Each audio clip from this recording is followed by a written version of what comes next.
Okay, we're going to start the Advisory Boundary Committee meeting for Thursday, January 12th, 2023. Happy New Year, everyone, and certainly welcome. Jason, I'll turn it over to you for introductions and announcements, please. Okay, good evening, everyone. I'd like to start with an announcement to parents, staff, and community members. Please know that the district's goal is to disseminate information to you in a timely and accurate fashion. While we are still working through We're going to start the Advisory Boundary Committee meeting for Thursday, January 12th, 2023. Happy New Year. Jason, that's Peter. Okay. Pete, would you mind muting there, please? I think it was David. I think he just got it. Okay. All right, I'll start from the beginning. So please know that the district's goal is to disseminate information to you in a timely and accurate fashion. While we are still working through several logistical questions, we do have answers to many of your questions regarding choice and career programs that may be impacted by the boundary changes we are discussing. So for more information, please go to our website, palmbeachschools.org. Again, palmbeachschools.org.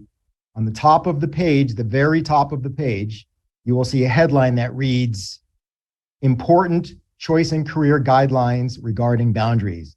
You click on that headline for more information.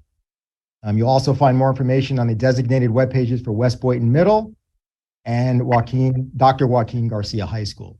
So again, at the very top of the web page, you'll see Important Choice and Career Guidelines Regarding Boundaries. Feel free to click on that headline for additional information regarding choice. And I will introduce myself. I'm Jason Link, Manager of School Enrollment and Demographics. For those speakers that require Spanish or Creole translation services, we do have our two translators in the meeting, as they have attended the prior two meetings. Thank you very much for attending. For Spanish translations, I'd like to introduce Lauren Barreras. Lauren, if you'd like to introduce yourself, please. Hello, good afternoon, everybody. I'm the Spanish translator or interpreter for the Multicultural Department, and my name is Lauren Rendueles. I will just say in Spanish for the community. Mi nombre es Lauren Rendueles Barreras. Voy a ser su intérprete para español. Cualquier comentario que quieran hacer. Muchísimas gracias. Thank you. Thank you, Lauren. And for Creole translations, we have Ronel Blaze in attendance with us. Mr. Blaze, if you would like to introduce yourself. Unmute, if you could unmute, please. I'm sorry. That's okay. Good afternoon, everyone. My name is Ronel Blaze. I'm a translator interpreter for Haitian Creole. I'm here to provide assistance to you guys and the Haitian parents that will attend that meeting today. Non, moi c'est Ronel Blaise, moi c'est un interprète dans le département multiculturel. Moi là pour me capable aider parents avec moun qui fait réunion. Merci beaucoup. Thank you. Thank you, Ronel. Appreciate you being here.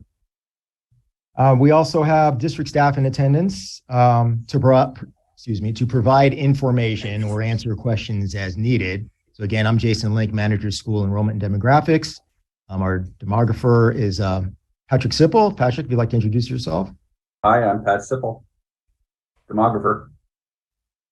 And other district staff, feel free, go ahead at will. Good evening, Karen Wetzel, Instructional Superintendent for the Central Region Secondary Schools. Good evening, Valerie Haynes, Central Regional Superintendent. Good evening, Shane Searchwood, Transportation. Hey, Licata, South Region Superintendent. Hi, this is Joseph Sanchez. I'm the Chief Operating Officer for the school district. Geraldine Johnson, Director of Department of Choice and Career Options. Tara Coble, Manager, Choice and Career Options.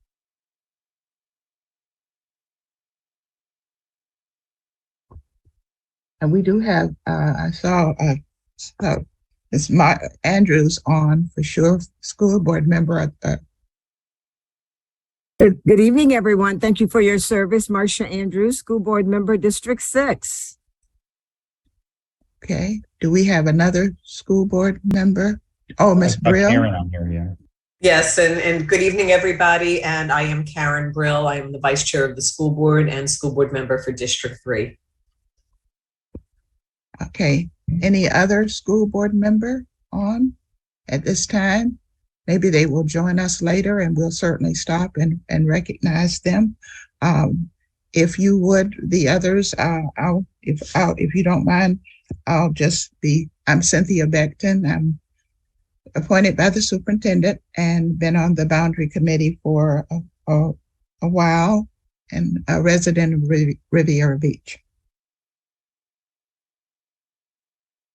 Virginia Ferris, Vice Chair of the Boundaries Committee, been on for a while also. I reside in Lake Clark Shores, was appointed by the superintendent. Good evening, everyone. This is Nellie Titcomb.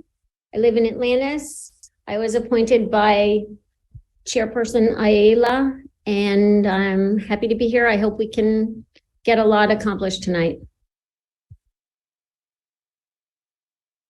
I'm Steve Wallace. I was appointed by Vice Chair Brill. I live in unincorporated Palm Beach County, west of Boynton Beach. I also serve the community as the president of the Coalition of Boynton West Residential Associations. My name is Roger Michaud, Mayor-elect, Town of Lake Park, Florida. I was appointed by the League of Cities, and this is my first year on the committee. Carla Donaldson. I'm appointed by the ESC Advisory Council. I'm Kathy Salvador. I was appointed by School Board Member Barbara McQuinn. I live in unincorporated Palm Beach Gardens. Been on the committee a couple of years. I'm Carlos Diaz. I'm the chairman of the Hispanic Education Coalition of Palm Beach County, and I live in Boca Raton. My name is Stephen A. Levin. I live in Wellington. I'm appointed by Ms. Marsha Andrews, and I've been on the committee for 8 years. Happy to help. Hi, I'm Mariana Blanco. I was appointed by the superintendent. I live in Boca Raton. This is my first year on the board. Hi, my name is Beth Rappaport. I was appointed by the Palm Beach County Council of PTAs and PTSAs, and I live in unincorporated Palm Beach County, west of Boynton Beach.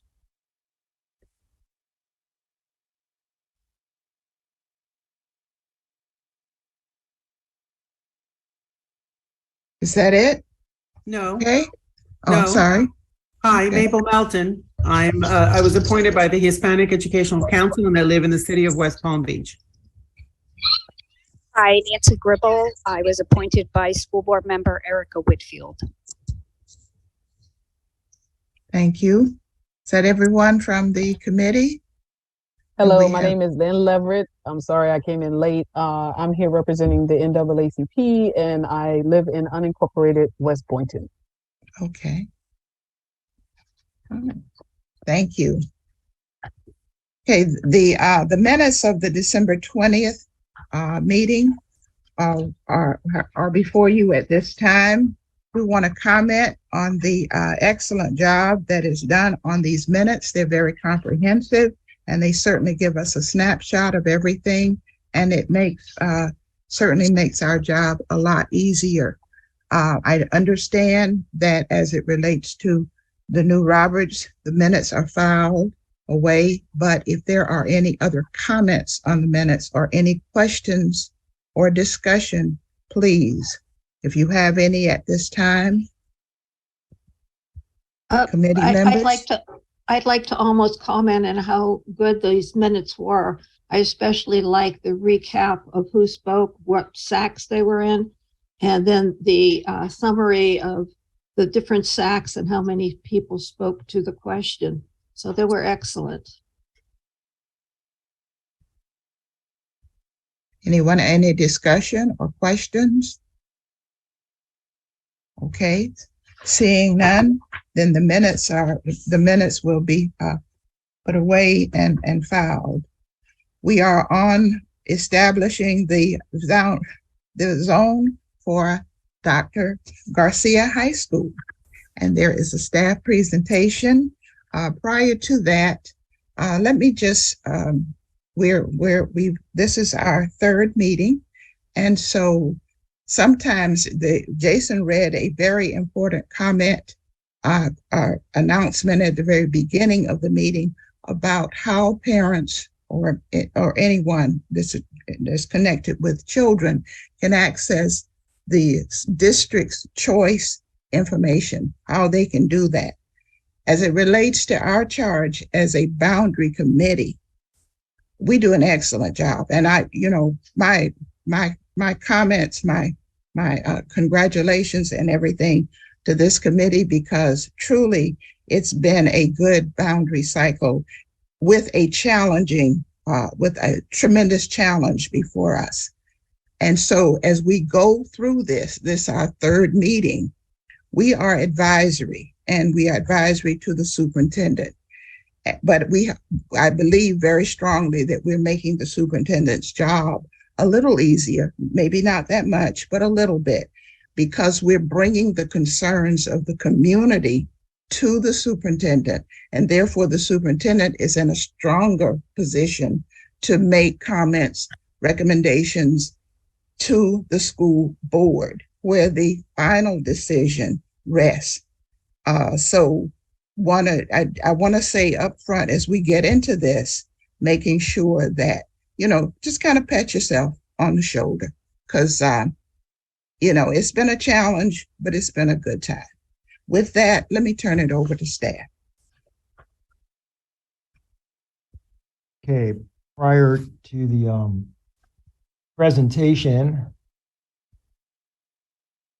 Excuse me, I hate to interrupt. Is it possible for committee members to turn their screens on? If this were a public forum in person, we'd all be seeing each other. That was one of the requests that was made. Yes, it was made by me. Okay. It also went out to us as well. So yeah, that was requested. So we do have some staff with their screens off, and of course they're here as a resource. And of course. But yes, the request is for committee members, please. If at all possible, please. Okay, thank you. Thank you, ma'am. Okay. Oh, I love that. I'm a man. That's gray hair, huh? Okay, with that, Jason, you're on.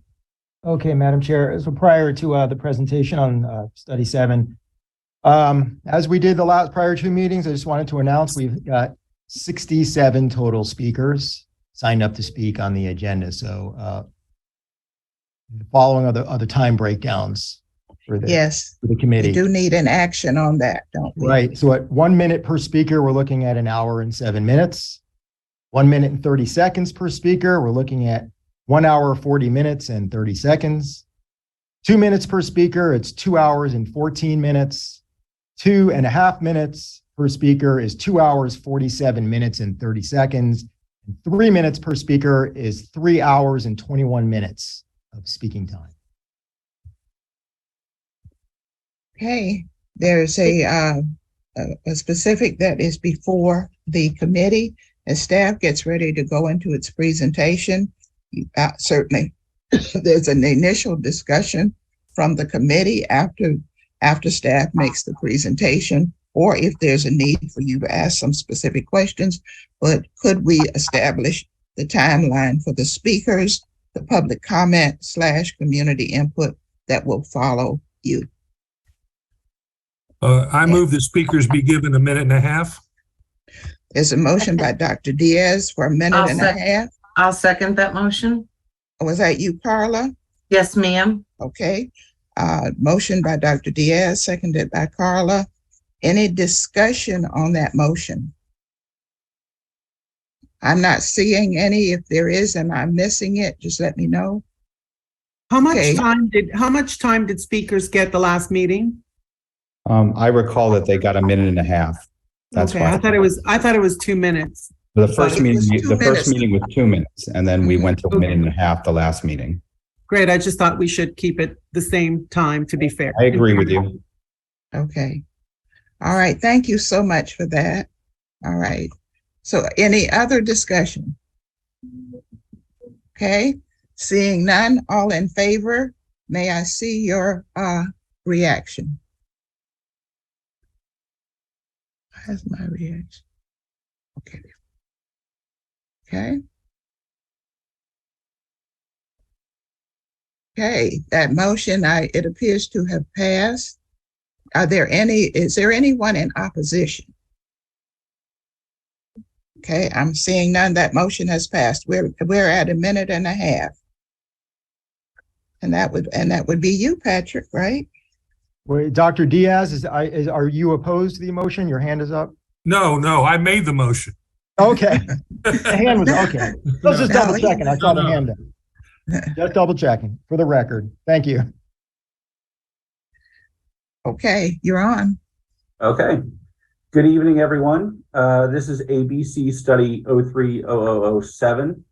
This, of course, was at our previous meeting. We were requested by the ABC to look at studies 5 and study 6 and make a particular combination with some particular requests as well.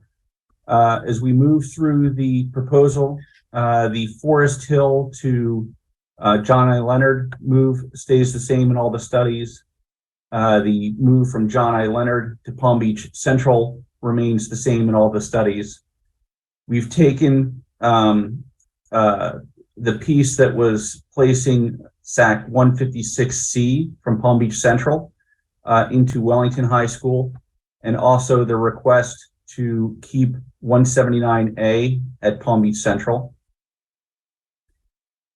The next change piece was Sorry, Patrick, are you screen sharing? Oh, sorry about that. Thank you. All right. There we go. Can everyone see the screen? Can you see the screen? Yes, it's up. Yes. Okay, excellent. This makes it a lot better then.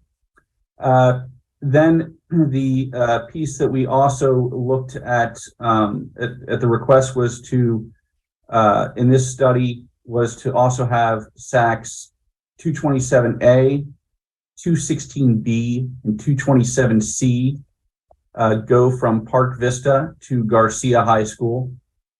It also looked at splitting SAC 218, so the new portion of St. Aloysius SAC 218A and 218C would move from St. Aloysius to Garcia High School. It then also kept the remaining piece of St. Aloysius going to Boynton High School. And then it also looked at keeping SAC 259B in Olympic Heights, as opposed to moving to Park Vista High School, and to split SACs 253A and 261A in Boynton Beach, and move the portion of SAC 252, the new 253A, 260, and the new 261A from Boynton Beach to Park Vista High School.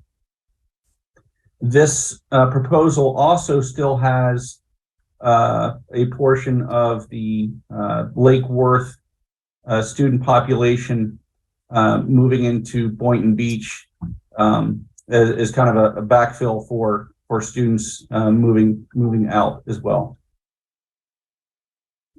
Numbers wise, what this does in the proposals, for Boynton Beach High School, as we start off down the list here, with Boynton Beach High School, there really are a very small portion of students in that area that actually attend Boynton Beach High School, well under 50 students.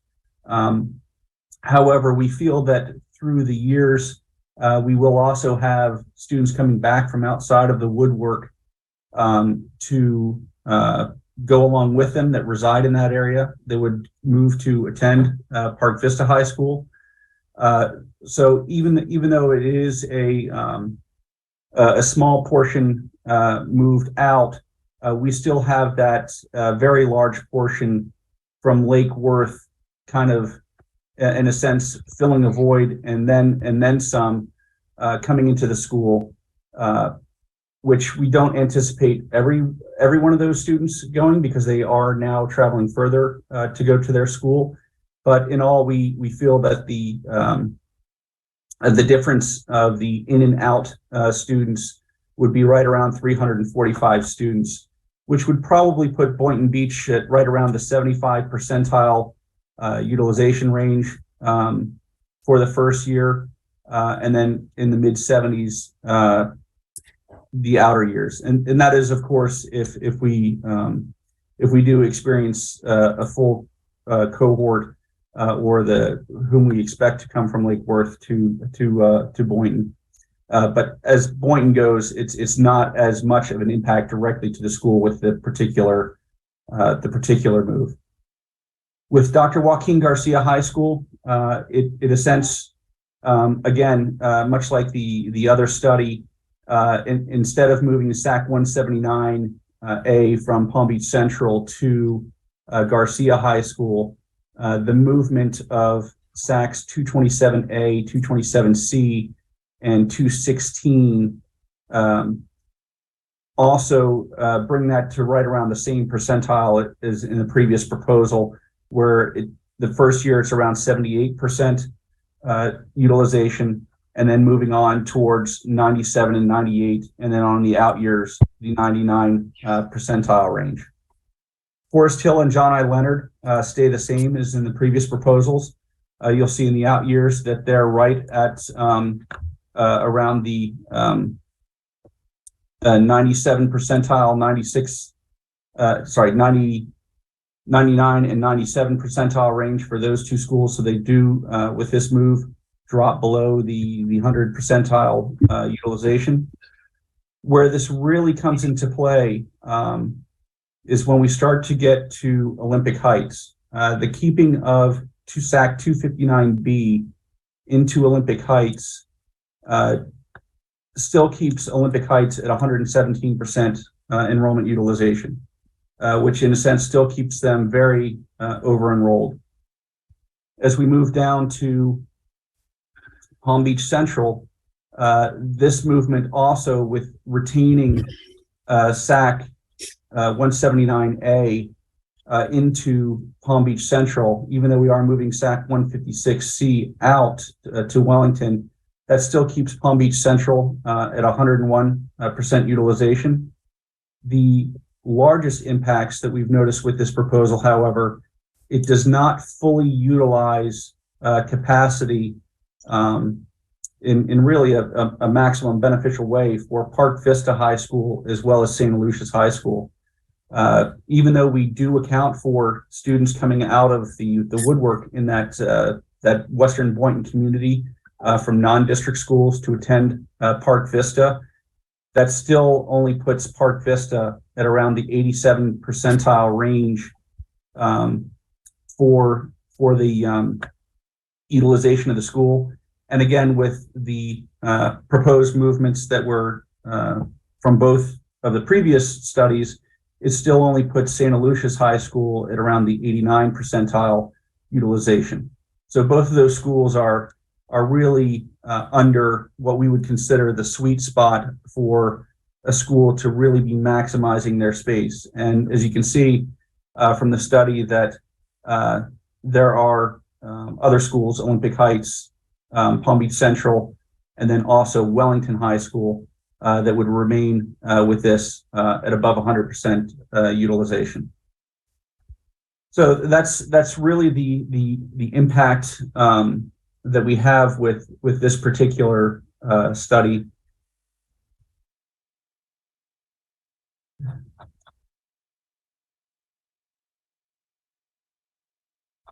As we move down,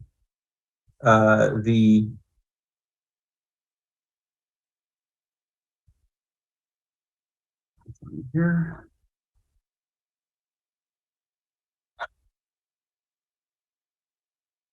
The Krista McAuliffe zone in this study, the feeder pattern does change. We know that it then makes just 6% of the school going to Dr. Garcia High School, and then 94% going to Park Vista. So it's not, it does leave a small portion that still would feed off to Dr. Garcia High School.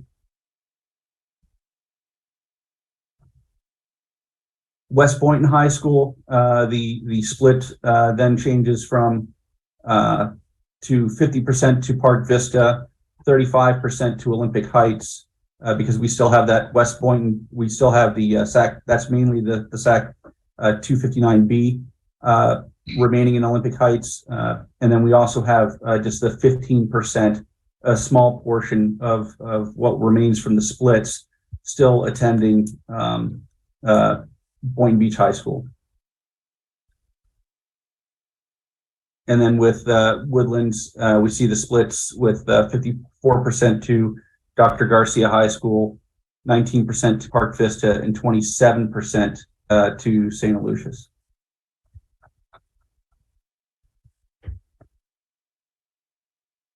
Drive distances really didn't change that much for the particular split SACs in Boynton Beach. When we split 253A, it's a little bit less of a drive, obviously, to Park Vista High School as opposed to Boynton Beach. 4.1 miles less, in fact. 260 as well is 3.2 less miles drive distance, and the split SAC for 261A is 3.3 miles less of a drive distance going from Boynton Beach to Park Vista. So there is a short drive distance to that. And again, within this move, even though that's a shorter drive distance, we do have the students that are attending Lake Worth that are moving to Boynton Beach, that their drive distances are actually, for the most part, a further drive distance to Boynton Beach. And those are really the general information here that we have on Study 7. It's a combination of what was requested by the ABC from Studies 5 and Study 6. However, we can see at some points that it doesn't fully utilize all of the capacity at our schools, and nor does it fully relieve all of the schools that are involved in the mix. Sorry, I have a question. Patrick, where would you say the biggest pain points are with this? Is that the over capacity at some of the schools or the underutilization? I know we're trying to hit a sweet spot, and we've discussed 95 to 105 is workable. True. However, it's your what this does is, in a sense, it doesn't. We're charged with providing first fulfilling Dr. Garcia High School with enrollment for students. It's a new school. We have to fill it, but we have to be conscious of that people will want to go to that school and come out of the woodwork. So we do have to look at it from the approach over a matter of years as well. We're also charged with relieving over enrollment at our schools to make them best utilized and not underutilize the space. So we do have the cases, especially with, even though Palm Beach Central would be at 101%, with this proposal, as with the other proposal that had to move with 156C and 179A, you are keeping Wellington High School above that sweet spot of 95% to 105%. Wellington does have a lot of choice. Something could be looked at to manage that space, but from a capacity standpoint, those are the numbers right now. Also with Park Vista High School, even though we're moving kids into Park Vista High School, because of this particular move of SAC 259B remaining in Olympic Heights, you're then not relieving Olympic Heights. You're placing them at 117% enrollment capacity. Patrick, can I ask a question related to that? If you would put, I'm just because we've been inundated with comments from both pro and con from 259B. let's just say hypothetically speaking, if you put 259B back into Park Vista, just an estimate, obviously you haven't done a full-blown study, but wouldn't that relieve Olympic Heights and also put Park Vista more to capacity? Yes, it would. Okay, and then let me ask you another question, because Okay, what if you added 259B and 227C? Would that make Park Vista over capacity now? Yes, it would put them at, I believe we looked at this, it would put them at right around 102%, I believe. Okay, but what if you just put 259B in? Right at that sweet spot, right at about 100% or so. Okay. Okay, you have, Dr. Diaz, you have a question, and then I saw Ms. Melton, and then I saw Carl. Madam Chair, before we questions, I saw another school board member joined. I'd like to recognize school board member Erica Whitfield. Okay. Just to let everyone know we've got another school board member joining the meeting. Thank you very much. Thank you. Yes, just a question. I thought I remember from one of our previous meetings that one of the things our committee is supposed to do is to avoid creating fingers. And my question is, isn't 179A a finger? It's not necessarily a finger, but what it does is it creates a non-contiguous zone, which we call a bow tie. So in a sense, a bow tie, a bow tie, in a sense, is just joined by that one particular point connecting to the other areas of Palm Beach Central. Okay, Ms. Melton, and then Ms. Donaldson. I'm going to go back to my original comment, which is that to draw new boundary lines there, that they should be the least disruptive to students' academic continuity and as practical as possible. But in my view, the far more important goal here is absolutely does not burden any affected community unfairly in order to lessen the burden of disturbance on any other community. And I'm referring particularly to Wellington. Wellington, and I have nothing against Wellington, but Wellington has gotten everything it's asked for.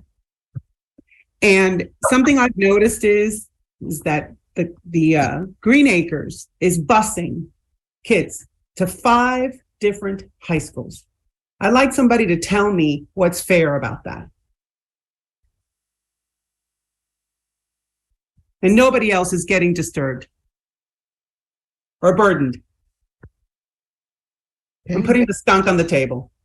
Some of you may not like it, but I feel that somebody has to say it. Hey, Ms. Donaldson. Can somebody answer my question, Madam Chair? Perhaps, please. Sir. The question really is answered, quite frankly, by the recommendations that come from the boundary committee to the superintendent, which takes me back to my statement at the very beginning. Boundary committee makes recommendations to the superintendent. If this committee makes a recommendation for a study that suggests that particular avenue, then the superintendent would take that under advisement. Whether he would agree with it or not and make that recommendation to the school board becomes an administrative decision.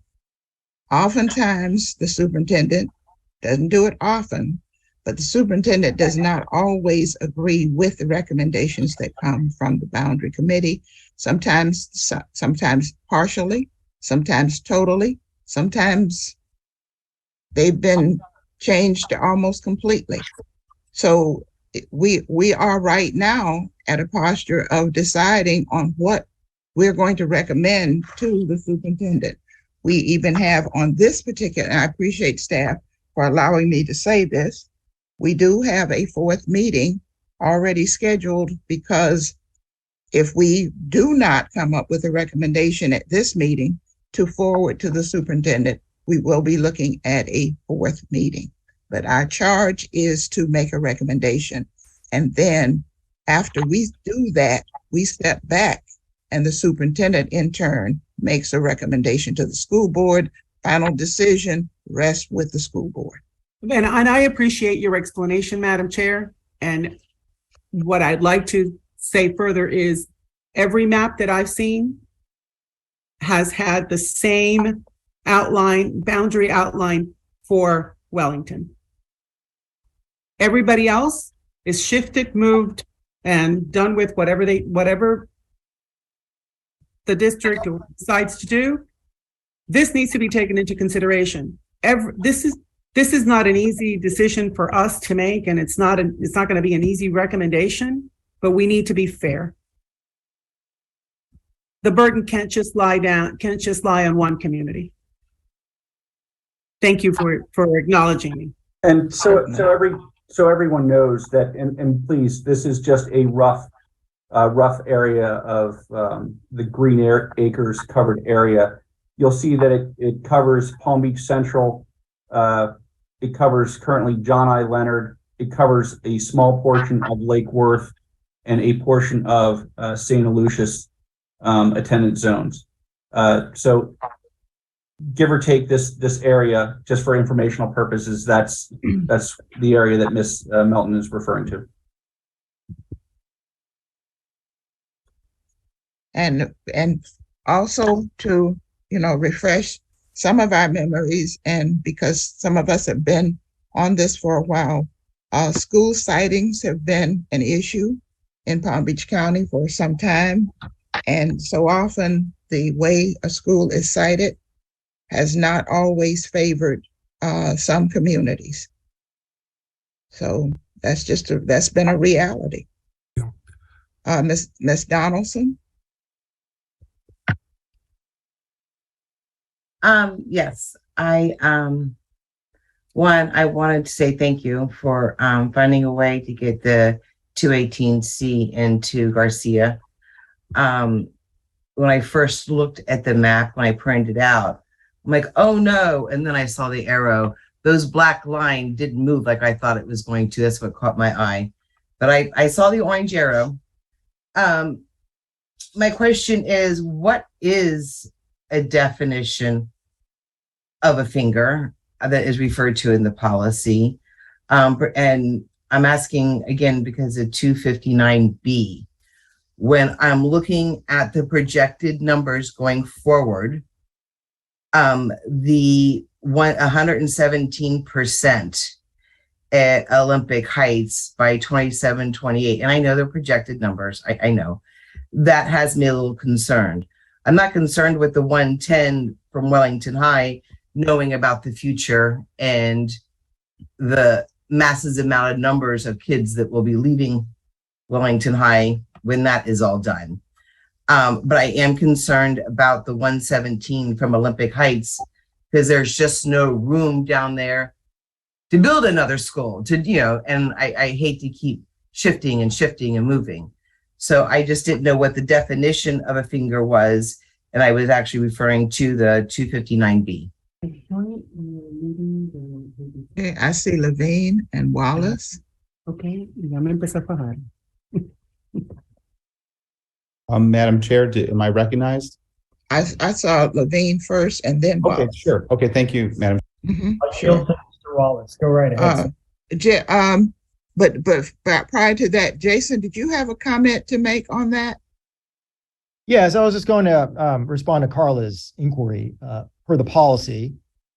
The policy states the creation of islands or fingers that isolate distinctly identifiable ethnic racial groups shall be avoided.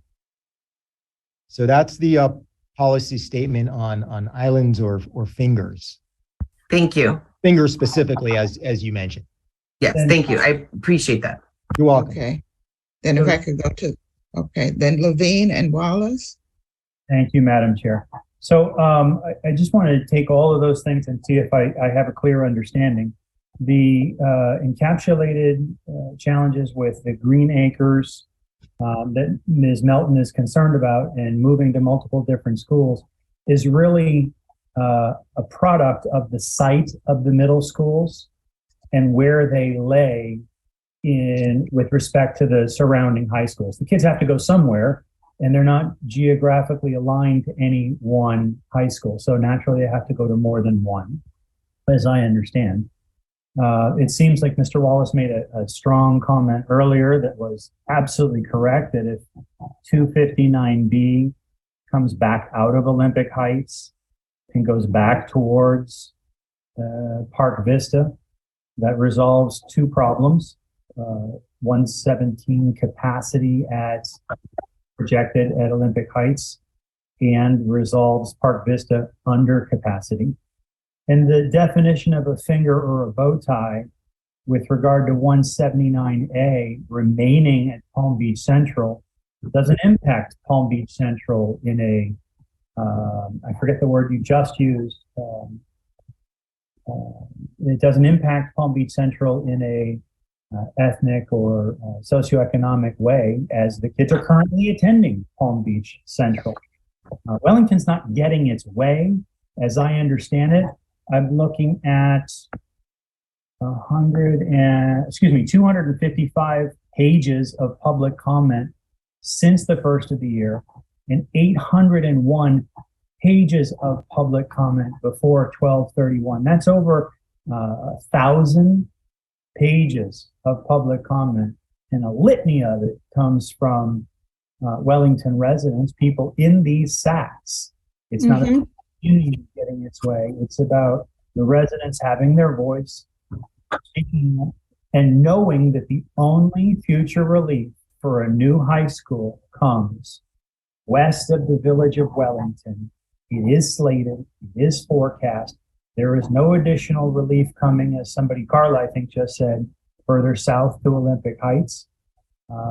So I think this proposal, with maybe a modification or two, resolves the concerns and helps our committee meet the charge of loading the high school and balancing some of the others. Thank you. Hey, Wallace, Diaz, Melton. Okay, thank you, Madam Chair. I had two questions. My first question is directed, I believe, either to the committee, either to you and Virginia, or to Jason and staff. If hypothetically speaking, we were going to move one SAC from one high school to another, knowing without even doing a full-blown study that would resolve some of these issues, can we just do it by motion, or do we have to take it out to another study? That's my first question. Jason? If I could just answer that, there are those of us who haven't discussed yet because we want to wait to hear from more of the people. I do too. I'm just asking from a procedural Wait, just a minute. standpoint. So Yeah. there may be other changes that some of us want, in which case, yes, we would need another map. If it's Okay. just changing one, sometimes we can get away with that, sometimes not. Okay, thank you so much, Virginia. My second question, is Dr. Licata on the call? Yes, he is. Okay, I have a question for Dr. Licata. I asked this last time and I was wondering if there's any update to it. My understanding is that a bunch of portables are going to go to Olympic Heights, which could relieve some of the overcapacity issue. I'm just wondering if we have an update on that. Yeah, I'd like to defer that to anyone in planning, as we discussed that last week. About it. So if He's a little disjointed, but he said refer to someone in planning. Is there Okay. anyone? Can everyone is hear there a me? member Can that- everyone hear me now? Yes. Can everyone hear me? Yeah, so I'd like to defer that to the planning because it was discussed internally and it really lands in their shop. And I know there are some portables going in, but it's something that they have more specifics to. Is anyone on? Can anybody in planning answer that question? Is anybody in planning on that can answer that question? Steve, I know we are exploring the adding modular units to Olympic Heights. As to how many, that's still in the exploratory stage right now. But due is to there the going to be schools- some that could relieve some of the overcapacity? Right. Now, based on the current levels, and as we mentioned, it's the second most crowded high school in the district, and it's growing. There's new construction currently occurring in the Olympic Heights zone, and there are potentially thousands more homes coming in that zone. So we are anticipating a lot of growth coming in that zone. So I guess my understanding is that a lot of those SACs, they don't go to district-owned schools. They go to private schools. That's my understanding. A lot of those SACs down south. Oh, I know, Jason, and correct me if I'm wrong. I know that property south of Olympic Heights, which was a Pepper Farms when I was principal, is being sold and redeveloped into units. I don't know the specific units. I know there's going to be some adult living, but that is not something I can plan on. But I know that has been sold for residential. Right, some of that is that former John's property, which we used thank you, Jason. Thank you, Dr. Licata. Thank you, Virginia. Thank you, everybody. I just need to better understand the process and some potential remedies for these issues. Thank you all. Mr. Wallace and everyone, just so you know that specifically for the numbers, as shown here, if 259B were to go to Park Vista, then that would put Park Vista at 97% utilization and bring Olympic Heights down to 104% utilization, just so you know. Thank you, Patrick.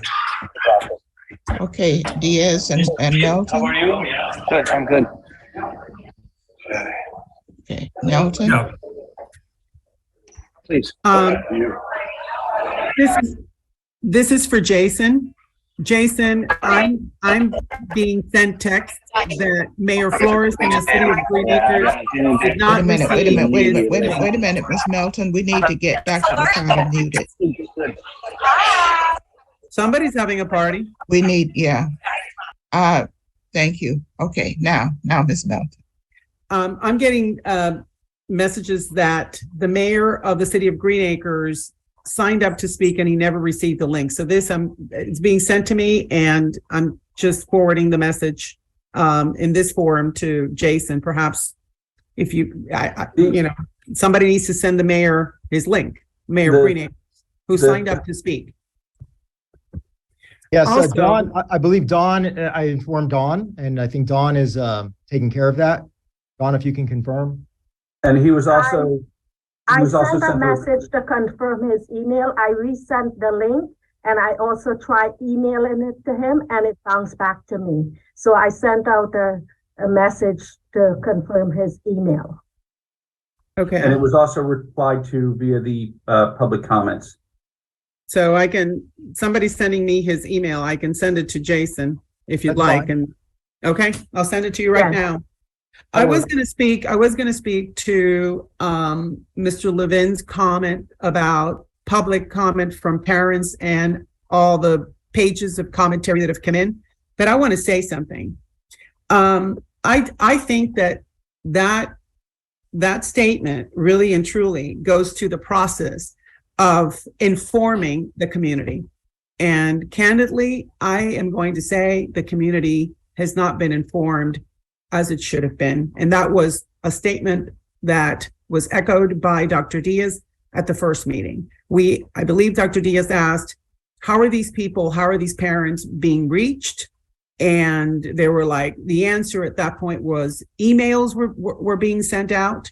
And candidly, some of these people do not have time. People in the community do not have time to sit there and read emails because they have 2 and 3 jobs that they work at to support their families. And that is why perhaps you have not gotten the public commentary that you should get from certain areas of the community that are not Wellington. Roger, then Carla. Thank you. My question goes to the Olympic Heights School. If we keep the SAC, and I believe that's 259B, the way it is right now, is there a guarantee that the school will be able to supply modular units for all the excess that it will be receiving?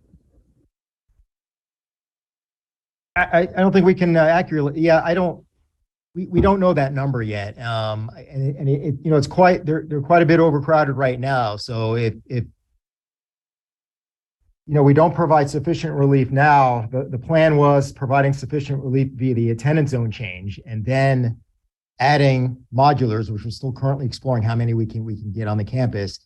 And then with the future growth, I mean, there's still, like, as I mentioned, there's homes currently under construction. There's a lot of GL homes, property that's currently under construction, families moving in. There's a large swath of land just south of the school that's eventually going to be residential. But that's just a question mark right as of now. I don't know if, you know, if we can, you know, add that many modular units. But we just don't know yet the number of modular units that we can get onto the campus at this point. We're currently exploring that. You know, but if we don't move 259B plus all the growth that's still to come, I mean, I can almost guarantee that school is going to, you know, be in an overcapacity situation. Now, will future mods be able to relieve all of that? I don't know the answer to that question at this point in time. So then there could be a case where that 117% could be even more. That's a possibility. Okay. There's a lot of homes coming in that zone, a lot of new homes. And then in the case of Miss Melton's comment about Green Acres, and I'll let you know when she'll answer if she raises her hand again, did you have a specific idea in mind about how to relieve the situation where it's being divided out into multi-schools? And I'm assuming when you raise your hand, you'll answer that question for me. So thank you very much. Thank you. Carla and then Nellie. I just wanted to make a brief comment. I was one of the ones initially at the first meeting questioning how the public was notified. I actually kind of took it personally since right before our second meeting that seems to be all I hear about, the exact opposite, the Post, the newspaper, it was on the radio. So and every time I hear about it, I'm like, yep, Jason's getting back at me now. He's hunting me down. I was actually very pleased since right before our second meeting, how much publicity and how much it's been out there, not just coming from the district website, but from the community as a whole. Even our Swale newspaper had it. At our rental property, which is not in Wellington. So I actually thought that they had done a really good job in the right before the last meeting to current about getting the word out. And I just wanted to share that. Okay, Nellie. Thank you, Madam Chair. I just want to make a couple of comments. Both of them are brief. Number one, with respect to the thorough and intensive discussions, I really appreciate how deep we're getting into this with 7 studies and analyzing really thoroughly. I appreciate everyone considering so many different factors. But I want to bring us back to the fact that our purview is not programs, it's not buses, it's not how many portables are going to be put at a school. Our purview is boundaries. That's our concern, boundaries. And it is our job. We have been given the opportunity to listen to the community and listen to all their feedback, talk to Jason and Pat, and to make every possible effort to maximize the potential of the entire school district, not just whichever school is the school that we teach at or that our children attend. So I just want to go back to that we need to stay focused because these meetings going till 10:30 they are a hardship for me anyways. So if we can try to stay focused on what our priorities are, I would appreciate that. Thank you. Okay, I thought I saw Diaz and Melton. Yes. In looking at the guidelines of the committee, which I read before the first meeting, our number one guideline is to relieve overcrowding and to get as close as possible to maximum utilization. All the other guidelines are subservient to that one. As far as, word getting out to people, we don't have a uniform universe of parents out there with equal background, sophistication, computer access, English language proficiency to receive messages and spare time, I might add, in order to participate. That's the reality. And therefore, what I would like to suggest, I think all input that this committee receives needs to be taken very seriously, regardless of where it comes from. But by the same token, I think that all input should be weighted equally. And ultimately, the goal of this committee is to come up with guidelines, in my view, to provide the greatest good for the greatest number. I think it is impossible for us to do our job if we think that we can engage in this activity and have no change or inconvenience to anyone be our goal. I don't think it's possible to do this job with no change or no inconvenience to anyone. And we have to look at the totality of the areas that are being impacted, not just those who spoke, although they certainly should be heard, because the universe of those speaking and the universe of those being affected are not exactly congruent. Thank you. Milton?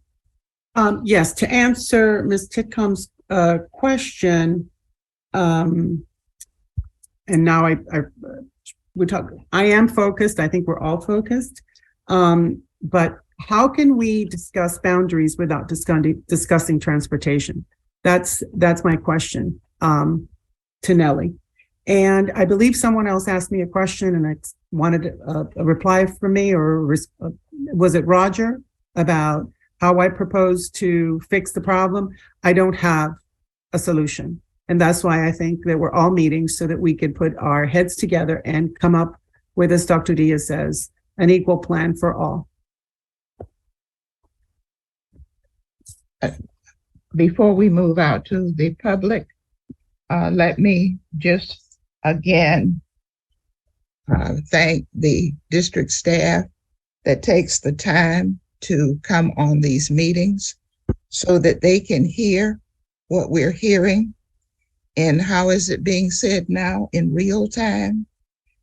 They're not waiting for the streaming or the playback or whatever. They're listening to it now. So we have the advantage of those persons that have to work with these various areas that are outside of just capacity. So that does help. The other thing is we are, as a committee, providing some of the necessary community input that is needed when we deal with a boundary change. In no shape, form, or fashion should we shortchange the resources that we bring to this committee, the commitment that we bring to this committee to make sure that this boundary change is as fair as possible. And we take that charge seriously, and I can hear it in your comments, and I would encourage you to continue with that. We're going to move out to public comment, and as we've done before, we're going to listen, and then we're going to come back together as a committee. If you would, please, if we could start with the public comment.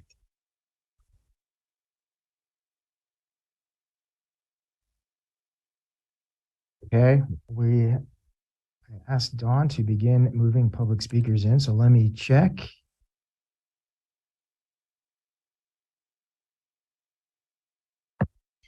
Madam Chair. Yes. Madam Chair, may I Yes. ask again that when they're speaking of a chair, of a of a sack that we can circle it with the little mouse that Patrick did such a fabulous job with last meeting? Will do. Thank you. Okay. Well, time I find it, it's another speaker. So I'm slow on this end.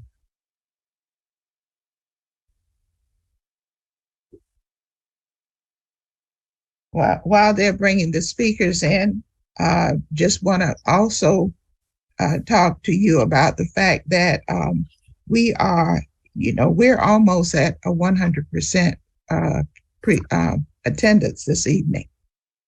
So this committee is well represented this evening. Okay, I'm starting to see the first speakers. How about I'll call the first two I see, and that we'll start with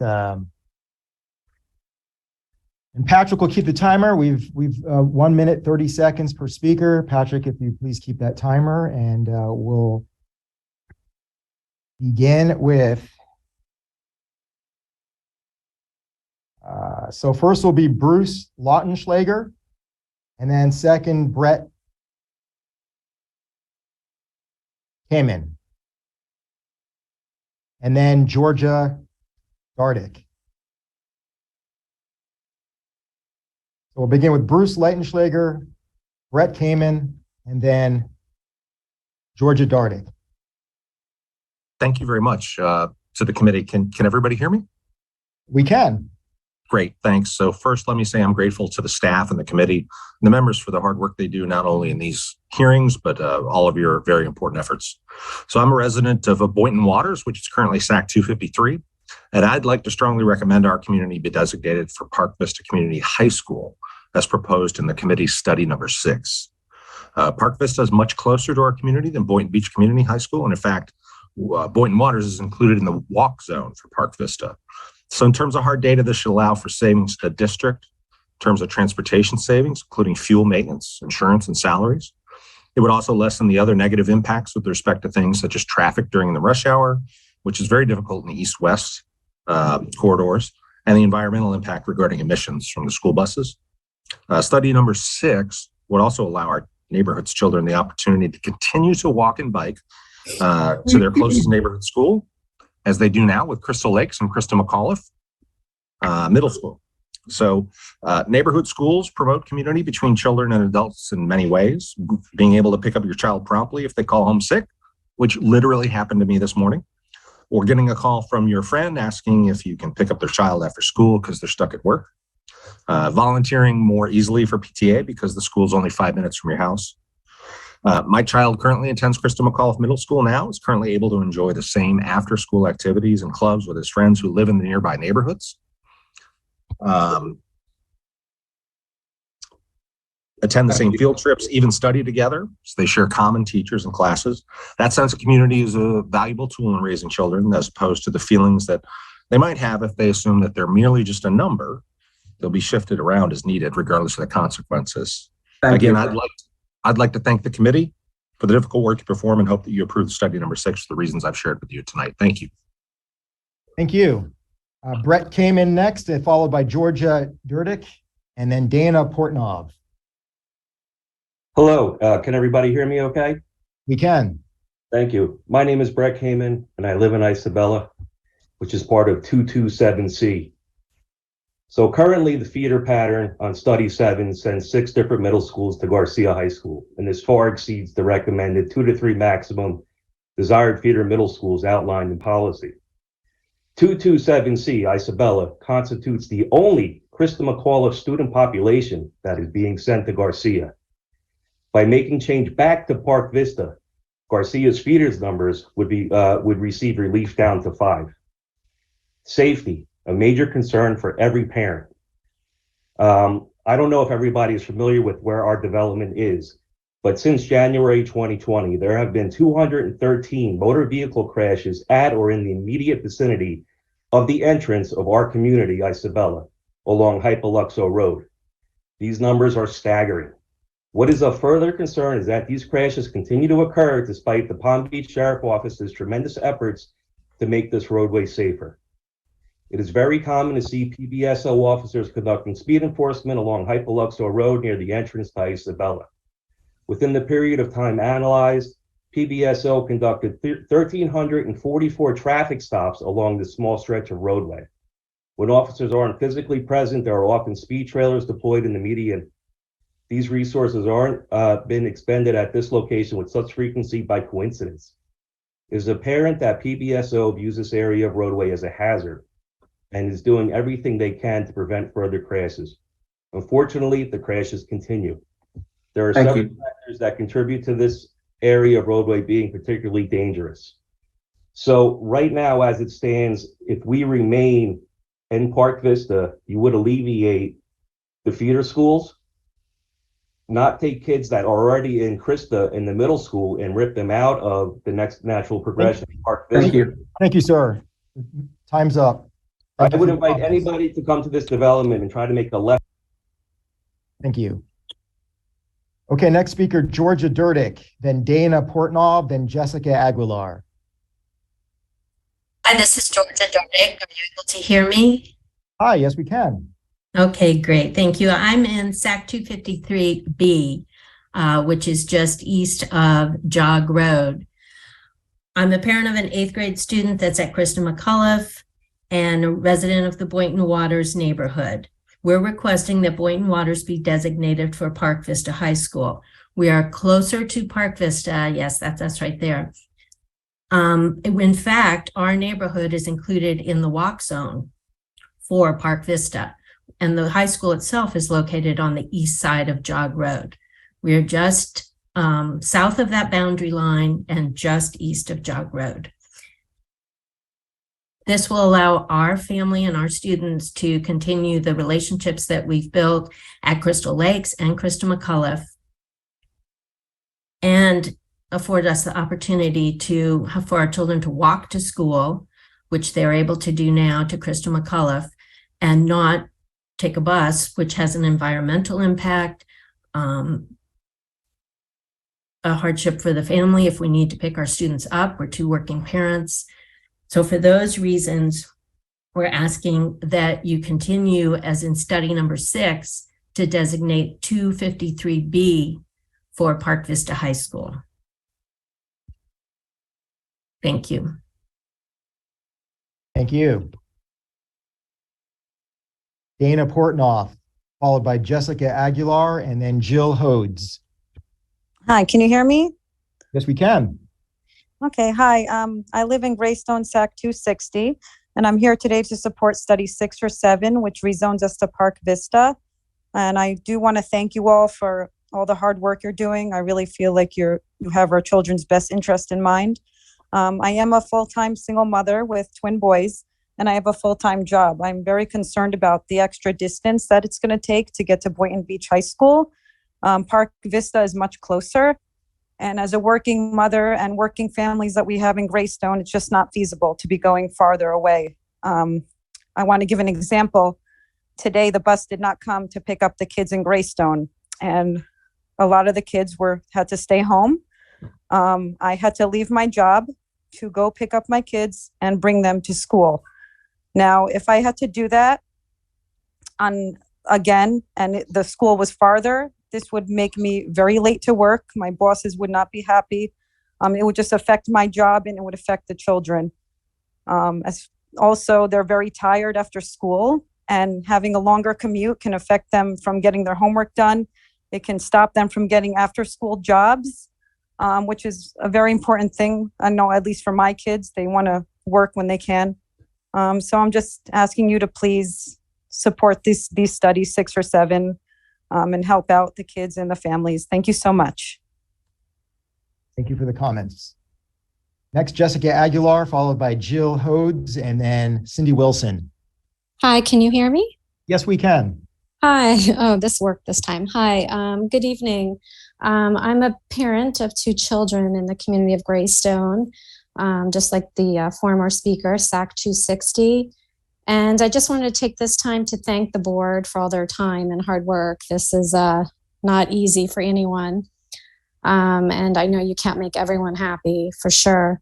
I also want to thank you for listening to our community's concerns regarding these important issues. I'm just speaking to support study 6 or 7, which also, as a former speaker, stated rezones the community of Greystone to Park Vista High, as it's much closer to our community. It will be easier for sure to get our kids to school and give them every opportunity to do everything they can to succeed. And I just want to thank you for the consideration, and I feel fortunate to be here and to speak for our children and our community. As you mentioned earlier, I feel very grateful, and we're all just here because this affects us, and we want the best for our families and kids. Thank you very much. Thanks for the comments. Next speaker is Jill Hodes, followed by Cindy Wilson, and then Joseph Sophie. Good evening, and thank you for the opportunity to speak tonight. My name is Jill Hodes, and I was a teacher with the Palm Beach County School District for almost 20 years. Over those years in our district, I've come to learn the value of personal relationships and building a community. My daughter will be a rising junior at Olympic Heights High School. We live in the affected SAC Zone 259B. I want to make you all aware of the ramifications of moving children going into their junior year. My daughter tried out for Olympic Heights High School cheerleading team in the 8th grade, as well as applied to the Olympians Advanced Placement Academy, the OPA program. She's been an active member of the cheerleading team for her freshman and sophomore year. They have actually made history for the high school by making it to the state finals with the work that their team has put in. Now, while our girls have been making history at Olympic Heights, the same has been happening at Park Vista. We can't expect our children to move over to a different high school junior year and be given those opportunities that they have actually earned at their school. They have full teams and full programs. Likewise, she's been in the OPA program for the same time. Junior year is the year that colleges are looking at. How would it look to colleges for her to be on a team and in an academy for freshman and sophomore year and then not junior year? This academy is specific to this high school and it is not offered at Park Vista. I think you can all see where we are going here. Taking our children out of the school they have clearly earned their place is disadvantageous. Our children have worked very hard at building relationships, teams, and positions for themselves at their high schools. I think everyone can see the disadvantage that will be given if they're switched over to a new high school to completely start over. Thank you. Thank you, ma'am. Thank you. Next speaker, Cindy Wilson, Joseph Sophie, and then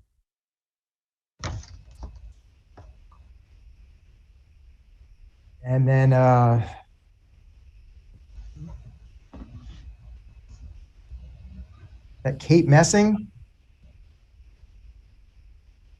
Let me double check this. All right, so we'll start with Cindy Wilson. And then Hi, Joseph can you hear Sophie. me? Yes, go ahead. Hi, so I'd like to thank all the members of the board for your time and effort in taking all of these parents' concerns into consideration. My primary concern was children who were in the choice program. I was just able to pull up the school board website tab regarding the choice program students, and from what I'm understanding, it does seem now that the students who are in their choice programs since 9th, 10th, and 11th graders are safe in their programs. Is that correct? Hi, this is Tara Coble, Choice Manager. Excuse me, I'm not sure if Dr. Johnson's on because she's on, but I know that she's doing double work tonight as well. So the recommendations that were put forward indicates that we're recommending that students who were currently participating in a choice program, if they were assigned through the lottery, would be able to remain where they were assigned. Thank you so much for making that very clear, and thank you again to all the board members. We appreciate that. That was very, very, very important to students to be able to be safe in their programs. Thank you. Okay, thank you. Next would be Joseph Sophie, and then I've got the name right. Should be Lauren Massing, and then Chuck Shaw. Good evening. Can I just get confirmation that you can hear me? We can. All right, wonderful. Thank you all so much for the hard work you're doing. Really appreciate your service. I live in 227C Isola Bella. We're currently zoned for Park Vista. 5 of the 7 studies have preserved this zoning.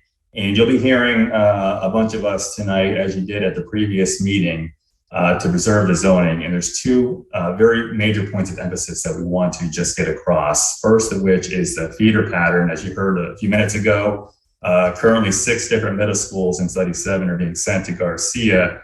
227C Solabella would be the only one, Crystal McCullough, that would be being sent to Garcia, which is going to be highly disruptive to our children at a critical point in their lives, of course, separating them from the familiarity and support of their peers in middle school.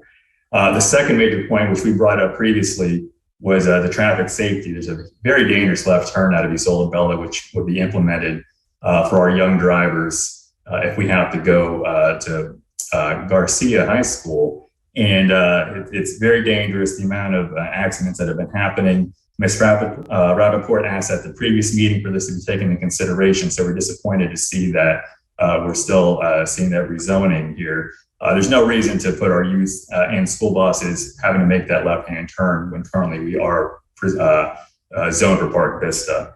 Mr. Sipple said earlier that Park Vista is under the sweet spot for utilization of space. There's still plenty of room to keep us at Park Vista as we currently are. Maybe a solution could be 259B, 227C rezone of Park Vista, which would still put us within a decent area of utilization of Park Vista without going too overboard. So please just consider that. Thank you very much for your time. Thank you.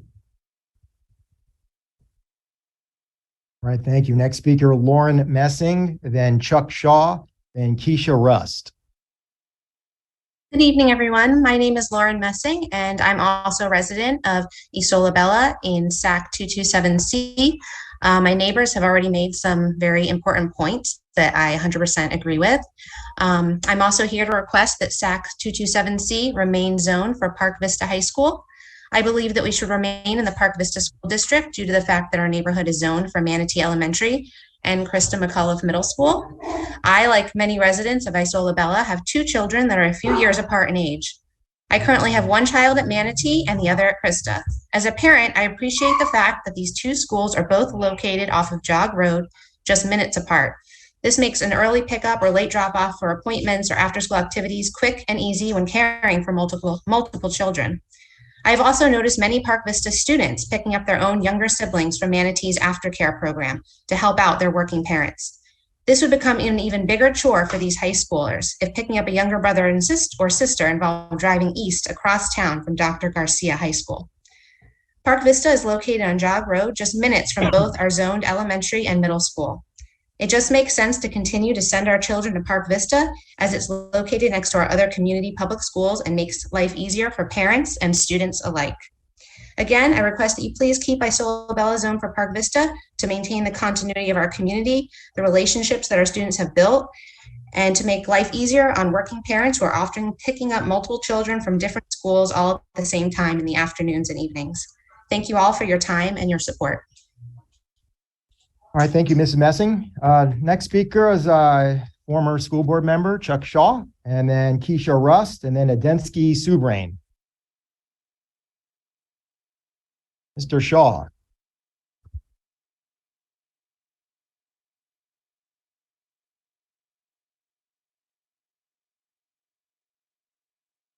Is he there?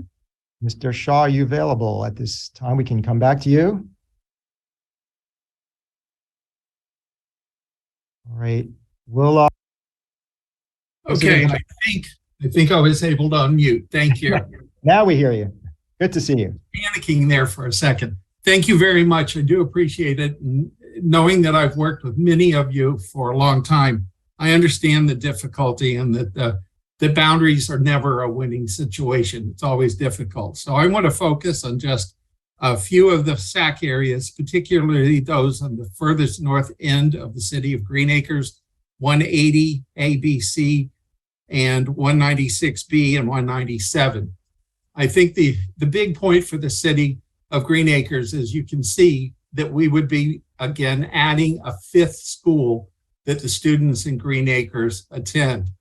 And the issue of fingers is a big issue. Because if you look at this entire map and what's happened over the years, particularly when Palm Beach Central was built, there were a lot of exceptions made there, all of them that gave preference. and students in the city of Green Acres have been consistently the target of boundary changes for many years. So I really believe that just on the equity basis, this is not a good solution. I didn't pay much attention to this at the beginning simply because in my wildest dreams, I never expected that north end of the city to be impacted with the boundary changes. I think there are some options that can be considered, but I would really encourage, please take a look at those. Keep the city of Green Acres with as few schools as we have, and also support considering dealing with those 11th graders moving into the new school too, especially with no choices. Thank you very much. Thank you very much for your comments, Mr. Shaw. It's good to see you. Next speaker, Keisha Rust, Adensky Souverain, and then Ada Garcia. So Ms. Rust. Yes, hello, can you hear me? Yes, we can. Yes, hi everyone. I appreciate the committee and everyone letting me take the time to speak on behalf of my son. I am a resident of Smith Farm. My son attends Park Vista currently. He is an ESC student, and he has, some difficulty in staying on task and things like that. It takes a lot for him to learn certain things because he's an ESC student, and change is not something that is that works well for him in his learning. He grows in routine.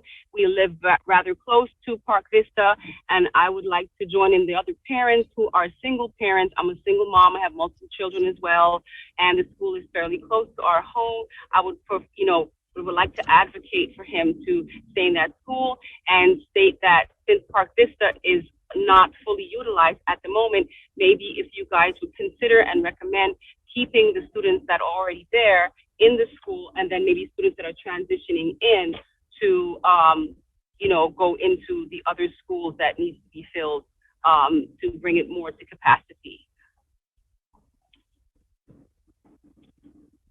So that's what I would like to say. I really would like my child to stay in the school that he's in, that we have been zoned for. Thank you. Thank you. What SAC was that one? I think it's 236C. I can't recall. I apologize. I'm a resident of Smith Farm.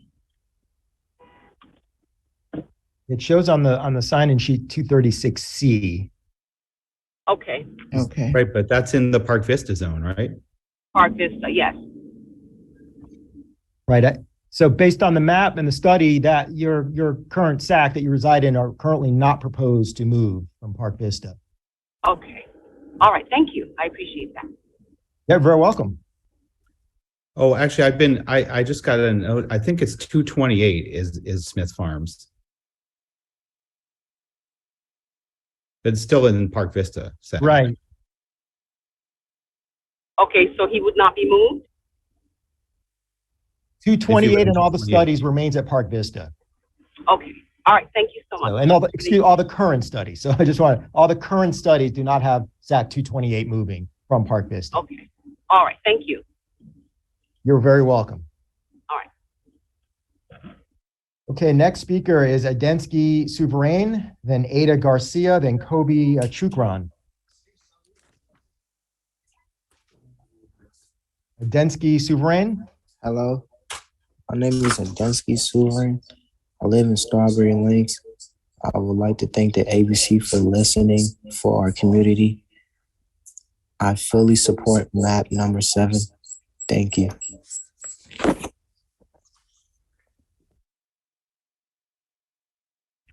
Thank you. Okay, thank you. Next speaker, Ada Garcia, then Kobe Chukran, then Mark Azukar. Ada Garcia. We're not hearing you.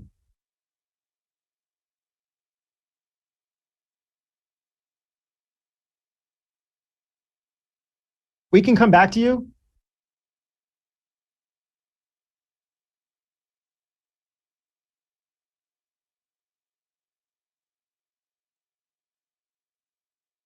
So how about we'll come back to you after the next few speakers so you can get the audio taken care of. So we'll go to Kobe Chukron, then Mark Azukar. Kobe Chukron. Good evening. Can you hear me okay? Yes, we can. Great. Madam Speaker and board members, thank you so much for the opportunity to speak here tonight. My name is Kobe Chukron. I am a resident of Greystone, SAC 260. I have two daughters, ages 13 and 9, in the school system. I am originally from Israel and I'm considered a minority. I am also a business owner with 26 employees. We moved to Boynton Beach 7 years ago due to the A-rated schools in this area, and we feel very fortunate to attend Egan Elementary and Krista McAuliffe Middle School. Today, I am pleading with you to adopt Study 607, which calls for rezoning to Park Vista High School instead of Boynton Beach High School. Being a single father and a business owner, my hands are full with many responsibilities. Attending Boynton Beach High School will add unreasonable commute times and will impede on other after-school activities that my daughters attend, such as choir, gymnastics, homework, social activities, etc. Actually, just this morning, after dropping my daughter off at the bus stop at 8:15, I received a call at 8:45 from her stating that the school bus never showed up. I rushed to the bus stop and picked her up along with 5 other kids to drive them to school. We made it just in time, but this is unfortunately an issue we are facing as there was no alert or notice to parents. This afternoon, I received another call from the nurse's office as my daughter wasn't feeling well. I rushed over to pick her up again this afternoon. I can't even imagine the difficulty, time, and effort of having to travel across town to Boynton Beach High School twice today. Never mind making it to other school activities, after school activities. I would like to thank you, board members, for all of your hard work, your service, your dedication, and your heartfelt consideration for our request. Please consider Study 607. Thank you and have a great night. Thank you very much. Next speaker, Mark Azukar, and then we'll try again with Ada Garcia, and then Maria Abandano. Mark Azukar. Hello, can you hear me? Yes, we can. Hi. First, I would like to say thank you to the board members for all their hard work and dedication. My name is Mark Azukar. I'm from the newly minted SAC 218C. Strawberry Lakes is the community. It's just one community. I'm the HOA president. For years, we've been trying to get into a better high school, into the feeder system for our children. We currently are in Santa Lucius, which I'm a graduate of. However, with the new high school coming in, we feel that would be a better opportunity for our small community of only 45 students. And we have been sidetracked before, approximately 20 years ago when Park Vista was opened, our little finger was excluded. So I am kind of glad now that people have been speaking up for us, members of the community. And please, I would like to support this proposal number 7, which has 218C going to Dr. Garcia High School. Thank you very much. All right, thank you. Ada Garcia, see if your audio is working this time around.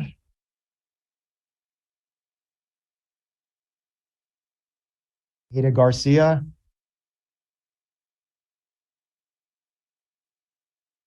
No, we don't hear you. Okay, we'll come back to you. We'll keep trying. How about Maria Abandano, then Mayor Joel Flores, and then Michael Fain. Hello. Thank you for listening. I am a mother of 3 kids that reside in SAC 260. I'm pleased to see 2 studies that reflect SAC 260 assigned to Park Vista.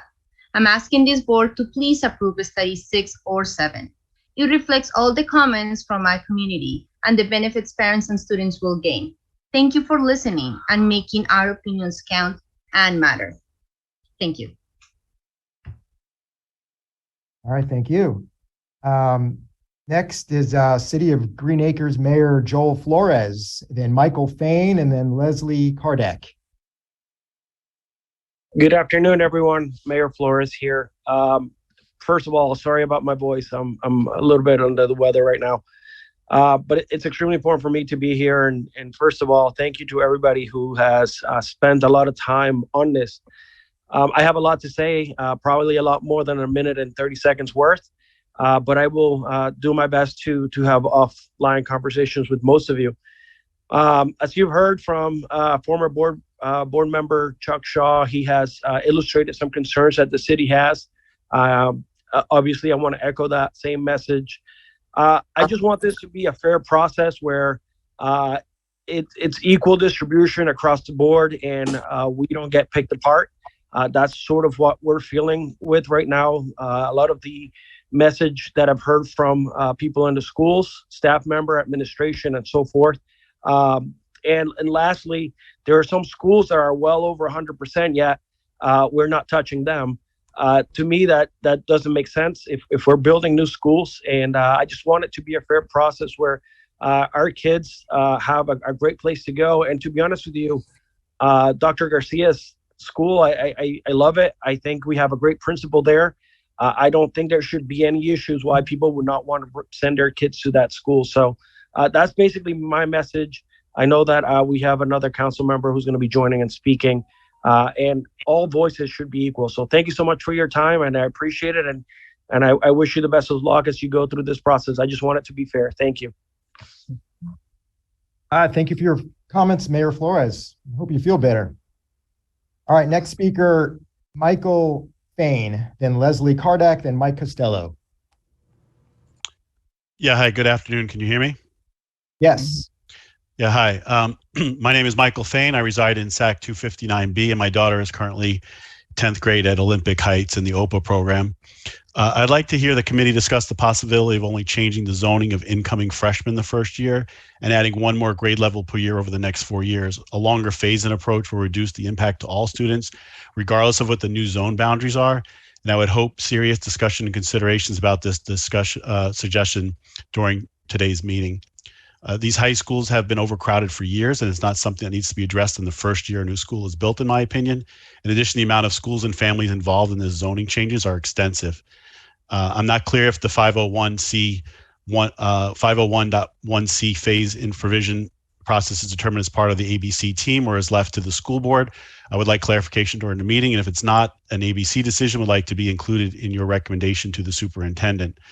My last comment is related to comments that I've heard today, and I wonder why, if you're concerned about Olympic Heights capacity, why we're not including West Boca in this valuation, as there is an overlap of those two schools that would also solve your overcrowding issues. For example, you could move SAC 311C, 311A, 311E, for example, to West Boca.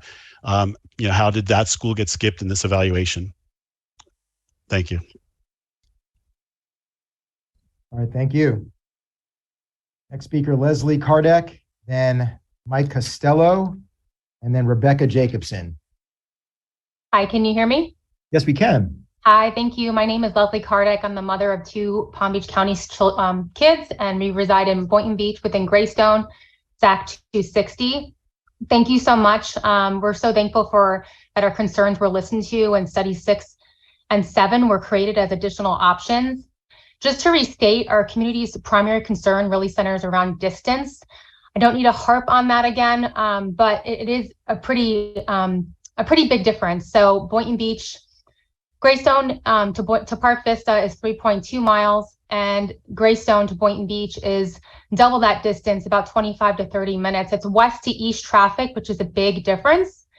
And given the current real challenges that we're facing, I know someone stated earlier on the committee, or someone that spoke earlier, that the bus issues are not what you're charged with, but when it doesn't show up, it's a real issue for working parents. Kids just today, were stranded in front of Greystone, and there was no way to get to school.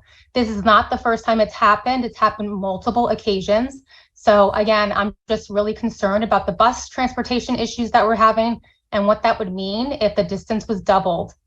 Most parents in here are 2 working parents, and so that commute, if something goes wrong, is not feasible for us. We can't be on call as working parents. Please consider supporting 6 or 7, study 6 or 7, which puts SAC 260 in the zone of Park Vista.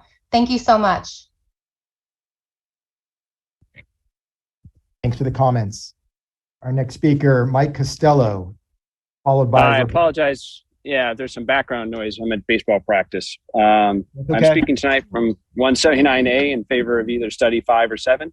I'd like to thank the board and the staff for working to generate a new study to address the concerns that many parents have addressed from across the county.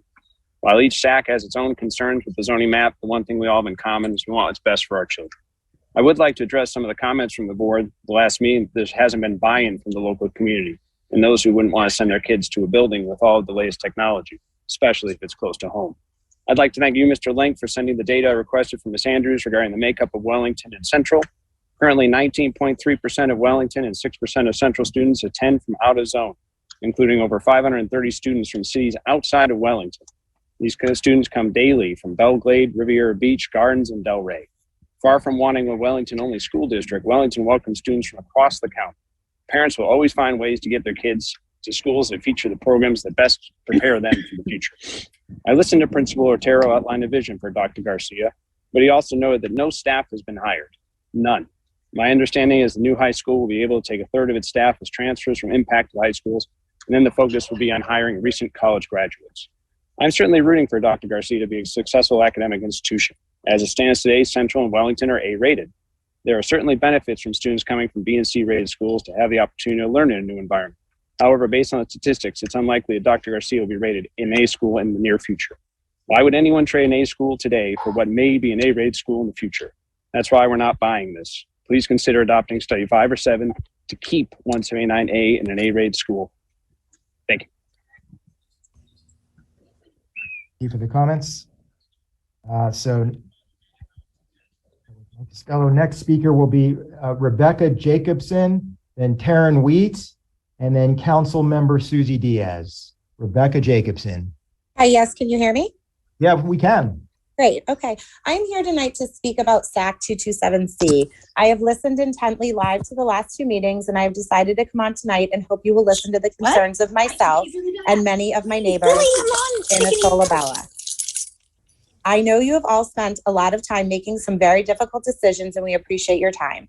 My request is for SAC 227C to be zoned for Park Vista, where Isola Bella has been going now for many, many years. It would help alleviate the overcapacity of the other 3 high schools and help to even out the overall numbers at Park Vista, which in study 7 has them at an 86% capacity. There are neighborhoods that are farther east that are now zoned for Park Vista that would make more sense location-wise to attend St. Aloysius.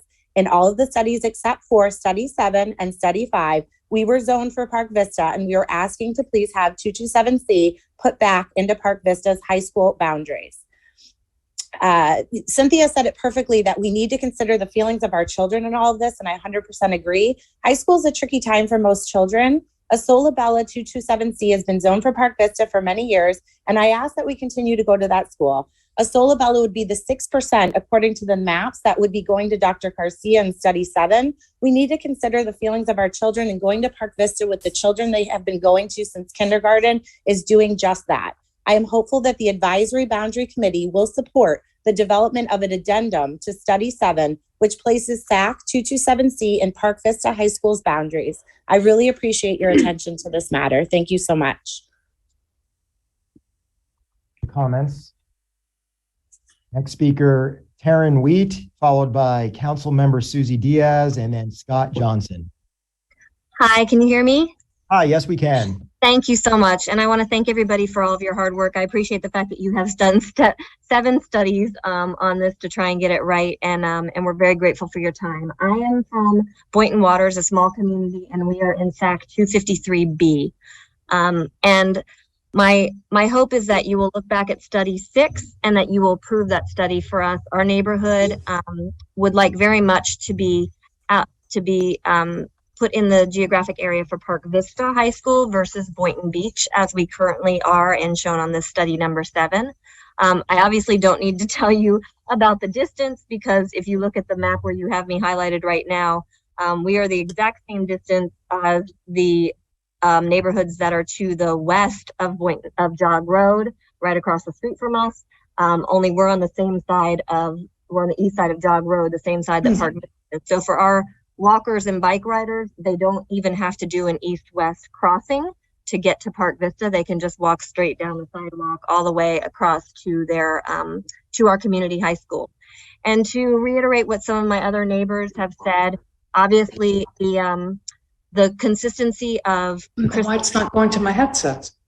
Of Crystal Lakes, Krista McCullough, having our children be able to continue those friendships, those relationships, and know what's coming for them from their friends that have graduated and moved on before them is very important to them. So we appreciate your time, and I do hope that you'll look at study number 6 and approve that again.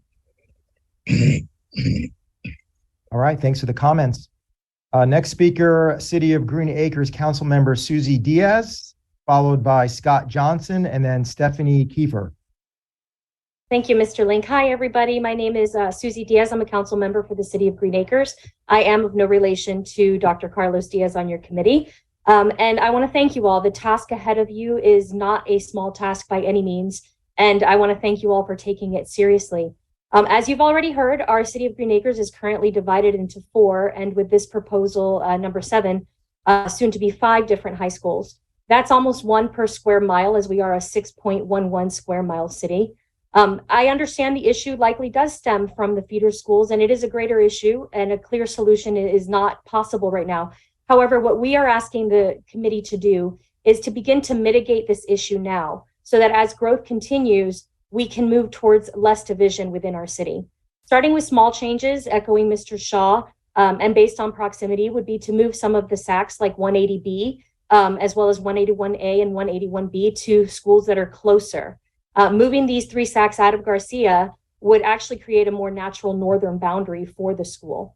A resolution by our city council, unanimous, was sent to the school district, and I do believe it was copied to your committee, echoing our concerns.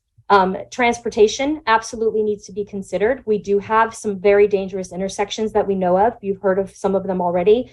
We all know Forest Hill and Jog is a very dangerous intersection, and while plans are in play to fix that, we want to make sure to protect our children. Safety should absolutely be our top concern. So thank you all so much for your time, and thank you for taking this seriously, and I do hope you will. All right, thank you. Appreciate the comments. Next speaker, Scott Johnson, followed by Stephanie Kiefer, and then Sean Hillers. Thank you. Can you hear me? Yes, we can. Okay. I live in Isola Bella. That's SAC 227C. And there's been a few people who've commented. I'm not going to repeat what they said about the traffic and other things. The main thing that I'd like to share is I moved my family here 5 years ago, 2 young children. And one of the most important things we looked for was the rating of the schools from elementary through middle school to high school. And, we're in a sweet spot with where we moved into. And I listened to the description and the review about the statistics and the numbers going in and how it will affect schools. And I think, I want to echo what some other people have said about the effect on the children. We are the 6%.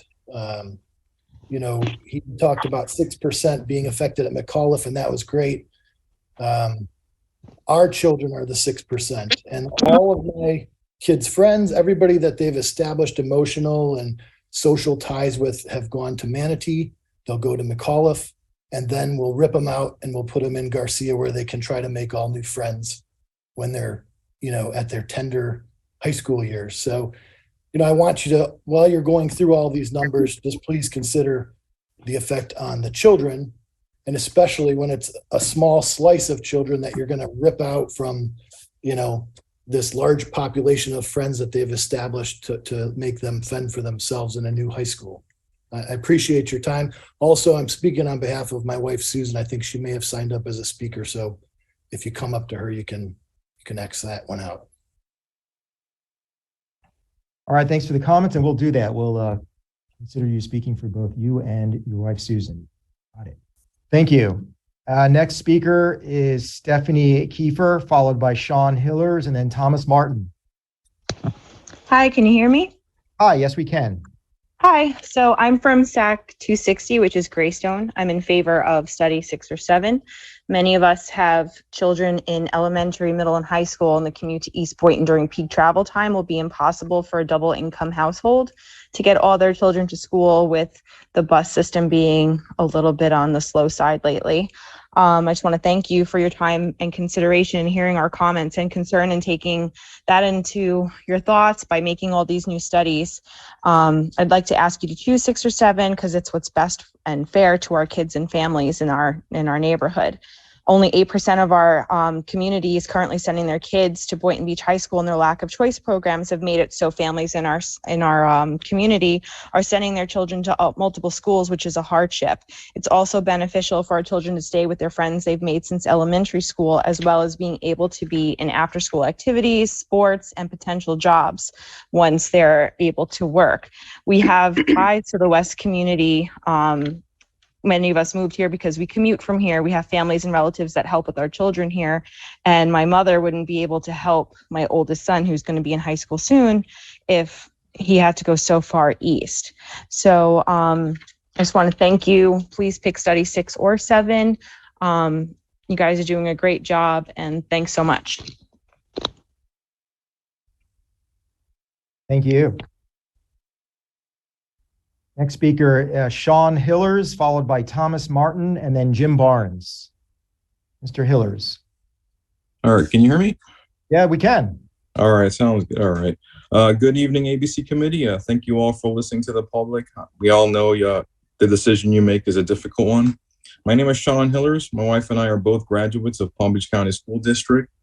I would like the committee to consider Study 7, which has SAC 253A rezoned for Park Vista. Also Study 6 and any future studies which include at least SAC 253A. I'm a parent of two students in SAC 253A and live in the enclave at Boynton Waters community located west of Jog Road and north of Boynton Beach Boulevard. My children currently attend Christa McAuliffe Middle School, and our SAC is currently zoned for Boynton Beach High. We are within the walk zone of Park Vista, which is less than 2 miles from our community and just 0.2 miles past Christa McAuliffe, where our students currently attend. Our SAC was previously zoned for Park Vista, and we were rezoned to Boynton Beach due to overcrowding. Since the opening of Dr. Joaquin Garcia High will alleviate some of the overcrowding from other schools, it would be in our children's best interest if you could consider our SAC to be zoned back to Park Vista. Our students can continue onto Park Vista with their classmates, friends, and are close enough to bike, walk, as well as have a quicker and safer drive just up Jog Road. Thank you very much for your consideration. Comments?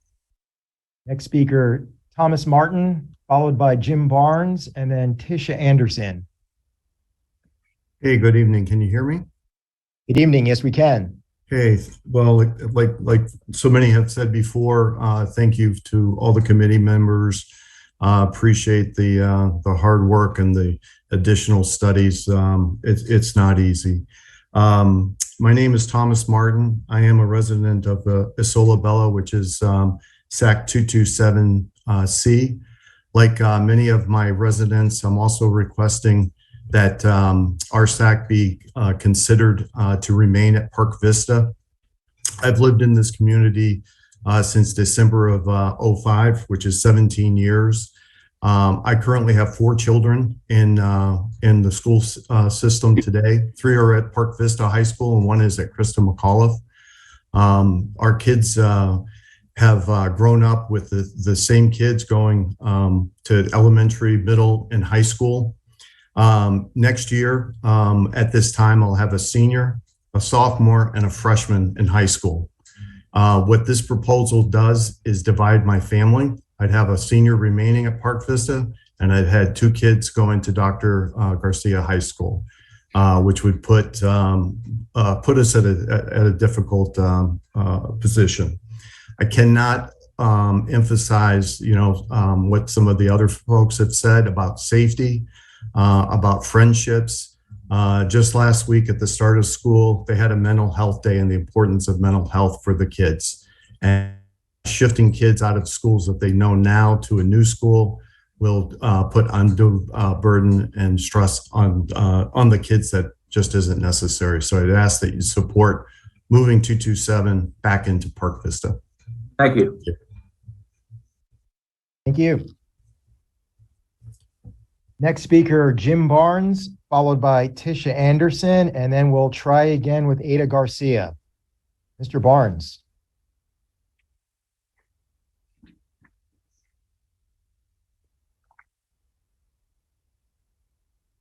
Jim Barnes, are you available? I am. Thank you. Thank you to the ABC group and committee, as well as all the school district staff. This is a difficult job that you have before you, and the time so far and the time that's yet to come to finish this effort is going to be a great endeavor for all of you. And again, appreciate the time. Basically, just reiterating the village's position, I'm Wellington's village manager, and we support Study 7 or previously Study 5 that work to keep 179A in the Palm Beach Central attendance zone, and possibly, if necessary, looking at 156, I believe, C, and taking that from the Central Study Zone, attendance zone to the Wellington High School zone. Again, echoing Committee Member 11's point that if there is any future school construction, it'll occur in the Western communities, and that'll be able to reallocate the overcapacity potential that we have in the Western community schools, whether it be Wellington High School, Palm Beach Central, or others. Similarly, we provide as a village a lot of support to all 11 schools within the village of Wellington, and want to continue to be able to do that to support not only the schools, but also all of our students. And for that reason, we support either Study 5 or Study 7. Thank you to committee and the district staff. All right, thank you for the comments, Mr. Barnes. Next speaker, Tisha Anderson, followed by Ada Garcia, and then Sarah Green. Hi, good evening. Can you hear me? Hi, yes, we can. Yeah, hi, good evening. I actually have a question about the choice program. I did go onto the website that you directed us to, and I'm reading on here, and it says that if your child is in a choice program, they can stay for the current school year for 2023 to 2024. Can you tell me what's going to happen after that school year? Hi, this is Tara Coble again, Choice Manager. Yes, the students, meaning that students will be able to remain from for next school year and moving forward as long as they remain in compliance with the choice contract. Okay, good. So as long as she stays, from what I'm understanding from what I just read, as long as she stays within her program and for whatever reason doesn't exit the program, she can stay there for the entire till graduation. Correct, as long as the student is not withdrawn or exited from the program voluntarily or involuntarily, meaning an exit due to academics or behavior. Okay, thank you so much for your time, and thank you for answering all my questions. Thank you very much. You're welcome. Thank you. Thank you, and thank you, Tara, for your assistance on that. Next speaker, we'll try Ada Garcia. Hopefully we'll have the audio working, and then followed by Sarah Green and Suzanne Skidmore. Can you hear me? Yes, we can. Yay! The third Yay. time is the charm. Hello, this is Ada Garcia. I'm a parent from Strawberry Lakes, SAC 218. Thank you for including us in the new map. We support map number 7 that includes us in the new boundary map. Thank you. All right, thank you for the comments. Next speaker, Sarah Green, followed by Suzanne Skidmore, and then Tanya Siskin. Hello, can you hear me? Hello, hi, yes, we can. Okay, thank you.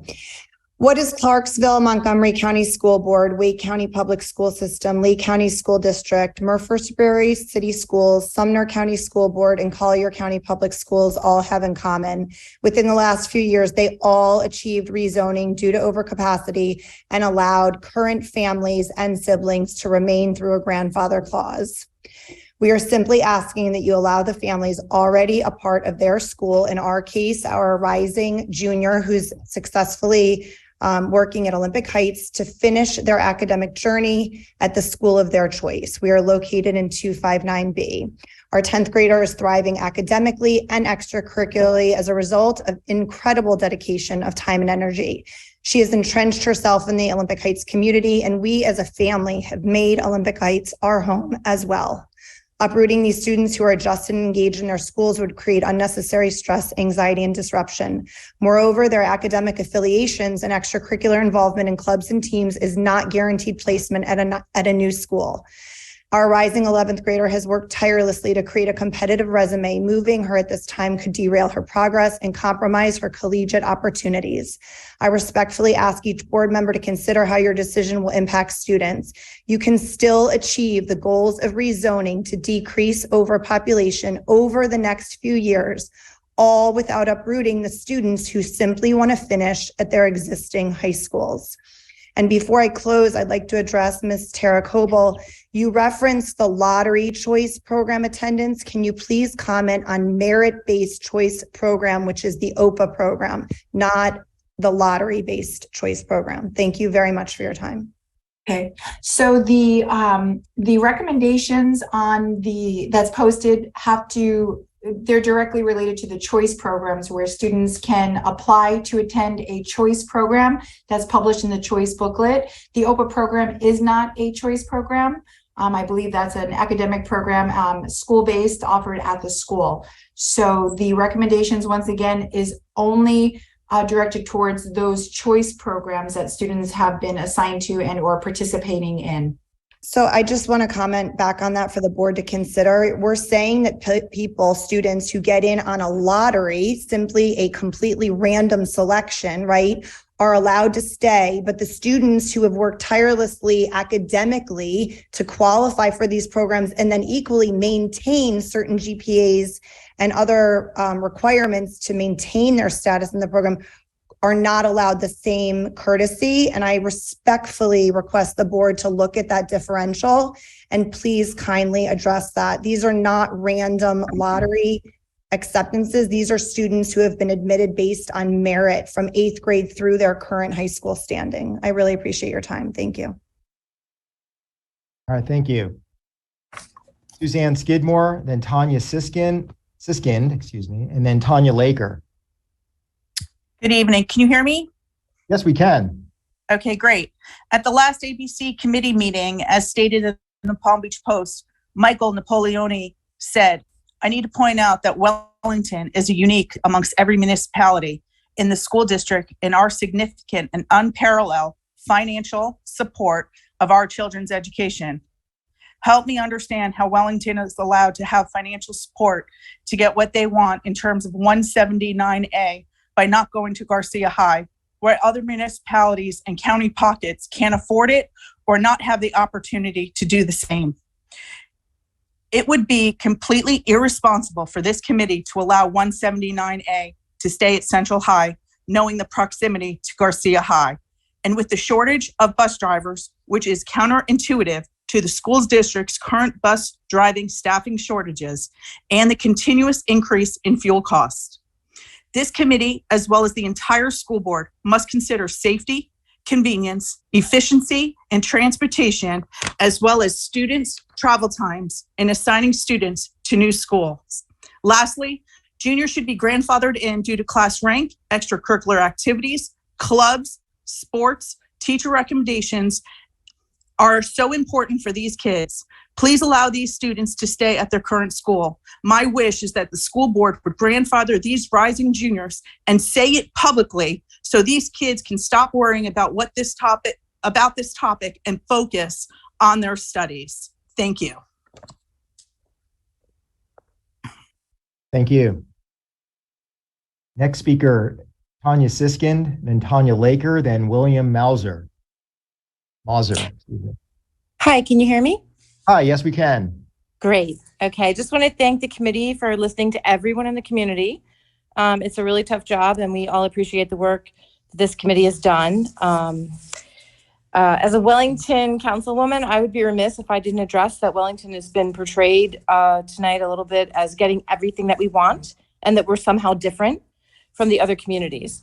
I was a 6-year PTA president in one of our elementary schools, and I have served countless hours volunteering in our community. And I can tell you that we have parents working 3 jobs. We have students who need shoes and school supplies. And I just want to say that we all face similar concerns when it comes to our students and families, and Wellington is no different. I just wanted to clear that up. I'm really on the call to thank the committee for its work. And obviously I support Study 7, as so many on this call have done tonight. And Mr. Steve Levin on the committee has really hit the nail on the head with his comments regarding Study 7, so I won't repeat them. But I urge the committee to promote Study 7 to the superintendent, Mike Berg, for his consideration. And I thank the committee again.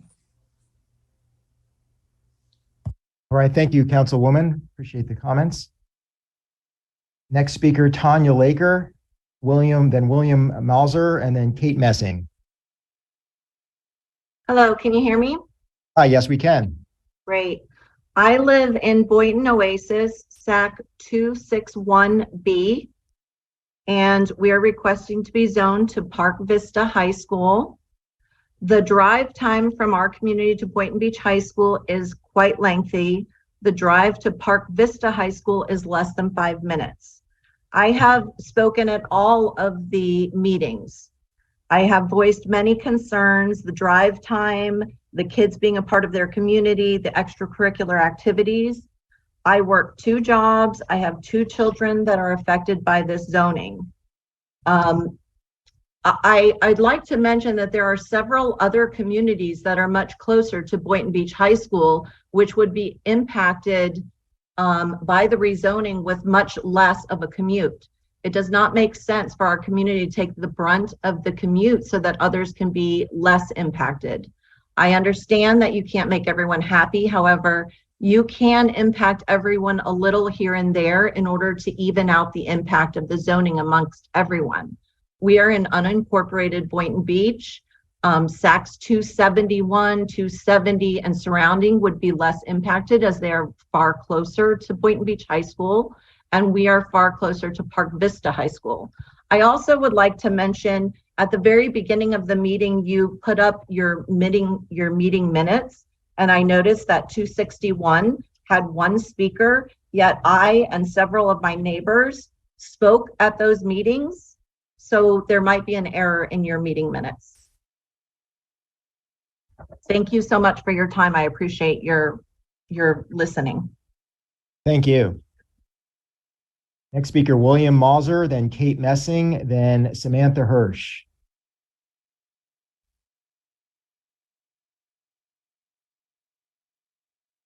William Mauser, are you available?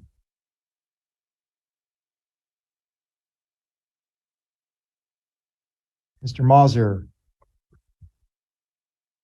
All right, we'll come back to Mr. Mauser. How about Kate Messing? Then Samantha. I'm here. Okay, that's the first time we heard you. All right, we hear you now. Thank you. Yes, I'm in the newly created SAC 218C, created by this Study 7, which I appreciate very much. I'm an almost 33-year-old resident of Strawberry Lakes and past HOA president of that community. And, was there when, the Park Vista was built back in 2004 and heard back then, why couldn't we be, zoned for that high school at that time.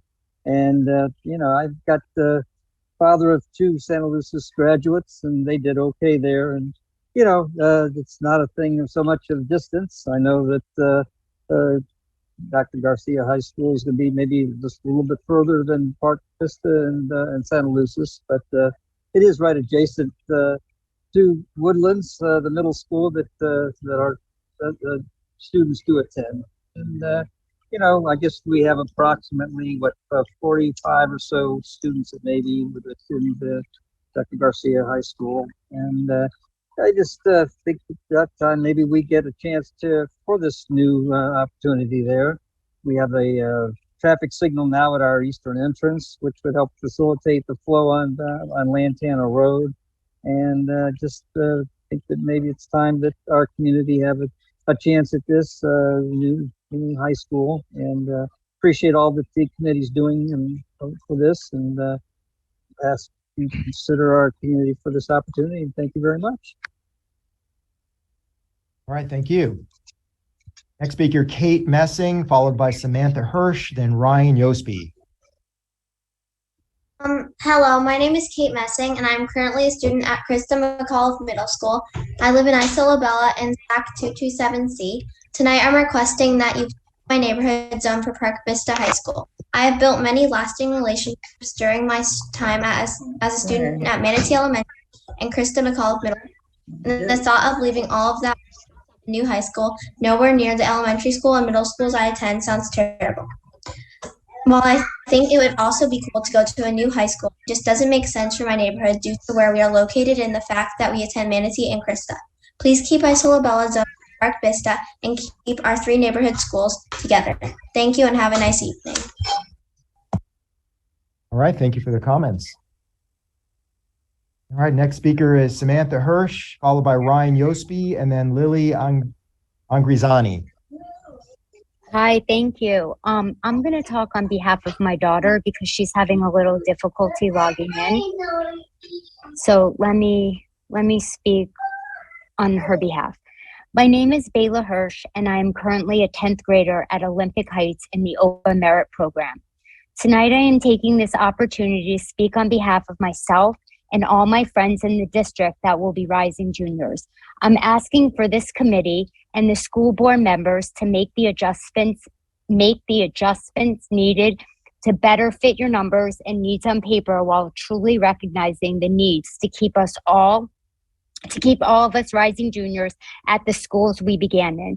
The stress and the daily struggles are really real for us. My generation has been programmed to be competitive at everything we do. Our class rankings, our position on sport teams, getting on the boards of clubs, and socially being accepted amongst our peers. This all sets us apart from each other and while setting us up for our future.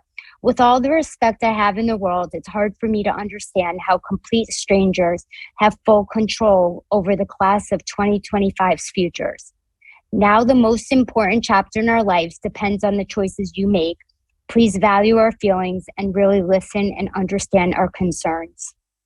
And keep me and my friends at the schools we started in. Thank you. Thank you. Next speaker, Ryan Yospi, then Lily Angrizani, and then James Messing. Ryan Yospi. Hi, can you please show the full map to show where Olympic Heights High School is physically, as that's not shown today? I live in 259B and have multiple children affected by this decision. 259B was zoned for Park Vista, then years ago rezoned to Olympic Heights, which is twice the distance. Why should Boynton Beach residents be zoned to go to a school in Boca? We need to look at this for generations to come. On rezone decisions, I implore you to go by the attendance zone criteria per statute 501 to direct your decision making. Move 259B to Park Vista and to allow current students to remain recommended via option 5011C. This reduces OH capacity, reduces bus routes, condenses zones, and keeps students and families together. When drawing the attendance boundary, the number one item is to review the student capacity of each facility to attempt optimal utilization. Study 7 stats, OH currently has 116% occupancy. By additionally moving SAC 259B to Park Vista, the capacity should go to acceptable levels. Also, the capacity trend for OH is growing with no relief in sight, while Park Vista numbers are going down. These studies show while you're prioritizing moving Boynton Beach High students where capacity is not a concern and the distance is closer than OH students is where travel over 2 miles, 2 cities away. Please prioritize moving 259B SAC over other SACs to be moved to Park Vista. If zoning impacts traffic patterns, is that study to add lights, etc. where needed? To summarize, I request formally move 259B to Park Vista for future students, and capacity will go to reasonable levels at OH as well as Park Vista. Please discuss and recommend the current students be allowed to opt in per section 5011C phase in to continue where they are currently. Thank you very much. Thank you very much. All right, next speaker, Lily Angrizani, James Messing, and then Tom Chris. Lily. Yes, Angrizani. hi. Hi. Yes, hi. Hi, actually, that's my daughter. So I'm Debbie Angrisani. Hi. Thank you for all of this. And I just wanted to state that I'm living in Greystone. I have 2 children, one going into middle school next year, one going to high school.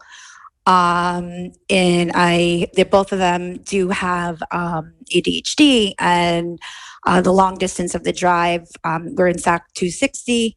The long distance of the drive would be really detrimental for them, as well as me. I do have a disability. I'm in agreement. I'm not going to, restate what everybody said with 6 and 7.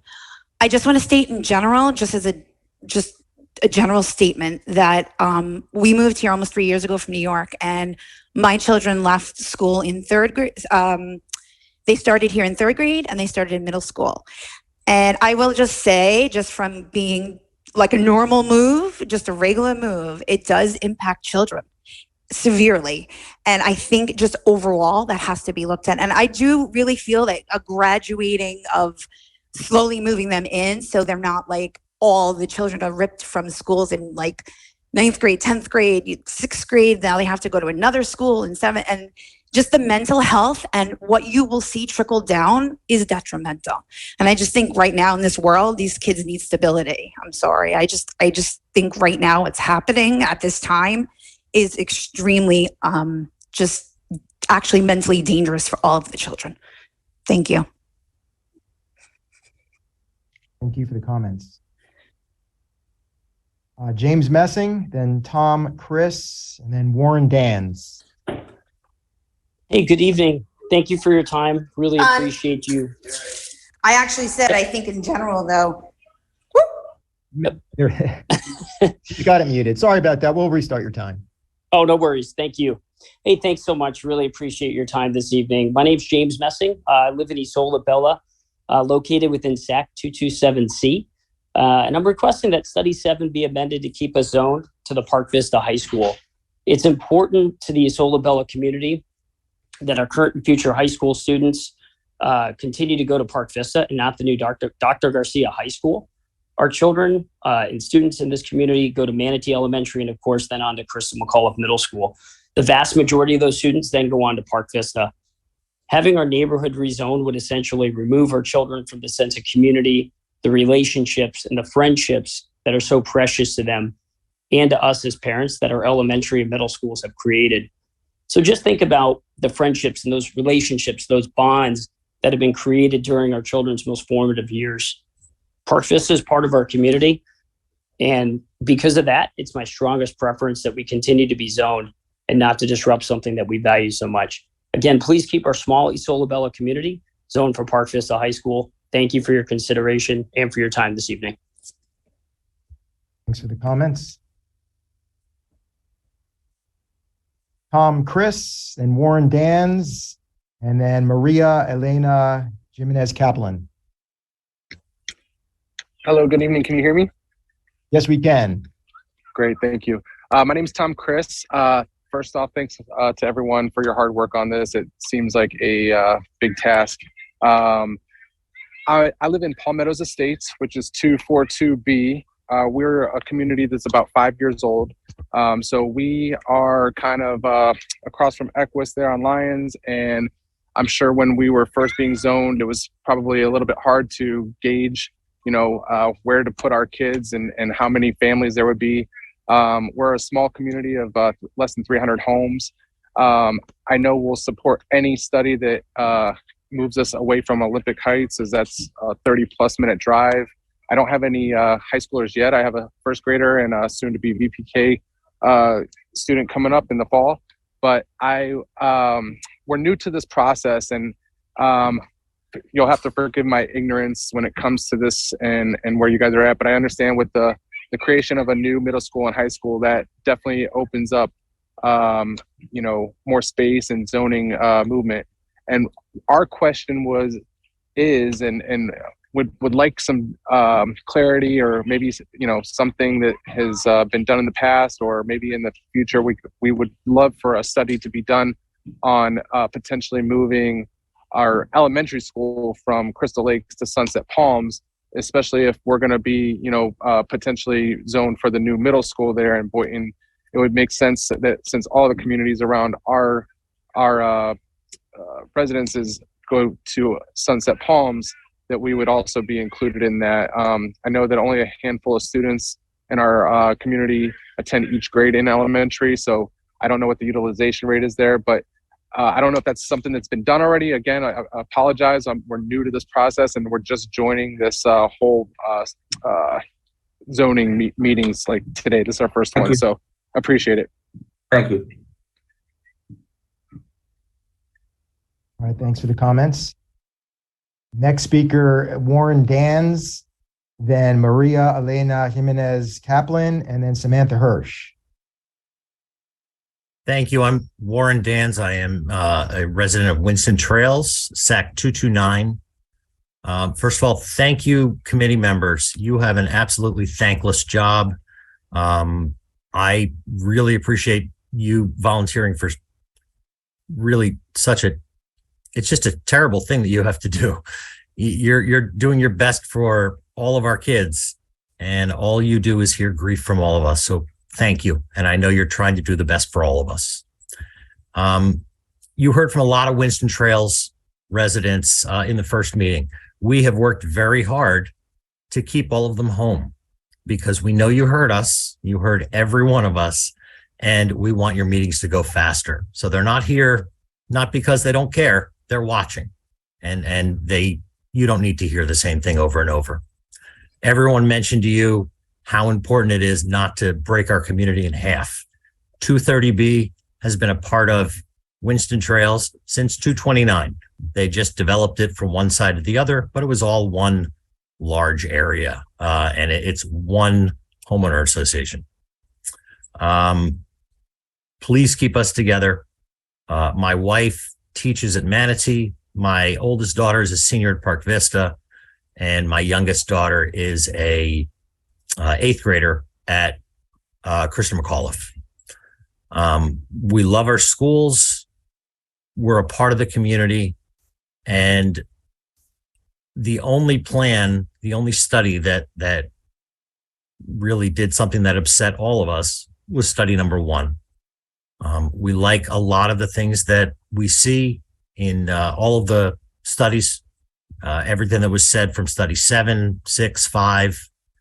The only thing you want to look at is if 259B moves in, just take a look at the numbers and make sure it doesn't put Park Vista too far over capacity, since you're under 10% of the kids that actually come to, a lot of the kids aren't going to the community school.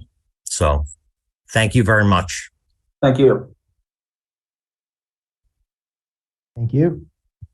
All right, next speaker, Maria Elena Jimenez Kaplan, Samantha Hirsch, then Matt Skidmore. Hello, can you hear me? Yes, we can. Okay, hi, my name is Maria Elena Jimenez Kaplan.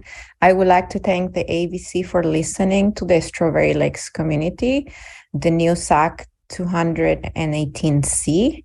We fully support the map number 7. We hope this is the map you recommend to the superintendent. It's the best choice, in my opinion, for our kids. They deserve this opportunity. Thank you. I also have my daughter, which is registered to speak, and she has problems logging in. Can she talk as well?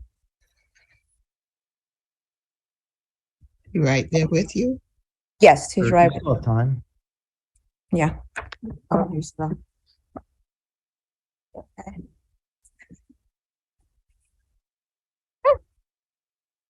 Okay. Hi, my name is Isabella Kaplan. I live in Strawberry Lakes. I currently go to Santa Lucis High School. I support also map number 7, so I can attend Dr. Garcia High School. It would be a great opportunity for me. Currently, as of late, I am one out of 731 freshman students. My GPA is a 4.0. However, I don't feel challenged at my current school as long as there is an abundance of violence at Santa Lucis. I know that violence is universal and I don't expect it to be changed. What I do expect for you is to listen to me and know that my SAC 218 needs a better shot for a better education. Please choose map number 7. My own education and many others will have a shot then. Thank you. Thank you. All right, thank you. Thanks for showing on video. If anyone's able to speak on video, that would be appreciated. I know some folks are on the phone or can't, but you can. That would be great. Thank you very much. Next speaker is Samantha Hirsch, then Matt Skidmore, and then Samar Hodraj.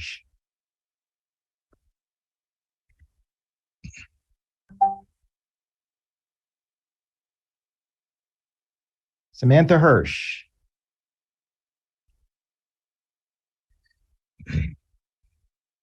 Ms. Hirsch, we can come back to Ms. Hirsch.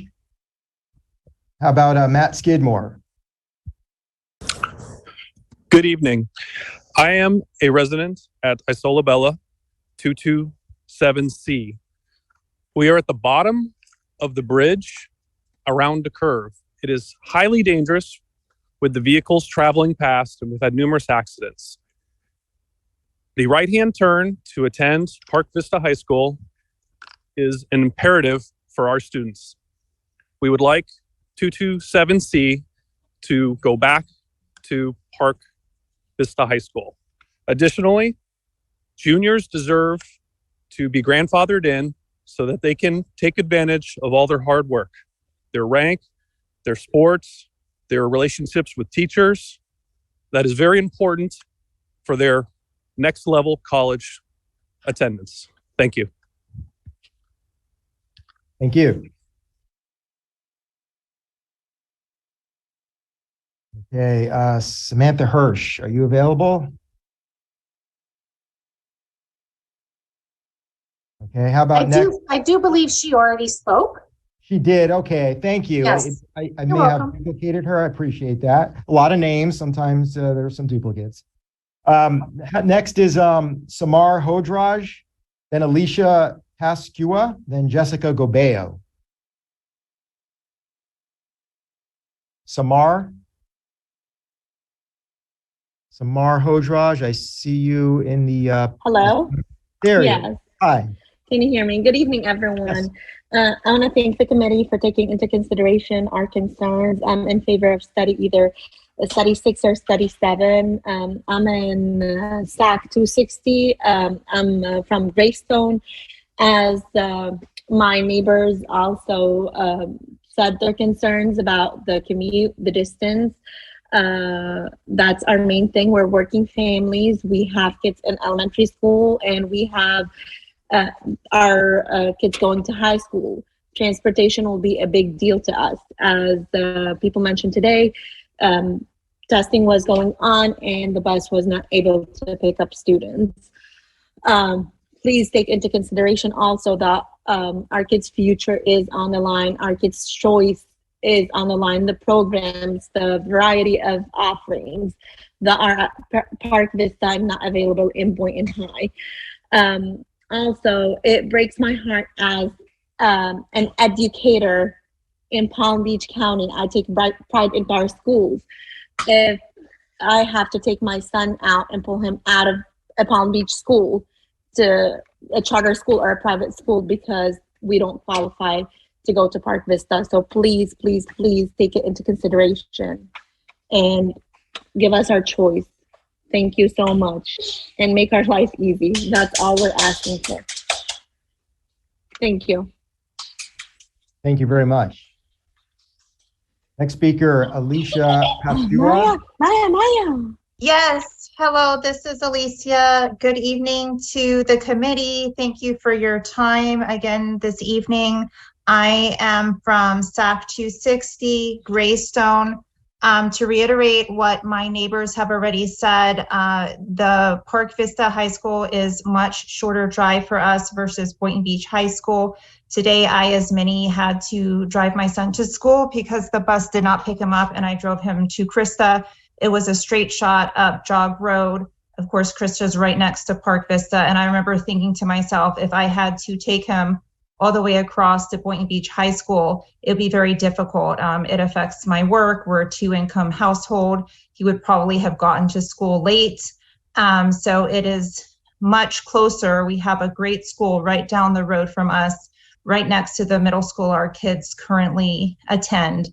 I also have 2 kids in 2 different schools. My daughter's currently in elementary school, and so her being in the west and then having another child all the way east would be very difficult as far as transportation with 2 working parents. So again, we support study 6 or 7 for our kids, and we thank you again for your time. Okay, thank you for the comments. Next speaker, Jessica Gobeo, and then Councilman John McGovern, and then Megan Ferrister. Hello, can you hear me? Hi, yes, we can. Wonderful. My name is Jessica Gobio. I wanted to thank you guys just for taking the time to do this, but I do want to just cut to the chase. Hello all, I am from the Boynton Oasis community, SAC 261B. To be straightforward and to the point, I will not be sending my children to Boynton Beach High School. I am begging and pleading with you to please make an arrangement to help our children. We have a beautiful community with thriving kids who deserve the best. We are zoned already for two amazing schools, elementary and middle. Why not make the third the same? Doing so, property value will increase, children will be safe, travel time will be decreased, and a more emotional security will be provided to our parents. Being zoned so far away from home with our inadequate bus system is outrageous. Most days the bus comes, however, some days it doesn't. If we're zoned for Boynton Beach High, it will be so incredibly out of the way to bring the kids to school. And finally, one of my main points that I don't understand are why are 55 and older communities zoned for Park Vista when there shouldn't be any children living in them? Why are communities, our community has children who desperately need their position. Send the 55 and older communities to Boynton Beach High like they were down south to make room for us, make things work, move things around. Yes, other schools will endure a little overcrowding. Another school needs to be made. Boynton Beach High needs a huge revamp. This is a really trying time to figure out schools and trying to decide if we need to move in this horrible housing market or try to take a gamble on getting the kids in a lottery somewhere else. It is clear that Boynton Beach High School is not the place to be with their rating and current capacity. Please figure out something that will benefit all. Make both sides of Jog, east and west, able to go to Park Vista and put the 55 and older out. Thank you. We support option 6. Thanks. Okay, next speaker, Village of Wellington Councilman John McGovern, then Megan Ferrister, and then William Vogt. Good evening. I'm Councilman John McGovern from Wellington, and you've heard from me at each of these meetings. And I just first want to say on behalf of the residents of Wellington, we thank you in this committee for all of the hard work that you've done and the many, many hours that you have put in. There does seem to be, listening to the comments tonight and watching the flow as it has gone through all of your meetings, hopefully a growing consensus towards Study 7 with maybe some additional minimal changes. And I do just want to say that on behalf of my colleagues on the Village Council in Wellington, our Education Committee, and all of our residents, we support Study 7. I live in 179A, and the fact is that keeping 179A at Palm Beach Central is not only good in practice, but it is also good for the community. And so I hope that that is what you will do. It also heads off, when we talk about listening to my colleagues from Green Acres and some of your board members, we talk about mitigation for the future. The fact is that when we get to that Western Communities High School that will come to our north and to our west, moving 156C and keeping 179A at Palm Beach Central head off problems that will come down the road as those issues have to be addressed. So it is a continuity benefit that you are putting in place for the future by going with Study 7, which you all have worked towards so tirelessly over these last many meetings. So again, I want to thank you for your work, and I hope that you will support Study 7. Thank you so much. Thank you. Thank you, Councilman, for the comments. Next speaker, Megan Ferrister, then William Vogt, and then Angela Stuhlman. Hi, can you hear me? Hi, yes, we can. Good evening. My name is Megan Firester, and I am in the community of Greystone. And tonight, I am asking you to please approve Study 6 or 7, which puts our SAC 260 in the zone of Park Vista. My daughter is an 8th grade student at Krista McAuliffe Middle School, and we are residents again in Greystone, and you've heard from many of my neighbors tonight. We are a community on Hagen Ranch Road in Woolbright. Students in Greystone on Hagen Ranch Road are traveling about 8 miles east and west to get to Boynton Beach High School. With a change to Park Vista, families would travel about 4 miles north and south instead. This morning, as many of my neighbors have reported, the bus to our middle school did not come, and this is hardly a rare occurrence. And to take the kids a quick distance to a school when this happens is not nearly as inconvenient as it would be if the kids were to be at Boynton Beach High School. Not only does this often happen with the buses, there are circumstances like doctor's appointments, after-school activities, meetings in which my child will have to get to and from the school via my own personal transportation in order to fully participate. With work, this is really difficult since it's so far away with traffic. It could be well over 35 minutes to get to Boynton Beach High School, whereas Park Vista is about 10 minutes away, and it's a very direct route. We actually pass Park Vista High School to get to Boynton Beach High School, which is why I'm asking you to please approve study 6 or 7, which puts our SAC in the zone of Park Vista. And I'd like to sincerely thank you all for the work that you are doing. Take care. Thank you for the comments. Next speaker, William Vogt, then Angela Stuhlman, then Laura Fine.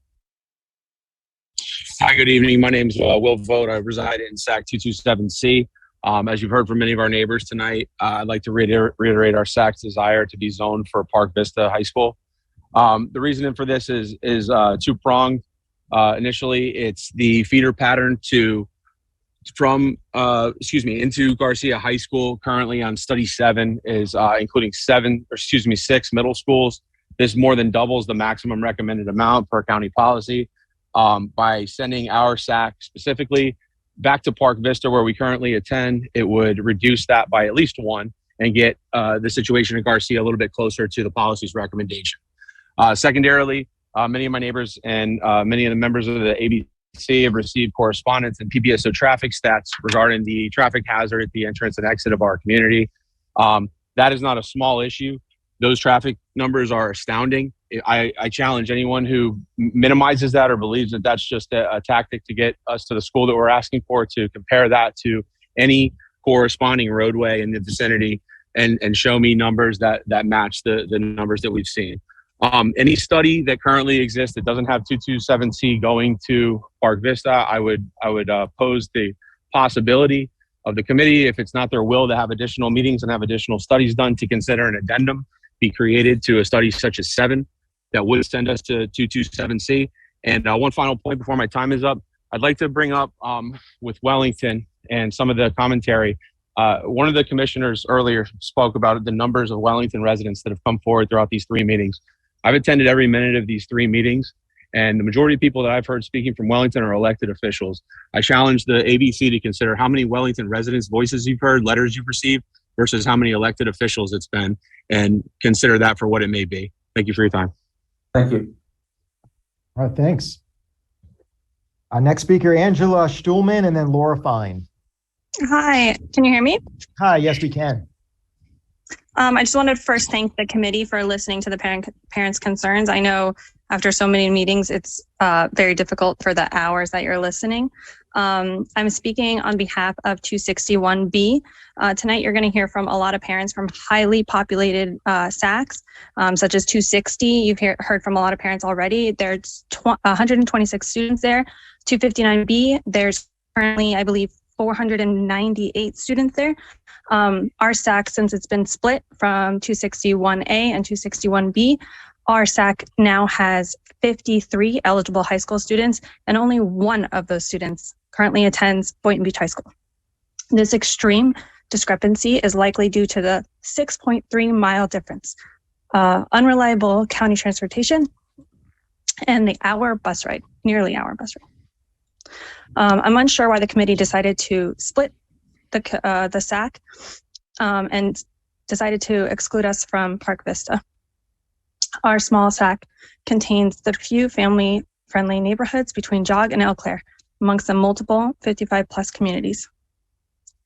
Please do not discount our voice because we are the minority on this meeting tonight. Thank you so much. Thank you.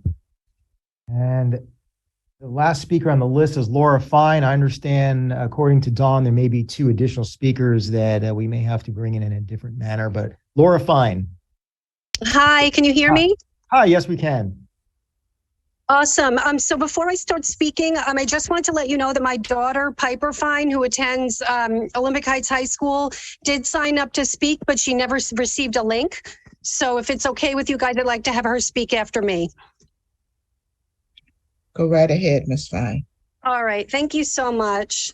Thank you. So thank you so much again to the ABC committee to listening to all the parents. We really do appreciate it. So our daughter Piper attends Olympic Heights High School as a freshman in the advanced theater program.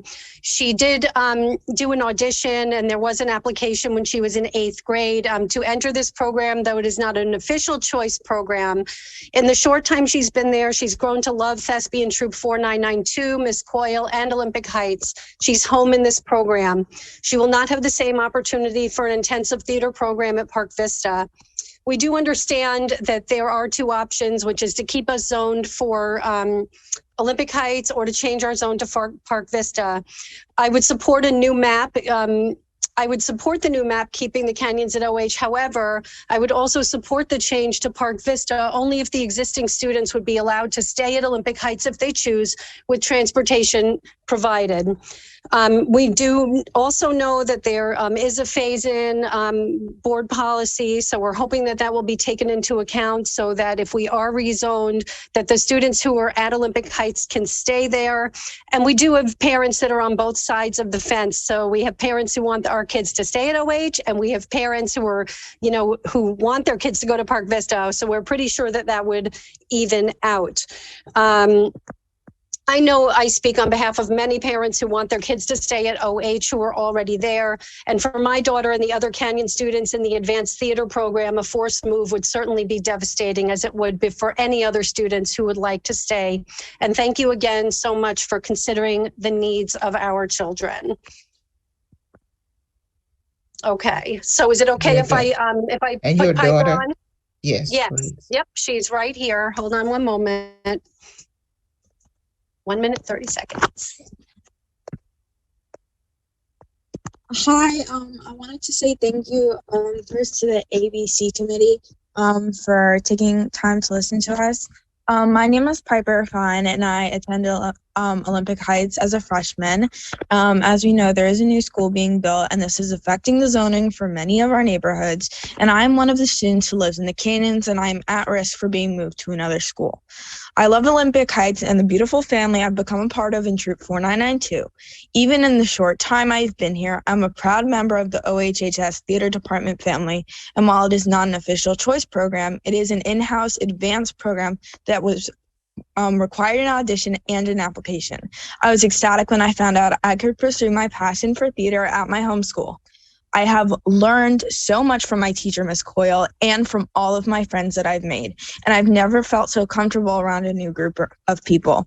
It's such an inspiring and supportive environment there, and we not only have fun with each other, but we also create beautiful different kinds of arts together. I know I won't have this opportunity at Park Vista or the new school, and it would honestly be one of the worst things ever to have to leave, and I've made some of my best friends here, and I'm part of something truly special. Thank you so much for listening to me. Thank you for your remarks. Okay, Dawn, did we have a couple of additional, that's I believe all the speakers that oh, there are a few more. Okay. Yadira Gonzalez. Sí. Hi. escuchas?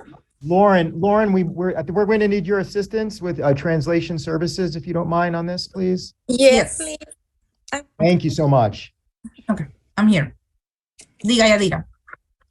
Sí, buenas tardes. Mi nombre es Yadira González y estoy haciendo referencia al SAC 156C. Good afternoon. My name is Yadira Gonzalez and I'm referring SAC 156C. Yo estoy en total desacuerdo con el cambio de zona escolar para la Wellington High, estudios 5 y 7. I totally disagree with studies 5 and 7 from Wellington High. Me parece que no es justo, no era algo que se esperaba, ya que nosotros vivimos completamente west de la nueva escuela Joaquín García. I believe it's not fair. This is something that we didn't expect since we live just west of the new school, Joaquín García. Y nunca pensamos que nos afectaría de esta manera. We never thought that would be affected in this way. Yo quiero que mi hijo permanezca en su escuela Palm Beach Central. I want my son to remain in his school, Palm Beach Central. Él es un estudiante con excelencia académica. He is a student of academic excellence. Completamente involucrado con su escuela extracurricular y atléticamente. Completely involved in his with his school extracurricular activities and in athletics too. Además de estar en banda, un programa maravilloso con un excelente director. Besides he's in band, this is a wonderful program with a magnificent director. Por favor, tenga en consideración mover de vuelta SAC 156C para la Palm Beach Central. Please consider move back SAC 156C to Palm Beach Central. Muchas gracias por escuchar y por el traductor. Thank you very much for listening and for the interpreter. Thank you, Ms. Gonzalez, and thank you very much, Ms. Borares. Gracias, señora González. De nada. You're welcome. Okay, there's one phone number that's 800-6660 that's showing. If you want to provide your name so we can cross-check the list. You're ready to speak. I'm not sure who that is, but if you'd like to provide your name, we can cross-check the speaker list. Phone number ending in 6660.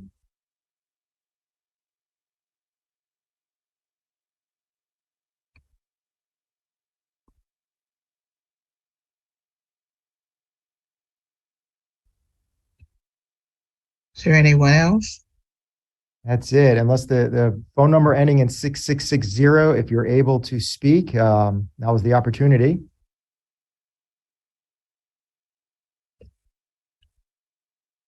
All right, Dawn, it appears we're unable to hear that speaker, or they're not able to speak at this time. So perhaps if they're on the list and they're able to join us at a later time, perhaps if it's up to the chair, we can perhaps hear from that speaker later. Okay, we're going to go back to the. I think that's it, Madam Chair. That will do it for the speakers. Thank you. All right, we're back to the committee for discussion and action.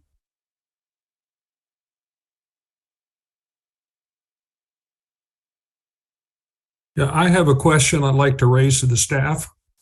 Yes, please, go ahead. A couple of the speakers have suggested that juniors be allowed to opt out of any move and be allowed to stay at whatever school they are. My understanding is that issue is outside the committee's purview, that we are simply here to determine the boundaries, and that the decisions have been made that this is going to affect freshmen, sophomore, and juniors. But I'd just like to get some confirmation to make sure that my understanding is correct. Yes, Dr. Diaz, that's correct. That would be a decision, at the leadership level to determine any additional grandfathering than that final year, or those, the siblings of those students, those rising 12th graders, any additional students that would be grandfathered in would be, a leadership decision, and inevitably, forwarded to the, if that's the superintendent's decision, pretty much the superintendent's decision, if there's any additional grandfathering. Thank you. That's correct. Okay. Madam Chairwoman, before we continue, just a point of parliamentary procedure. If Certainly. everyone would remember to raise their hand to be called on, and to speak once, and then let everybody else have a chance to speak once before you speak a second time. That's standard parliamentary procedure. Thank you. Now, just to add to that, there is nothing to prevent you from, adding that as any recommendation that you would, prefer to see grandfathering. I mean, the ABC can absolutely do that, but that's not in the purview of the ABC is to, recommend a study with, we're also recommending, a definitive grandfathering clause, but it's, something you can include in your comments during a recommendation. When we have heard things from the public in the past, we have shared those concerns with the superintendent, ranging from grandfathering students in to transportation issues. So we've certainly made sure, but you're absolutely right, Dr. Diaz, it's not within our parameters. Okay, let me, I see, I saw Donaldson and then I saw Levine. Is there someone that has not spoken? Okay, then I'll go to Donaldson and then Levine. Mr. Levine's hand was up actually before mine. I don't want to be Then, rude. okay. Then, thank you. Oh, okay. I'm not going to turn that one down. I just had a question. So when we're referring to juniors, we're referring to current juniors, correct? Which will be seniors next year. Well, there's two ways to look at that. It's either current juniors are considered rising 12th graders. So they within the study, they have that the study includes the figures providing those current juniors that are going to be seniors next year, the choice to reside. And we assume most of them would. Now there's rising 11th graders would be current 10th graders. That's the way you put it. So right, a current 11th grader already within the study can remain at their current school. So it's rising 12th grader, rising 11th, or rising 11th grader is a current 10th grader. So it's the terminology. And then I had a question of, could you clarify the phrasing and policy that the district has?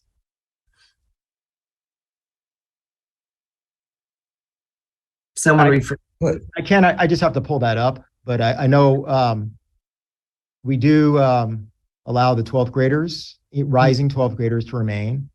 And that's the definitive part of that. And then we look to see if we can also, then it's dependent on the capacity and the utilization. Can we then also allow, similar to what we do with Blue Lake, those 5th graders, they're all the siblings, if they've got a 2nd grade sibling or even an incoming kindergartner, we try to see, is there space within the study to then allow siblings to also remain the siblings of those rising final year. So that's not a guarantee, but if we've typically tried to do that, if space is not an issue. And then beyond that, per the policy, it's if there's space available. So it's really dependent on, does it negatively impact utilization?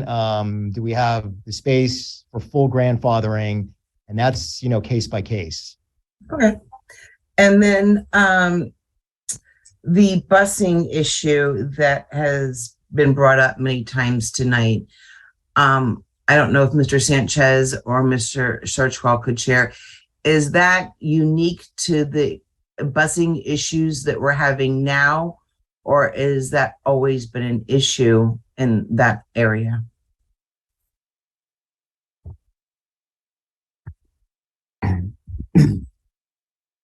No, the busing issues that we're facing today are definitely different than the busing issues that we've faced prior to the pandemic. I mean, we're nationwide, there's a bus driver shortage, and that's no surprise. I think you've probably all heard that before. And we're doing a lot to try to address that, including raising salaries and doing bus fares job fairs every single week. So we're working hard to resolve that issue, but we recognize that it's still an issue. Thank you. And then my last question was the in-house choice programs. They're not choice programs, they're advanced programs. Theater was one of the ones that was mentioned at Olympic Heights. and the academic academy that was also mentioned from Olympic Heights. It was shared that they are not part of the choice, but they did have to go through a process to be selected for that program. I am assuming that it's unique to Olympic Heights. In the past, have we ever had this type of uniqueness to where they were also grandfathered in? I mean, this is the first time that I recall with the choice program doing that. I just didn't know if we had done it with the unique programs that an individual high school may have. And that's my last question. If we have done it, if the school, if the district as a whole has done it. Okay, I yes. mean, I know Dr. Johnson and I are both on, and I don't think we can really speak to that for as long as we've been there. This is really the, I mean, I don't recall. Jason, do you recall what happened with, what was the most recent? Was that Park Vista when kids got moved there? I don't remember this being, I don't recall this being an issue. Dr. Johnson, it's a non-choice department question, so it wouldn't have been something that our department would weigh in on. You know, these are school-based programs, so this would need to be discussed outside of the choice purview. Would Dr. Licata have some insight? I'm only picking on him because he's been around forever and has done a little bit of everything.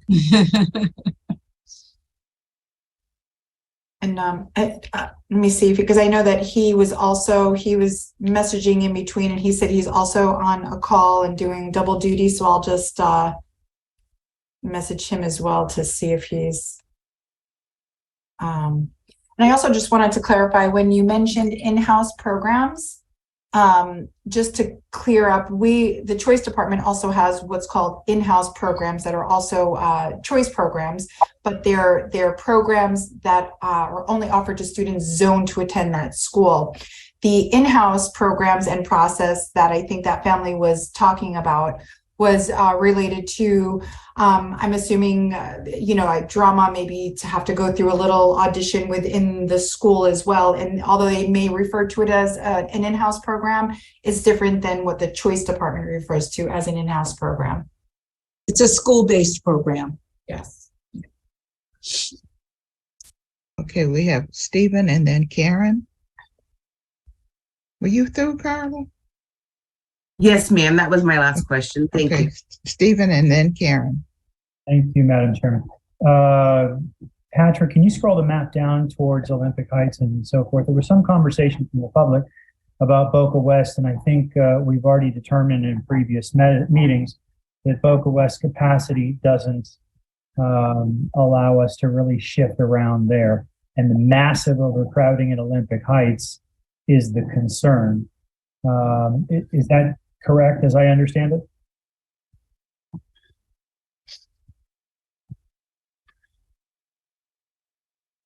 I'm going to go with I'm sorry. Go ahead again. I'm sorry. The purview of the committee doesn't allow us to pull from an overcrowded school to make another one more overcrowded, which is why Boca West isn't being involved in this study. And Olympic Heights, as the second most overcrowded high school in the county, must have relief, especially with the upcoming construction. So far, all correct? Per our October FTE count, West Boca High School is at 98% utilization. Yeah, so flooding them would put them over 100%, and that doesn't work. So if we look at 259B, and we take that again from Olympic Heights back to Park Vista, we decided earlier tonight that balances Park Vista and gives Olympic Heights the additional relief. Is that correct? Yes, it would put Park Vista at 97%, and it would put Olympic Heights at 104%. still overcrowded, but doable. And that really doesn't allow us to take 259B and 227C both back to Park Vista. That would put Park Vista back over and we've tipped the barrel again. Is that right? Believe that when we looked at this, it puts Park Vista at around 102%, but then don't also forget that it also then under enrolls Dr. Garcia High School. Yeah. So which is the whole point of the beginning. So then you're going to have to look for some other piece to put in there to make that school's utilization in the out years. I just wanted to clarify those things. I believe they're all talking points that we had earlier this evening. It seems like from the public comment, and for some reason there's this new idea to pick on Wellington. I'm looking at public written comment of 67 some pieces from Wellington residents. Now, the whole point of committee members is that everybody doesn't need to have an opinion. The committee drives a vote, and the vote goes to the superintendent who makes a decision. When elected officials of a community are responding to their constituents, their voters, they're responding to their residents. So I applaud those from Green Acres who got on tonight, those from Wellington that got on tonight, and in past meetings, for, having Mayor Singer from Boca involved in conversations. I think that's critically important and helps to wade through some of the conversation and see some of the value in those larger topics. It seems to me that if we take 259B,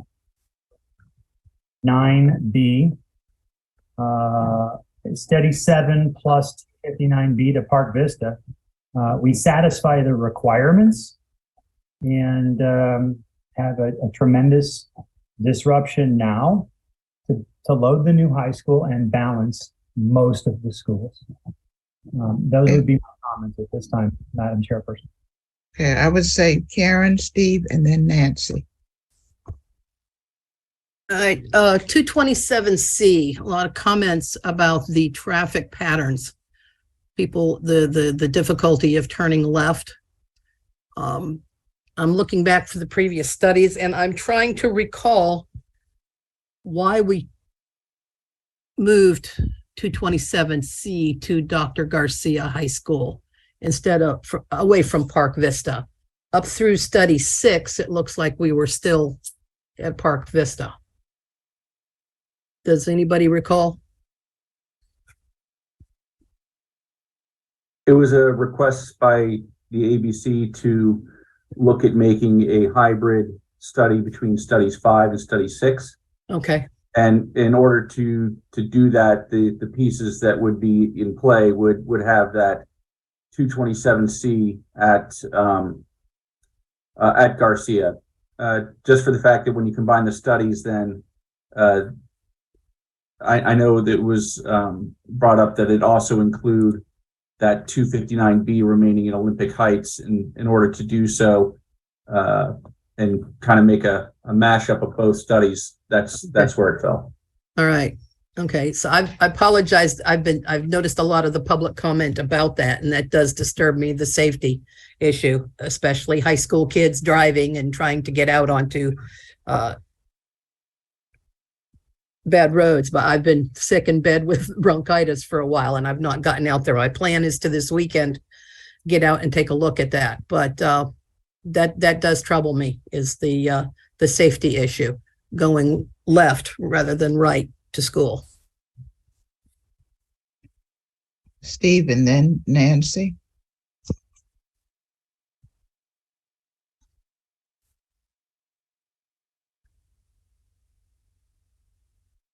Steve,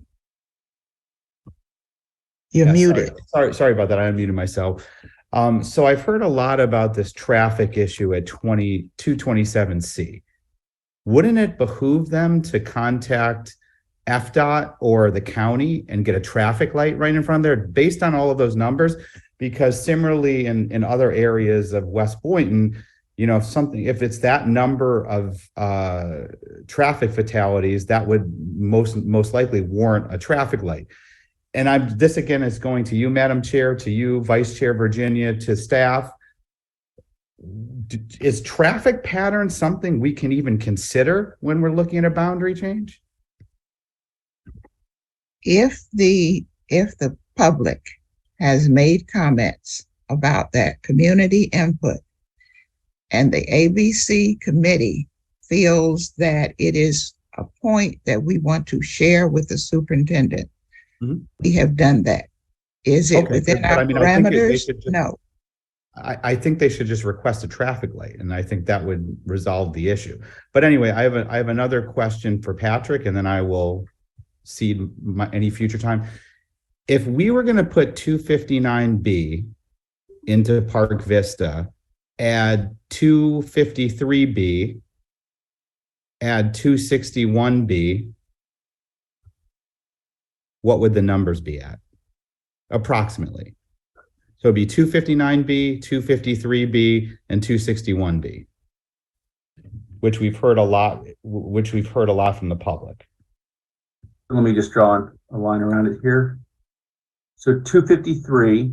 Right, because 253B, from what we are told by the public, that's within the walk zone from Park Vista. And then also 261B. 261B. And then 259B, which a lot of us have talked about, a lot of people have talked about.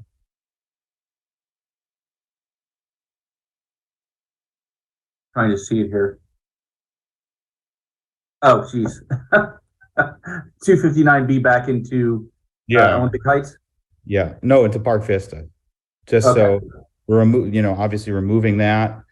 I'm just curious, just because So 253B right now has 26 attending students and 123 residing students. Okay. And the 261B has 1 attending and 53 residing. So the impact to Boynton Beach, let's just see here right now. Boynton Beach, it wouldn't have that much of an impact, but then of course you're then under, taking more students away from an under-enrolled school, because you're at least at 27 students more coming out of okay. Boynton Beach. So really 259B is kind of the sweet spot to. Well, it is, but don't forget, you have 123 residing and 53 residing. So you've got about 176 more residing students from that area. I'm just trying to I'm trying to reach a goal where we eliminate overcrowding Olympic Heights and then get Park Vista up to capacity. So following what Stephen Levin said, 259B kind of accomplishes both of those goals. Well, the thing is if you move 259B, even without the 253B to 261B, right, you put like 97%, right? That's what you said. Put them at 97%. Okay. But the thing is, we would have to assume, and we would account for a portion of the residing population to also come out of these two SACs over the time period. You have 176 students that are not. I just take back what I said. I was just trying to figure out if we could add a little bit more to Park Vista, but let's just disregard what I said and just follow 259B going from, it's the study 7, just moving 259B from Olympic Heights to Park Vista. Okay, so if you do that, you put Park Vista at 97% and you put Olympic Heights at 104%. Okay, I just want to understand that, but that changes the dynamics. Okay, we have Nancy, and then circling back to Karen after Nancy. Nancy, you're muted. Sorry about that. I just have a couple of comments and then a few questions. That was the first parent we heard from 156C that is moving the students out of Wellington High School to Palm Beach Central so that 179A can stay at Central. So I appreciate the parent coming. As far as 259B, I am in favor personally for moving them from Olympic Heights to Park Vista, with the caveat that the boundary committee can make some kind of recommendation for that in-house choice program. I do recall I was on the committee when we made this tough decision to move those kids all the way to Olympic Heights, and I don't think it sat well with most of us. I think Cynthia can attest to that. And my question, and I'm not sure if Ms. Milton can answer this or Mr. Shaw, regarding 180B, 181A, and 181B, and the issue, the many comments I heard was that the city of Green Acres students were going to too many high schools. Was the desire not to attend a new high school and rather to keep them back at John I. Leonard? I'm a little confused to what the wants and needs were of that community as well. Thank you. You have Karen and then Virginia. Yeah, I received an email from one of the parents about SAC 227C. A traffic light has been requested multiple times. They've conducted many studies for it, but because of their proximity to the Turnpike Bridge, it was deemed unable to have a traffic light due to the flow of traffic over the bridge, for what it's worth. Virginia. And then Ms. Melton. Thank you. Some of my points have been touched on, so let's see. 218C, Strawberry Lakes. Okay. Can you hear me? Yes, I'm sorry. I was 218C, Strawberry Lakes. That creates a pretty skinny finger. Can we get away with this?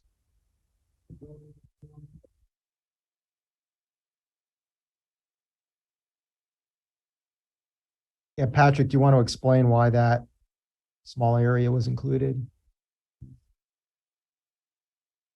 You're muted. You're muted. The splitting of that particular SAC had, I want to say, originally well over 500 students. That in splitting it and joining it, that this community to the south of that road is really separated from the majority of SAC 218B, as is this 218A. There's a mix of students there, so there's not any particular one student over the next, and it's I think at best it's maybe around 45 students that would be impacted, but currently as a whole, this area could not be moved as a whole. So that's why it was looked at it and being split.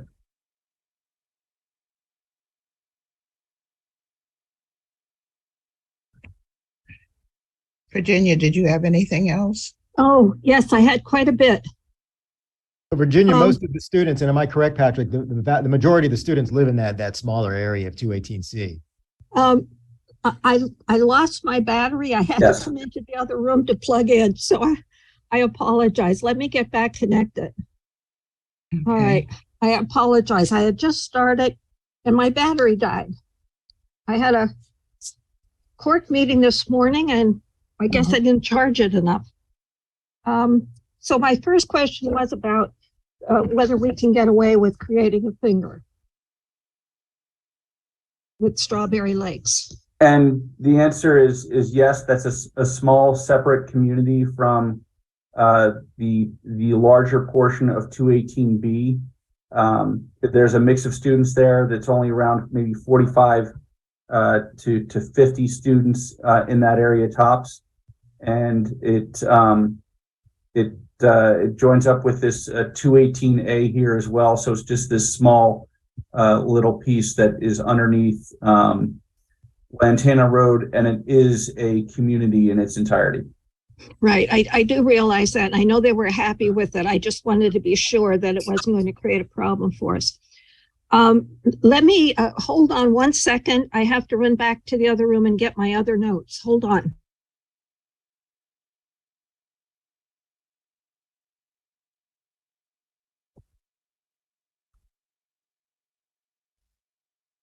And just as a reminder in regards to fingers, and I'll repeat the criteria within policy is the creation of islands or fingers that isolate distinctly identifiable ethnic racial groups shall be avoided. All right, thank you. The grandfather question is something that concerns me, and I do hope we'll look at those special in-school, whether you call them choice or selective programs. The bus problem concerns me. One thing I want to know about the traffic for, is at Isola Bella. Now, they talked about trying to make that left-hand turn. Well, if they go to Park Vista, don't they have to drive back and make a left-hand turn to enter back into Isola Bella?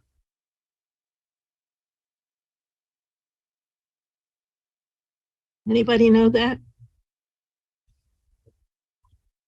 Yes, that's they how the do. traffic On their way patterns are. home, they would be crossing traffic. So it's the does- same you're- situation. Well, you're crossing south. So you're on the north side of Lantana Road and you're crossing across 2 lanes to go south, as opposed to crossing in the morning. It is essentially the same thing, Virginia. You bring up a valid point. There are 2 new traffic lights on Lantana Road now, not there in that area, but there are 2 new traffic lights east of Jog Road, and there are just so many traffic lights on Lantana right now. Plus, as the previous comment was stated, that they have been denied the opportunity for a traffic light there. But Okay. leaving in the morning, it would be easier that they're turning right, leaving in the afternoon. That's true. Okay, so they have a traffic issue either way, but we were able to include them in Park Vista in some of the other maps that we did. So if we move the SAC 179A back to Dr. Garcia High School, would that help any of the Green Acres question?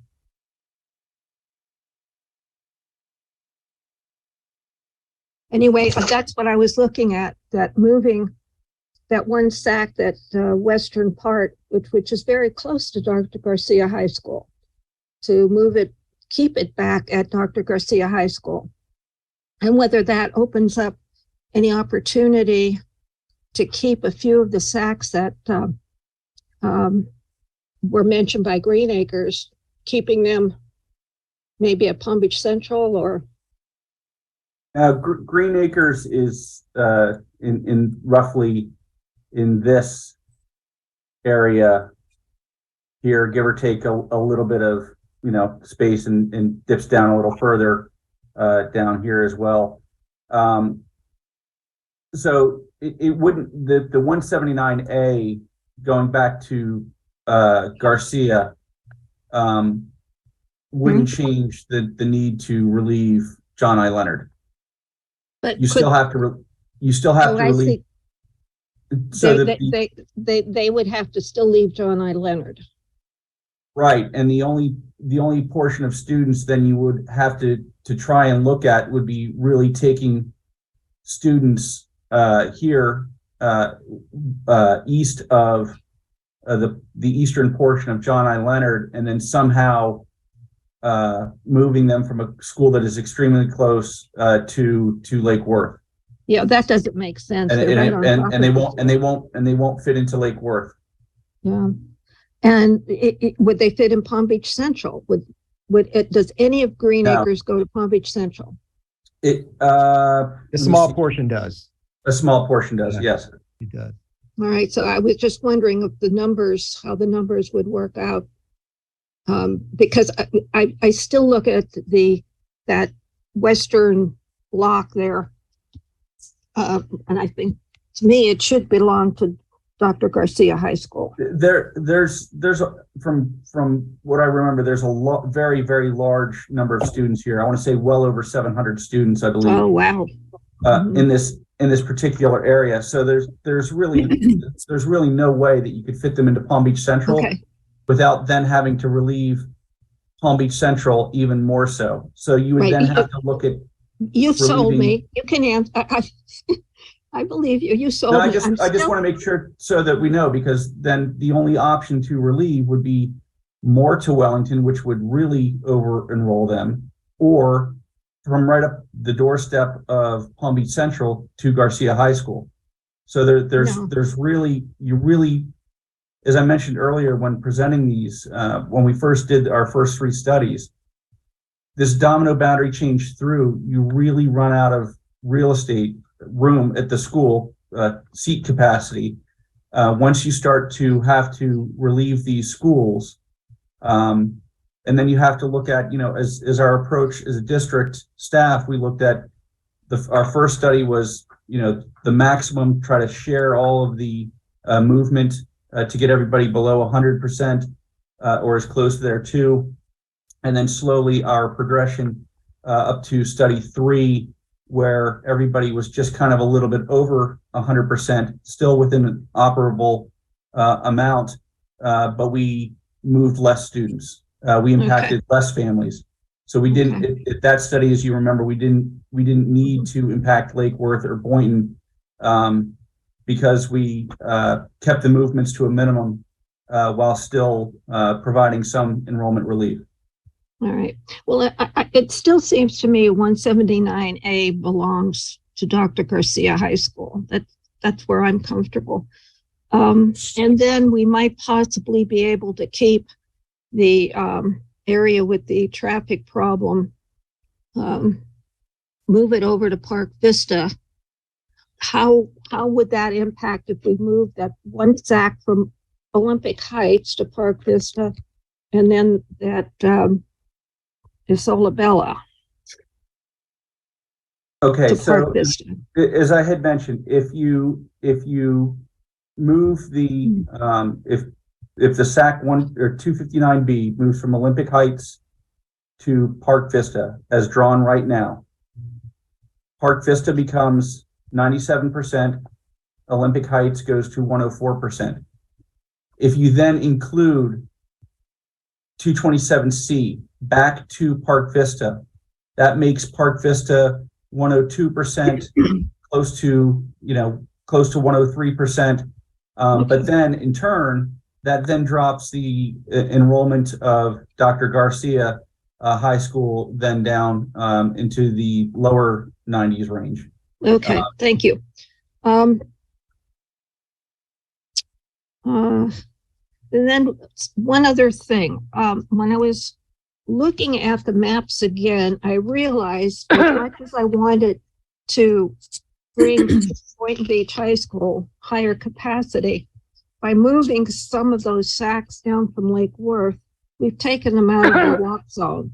Can you bring up the walk zone map?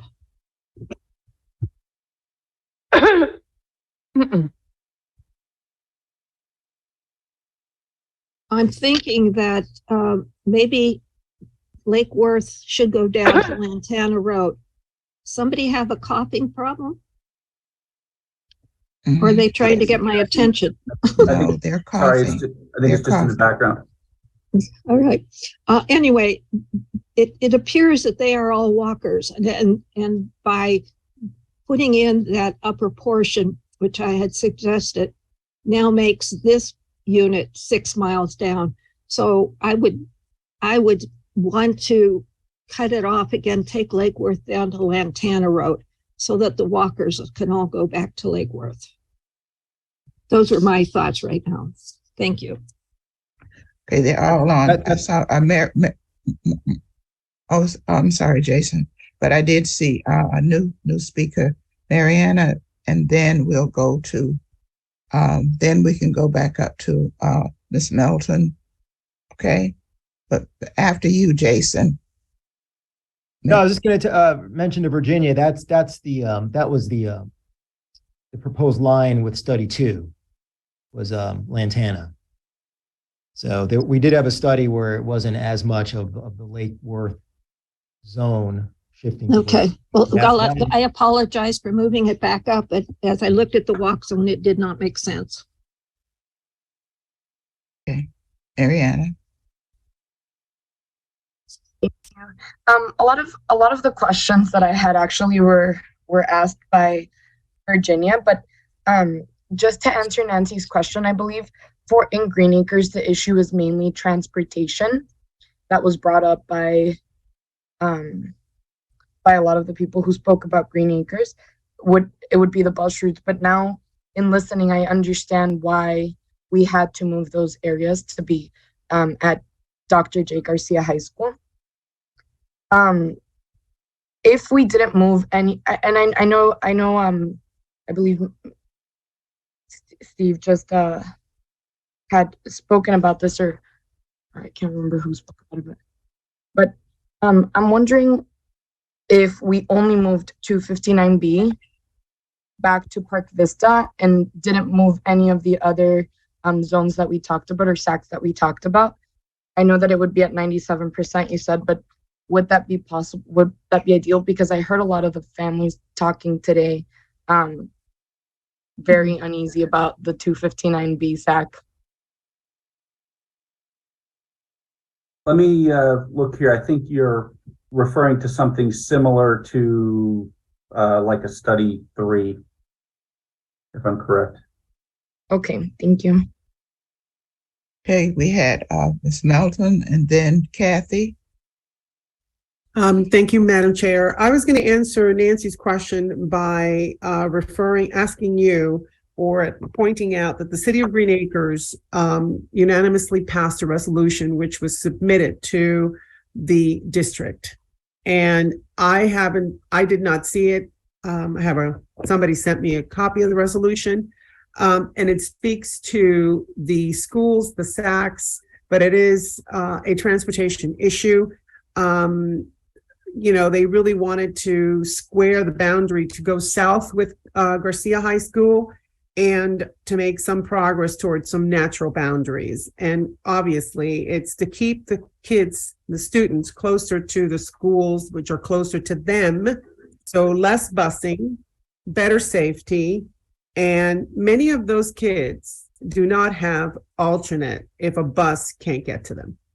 So that's what I know about Green Acres, but I would refer Nancy and this committee, and I would request, Madam Chair, that resolution be made available to this committee so that we know what the City of Green Acres is talking about. Okay. Kathy, yeah, that we can have the resolution be made available to the committee. And that's those comments would always be very, very, very helpful. Anytime municipalities weigh in, that's good. Anytime large groups weigh in, that's also very good. The school board, and I'm just going to emphasize, is the body that implements policy. So I'm sure a resolution from a municipality would have the weight with the school board, because it would be at that level that they would want to be addressing that. But yeah, we can certainly, because just like any other public comment, we would make sure that the boundary committee would have those public comments. Jason, you have your hand up. I think it would be helpful as we move forward. And in that resolution, they state the SACs that they're discussing. And since these elected officials were given a minute, 30 seconds, obviously they couldn't expand on what was on the resolution. Jason, you have your hand up. Yeah, so I just wanted to mention, Ms. Melton, that the resolution has been posted to the public comment packet on the website, and a copy will also be provided to the school board as well. So it is on public comment. We received it, and the public can access the resolution. Okay, Kathy. Yes, hi, thank you, Madam Chair. I have a few comments. First, thank the staff for the great work they've been doing and all these changes that we keep asking for. I was a little bit surprised after I heard the presentation. We do seem to be very focused on this study number 7 and, you know, how to move stuff around. And I'm just wondering if we're letting go of prior studies, because when I see study 7, you know, from the staff presentation, there's a lot of negatives associated with it, like the, you know, overcrowding that would remain at a lot of the schools, Wellington and Olympic Heights, the, you know, the problems that aren't solved. And then the fact that the Garcia High School would have 6 feeder schools, which seems to be against, you know, the policy, or I don't know if it's a policy or the, you know, directive. So I was actually surprised after they gave the presentation that we're really still even focusing on this study. And I looked through all my notes from the last meeting, and just my general observation is throughout all the public comment that we've heard, there seems to be more of an overwhelming like for study 6. So I'm just wondering if we've abandoned that, or if we're just doing our due diligence on this study and then we're going to discuss all 7 studies, or how that's going to go. And then also, I just wanted to make a comment just to add my weight to others' comments that, you know, I also feel like if there's a way we can make a recommendation, no matter how this turns out, for folks that have gotten into those special programs that aren't choice programs or in-house programs, the theater program at Olympic Heights, I just want to add my support for if we can put in a word to allow those students to stay in those programs if they choose.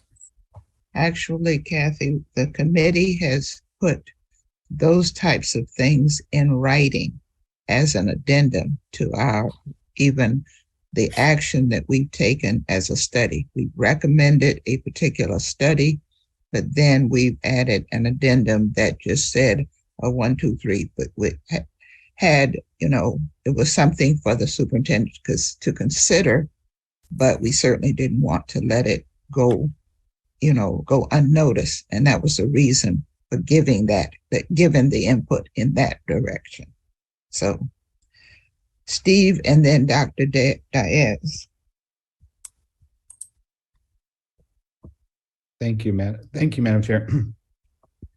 I just want to kind of flush out a couple of the recommendations, because I think what I'm hearing we're hearing from a lot of parents where their children are in special programs and they don't fall neatly within the choice guidelines. So I just had a couple questions for staff, and then I just want to throw out a couple recommendations, not necessarily study related, because I think it's important for us to address some of these exterior concerns before we necessarily focus on, you know, tweaking this study potentially. The first question is that OPA program that's at Olympic Heights, and that theater program that I've heard from a couple of folks at Olympic Heights, that's like an in-house, like, application type of program, or what is that? If somebody, maybe Dr. Licata or somebody else from the academic side can give me an idea of what that is.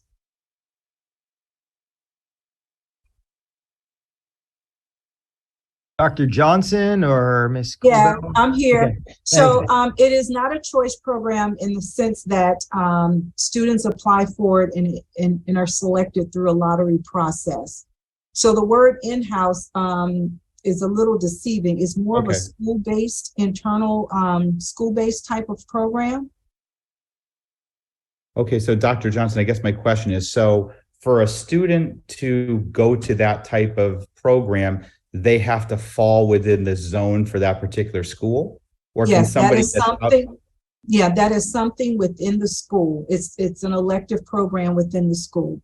Okay, and then that theater program that was also cited, that advanced, I'm not exactly sure, I'm not that well versed in it, but they have like some type of theater program. Did certain schools have these theater programs in-house or school-based also? Correct. So they are not a choice program where you would apply to the program, such as the program like at West Boca. They have a performing arts choice program. Oh, I see. Where Okay. you would apply and go through the lottery for selection. So schools may have a drama program or a theater program within their school, and it's a school-based program, but not a part of the choice lottery process. Okay, has there ever been a precedent when I've been on this committee for probably like 6 or 7 years, but I haven't seen this come up necessarily. Has there ever been a precedent for this committee to include those types of students and kind of grandfather those students into the existing school?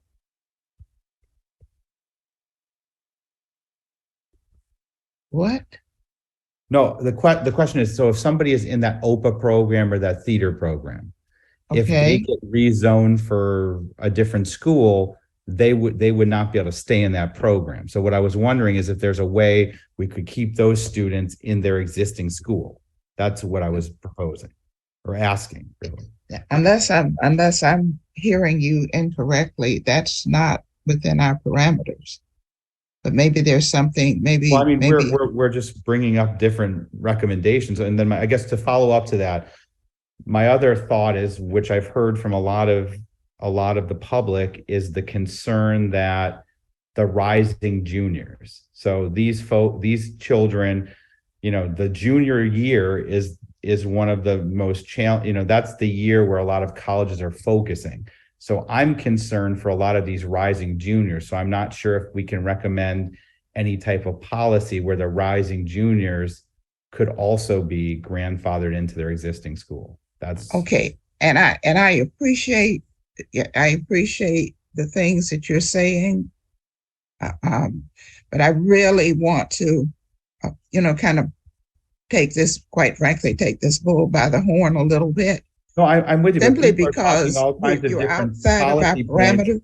So people are talking all these policy points and they don't have solutions. I'm trying to come up with a solution here. But I guess my last point is that following Mr. Levin, I think the most sensible thing for us to think about when we're starting to grab the bull by the horns and get us to a finish line is, I believe that moving 259B from Olympic Heights to Park Vista would reduce the overcrowding Olympic Heights and then also bring Park Vista back up to capacity. So I would just like you folks to consider study 7 and just moving 259B from Olympic Heights to Park Vista. Dr. Diaz is next, then Nellie, but prior to you, Dr. Diaz, and prior to Nellie, I really want to make sure we hear a number of things from the community, and they're excellent. And we know they're excellent because of the number of administrative staff that not only hears these meetings, but actually takes the time to actually join the meetings. So it's by no means are the things that the community says being just pushed to the side.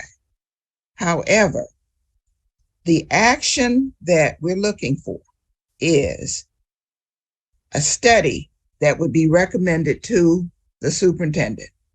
Now, after we do that, we can write several different points that need to be addressed based on what we've heard from the community.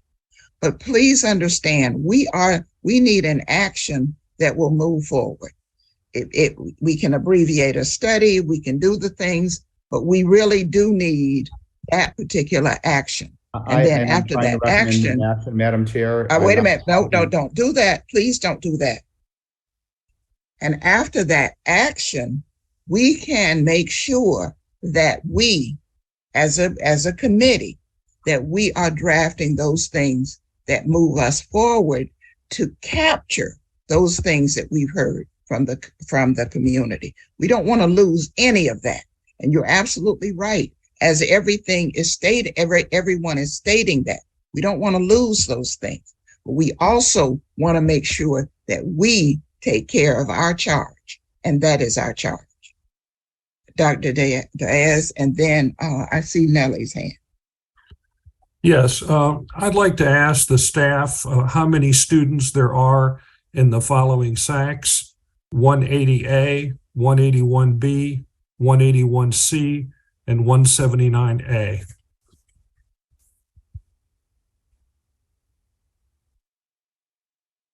Okay, so 180A, 181B, 181C, and 179A.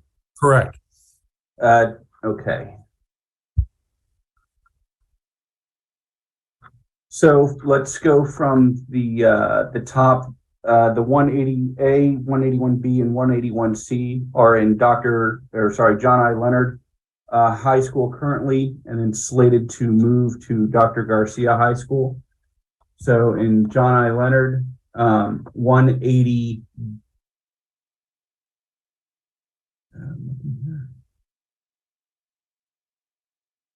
180A is in Palm Beach Central's. Yeah, 180A is already in Palm Beach Central. Sorry. So I'm 180. sorry. Correction, it's not 180A. I meant to say 180B. Yes.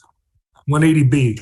Okay, so 180B has 96 attending students, John I. Leonard, and 155 residing students. 181, 181, did you also mean 181A? 181A and 181B. Okay, so we're talking about this area here. Yeah, exactly. Those. So 181A has 243 attending students and 322 residing. Okay. And 181B? 181B has 95 attending and 126 residing. And 179A? 179 currently in Palm Beach Central. 179A has 262 attending and 447 residing. Okay. What impact would it have on the population of Central and Garcia if 180B, 181A, and 181B were to be put into Central and 179A were to move to Garcia? What would that do to the capacity of each school? You'll have to give me a minute here.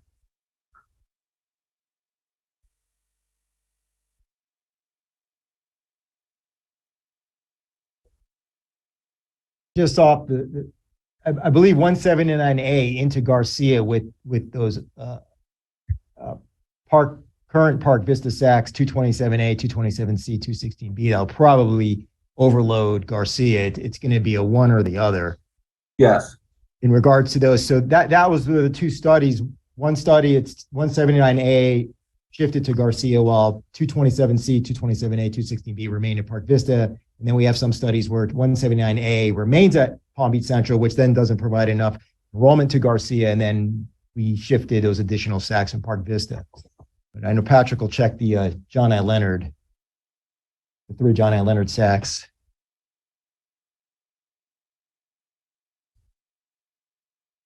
There are a lot of students in those 3 Sacs.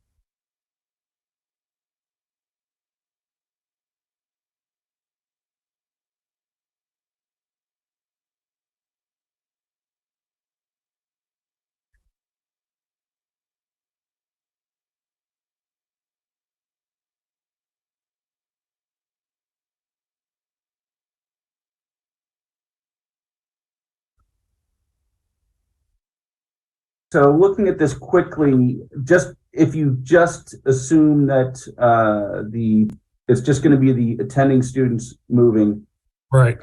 That would put, from what I gather here, it looks like 404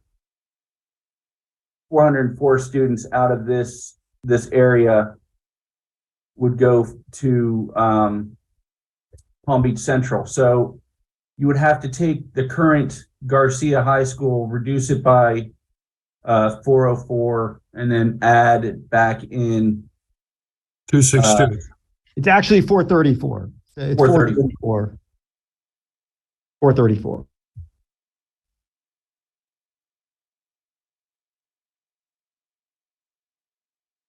Yes, 434. So 434 into the current Palm Beach Central. Let me pull up the number here.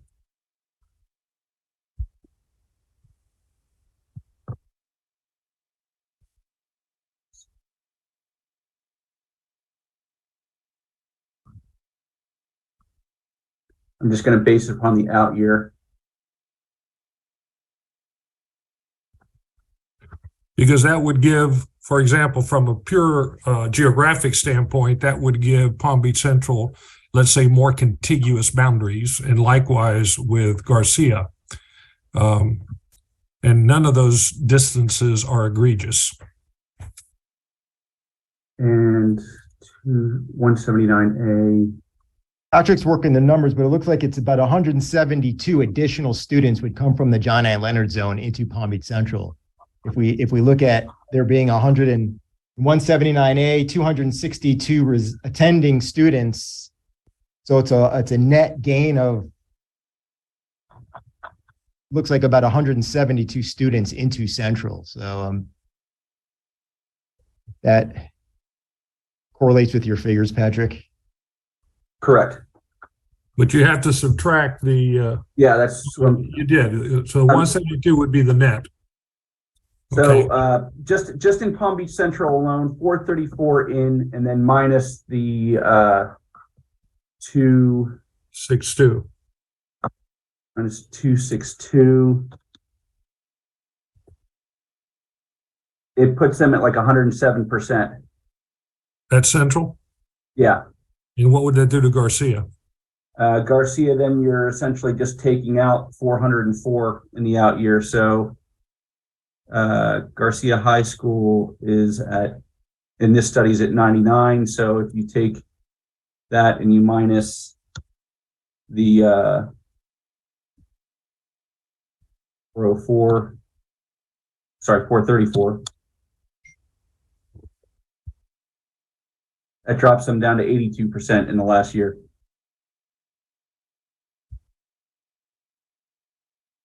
I'm trying to figure out a fairly even swap in terms of numbers. Oh, wait. Sorry. So,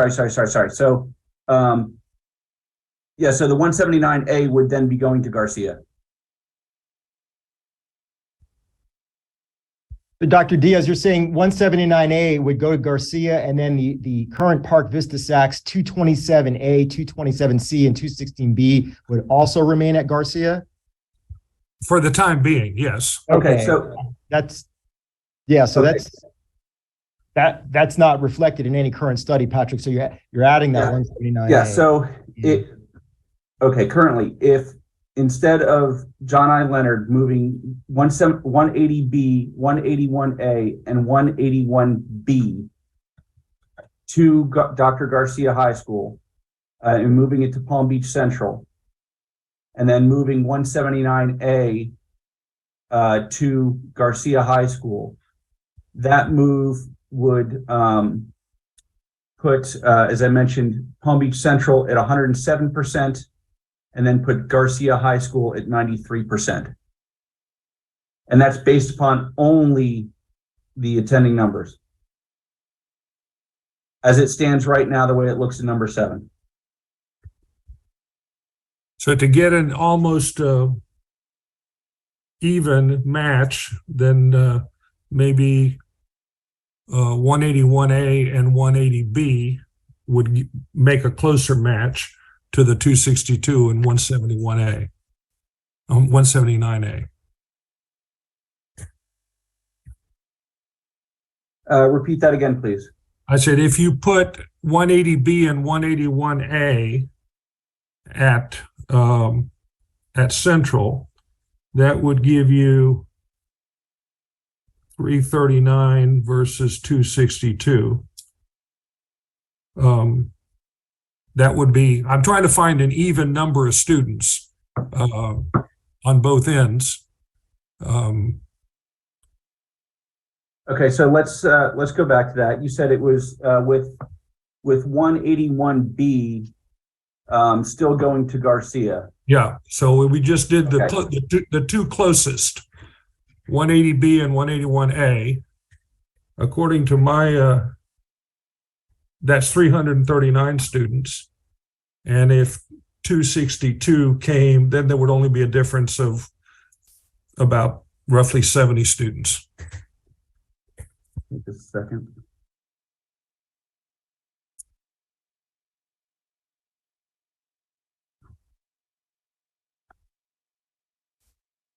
And wouldn't that defeat the purpose of what they just asked for, is to stay in one school for Green Acres?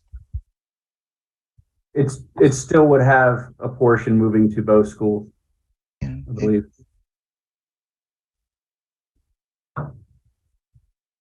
It's fine. And I know Nellie. Just a second here. I got after. That's not what Dr. they asked Garcia for. said- Sorry. That's not what Green Acres was asking for, to remain in one school.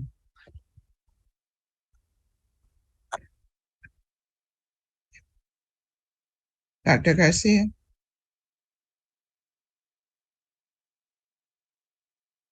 I mean, DIS, I'm sorry. I'm sorry, I didn't. No, I didn't that's answer to Dr. Garcia. I was on another plane. That's okay. It's not the first time I've been called Dr. Garcia. Okay, let me. It's a first. You have to know why I called you that, but that's okay. That's another story. Okay. Did you get your answer? Just a quick second here. Be done in just a second.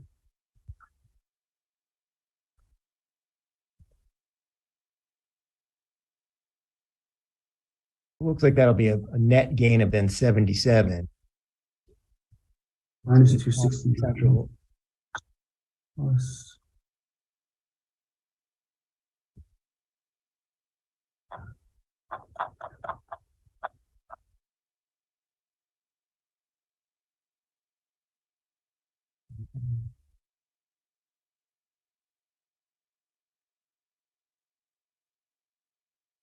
So it looks like if you move 170, if you move 180B and 181A to Palm Beach Central as opposed to Garcia, and then you move 179A to Garcia, Dr. Garcia High School, then that puts Dr. Garcia High School at 99% in the out year, and Palm Beach Central would be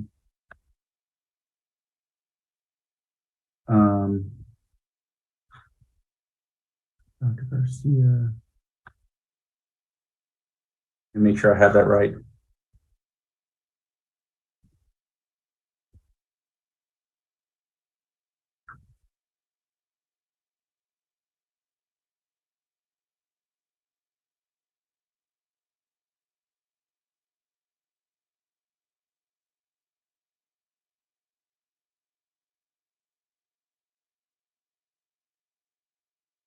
Okay, hold on a second.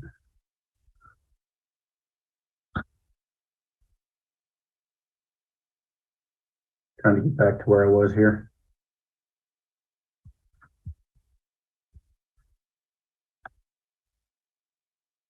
Sorry about that.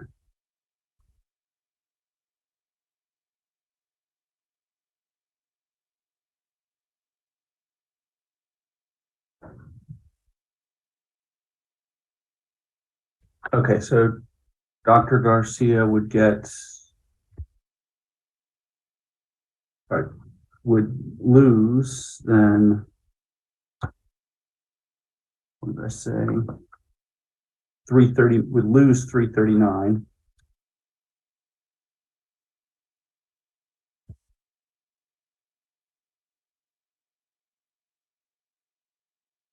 And then gain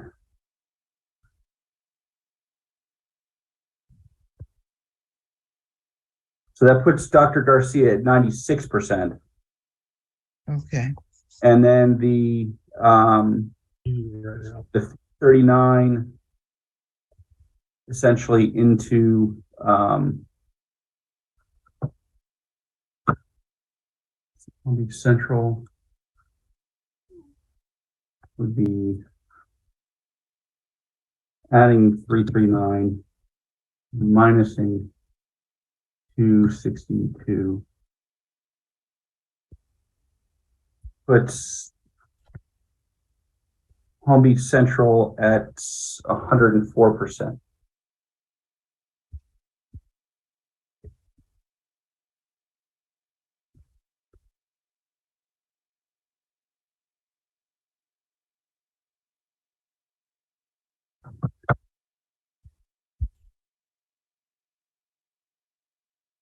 So for Palm Beach Central, I have the 339 coming in from SACS 180B and 181A at 339, and then giving up the 262 out of 179A.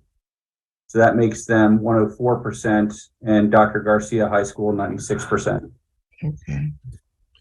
Well, let me just say one more thing, and then the committee can take this up later. I would like to propose that 179A and 180B go to Garcia, and that 181A and 181B go to Central.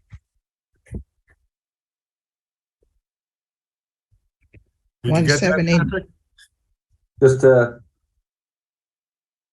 I'm writing this down here. Let me repeat it. That 179A and 180B go to Garcia, and 181A and 181B go to Central.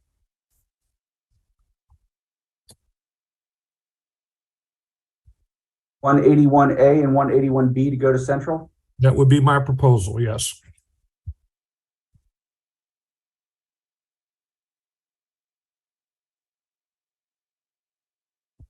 So just so we're clear here, if 181A and 181B go to Central, correct, that then, and I'm going to make it a yellow color here just so we can all see, that then in a sense makes that yellow shading there, that Right. that would make this area Palm Beach Central, and then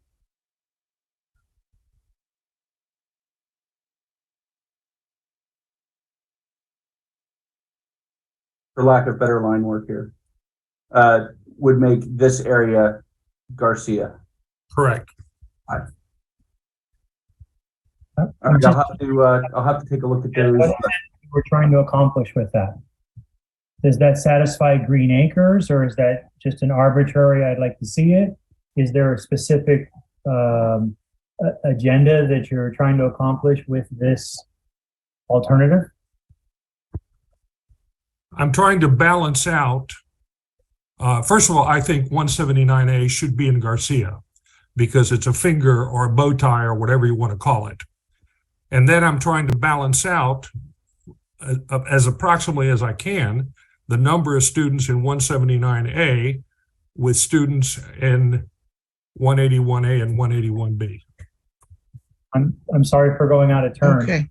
But Madam Chairman, we also moved 156C to balance 179A. So Well, that, there've been several suggestions, and so what would I'm going to get to Nellie. You're after Nellie, but tell me that again so we can say it, so we can. I'm one of those that writes it down. So if you would say that again, please. sorry for going out of turn. I'm just trying to understand Dr. Diaz's approach. If he doesn't care for 179A with Palm Beach Central because of a finger or a bow tie, we've already established that fingers aren't geographic lines. They deal with racially separating a school. Jason's read that several times tonight. This also creates a finger with 180B isolated. And the whole point in balancing 179A was balancing it against 156C. So with all due respect, I believe Dr. Diaz's suggestion creates many additional problems. And I'll wait until my turn again. Okay. Nellie? Thank you, Madam Chair. I apologize if I repeat anything because I was glitching, freezing, and I did miss some of the comments. So I liked where we were going with Palm Beach Central and Dr. Garcia High School, the proposed movement there to make more compact and contiguous. I liked that. I don't like the finger, but I do like the compact of it. And we were talking about just trying to maximize all of the schools. And in these 7 studies, the ranges go from 78% up to 113%. And study 7 has 75 to 113% capacity, and study 6 has from 70 to 113% capacity. So these last 2 studies are they are the least in terms of maximizing. They're not doing what Dr. Diaz said, which I loved what he said, the greatest good for the most people. And it doesn't feel like we're doing that with study 6 and study 7. And I feel like he's making some good suggestions in the north end. I'm sorry, I couldn't hear what was being said, if that was or wasn't positive, because I was freezing there for a moment. But on the south end of the county, 259 just has to be put back into Park Vista. Right, Nellie, this is Steve Wallace. I did make that suggestion. I was going to add that to our wish list, move 259B into Park Vista, and then that lowers Olympic Heights capacity, exceeding capacity, and it ramps up Park Vista to like 97%. So I would ask, Madam Chair, if you could include that in our wish list, please. Thank you. Nellie, go ahead. Thank you, Madam Chair. So I feel strongly that 259 needs to be put back into Park Vista. However, as I'm looking at my walking zone map for study 1, somebody from 254 said they were in the 2-mile walk zone. That's just not true. At least not the way I'm looking at the 2-mile walk zone from study 1. They're not. I would have thought that 252 and 253 are, because Boynton Waters was once upon a time at Park Vista. But 260 and 261 have never been in Park Vista. And putting them into Park Vista now, I think the parent said 254. I'm not sure what they said, but either way, if they said 245, then yes, but 245 is in Park Vista, so I don't think they said 245.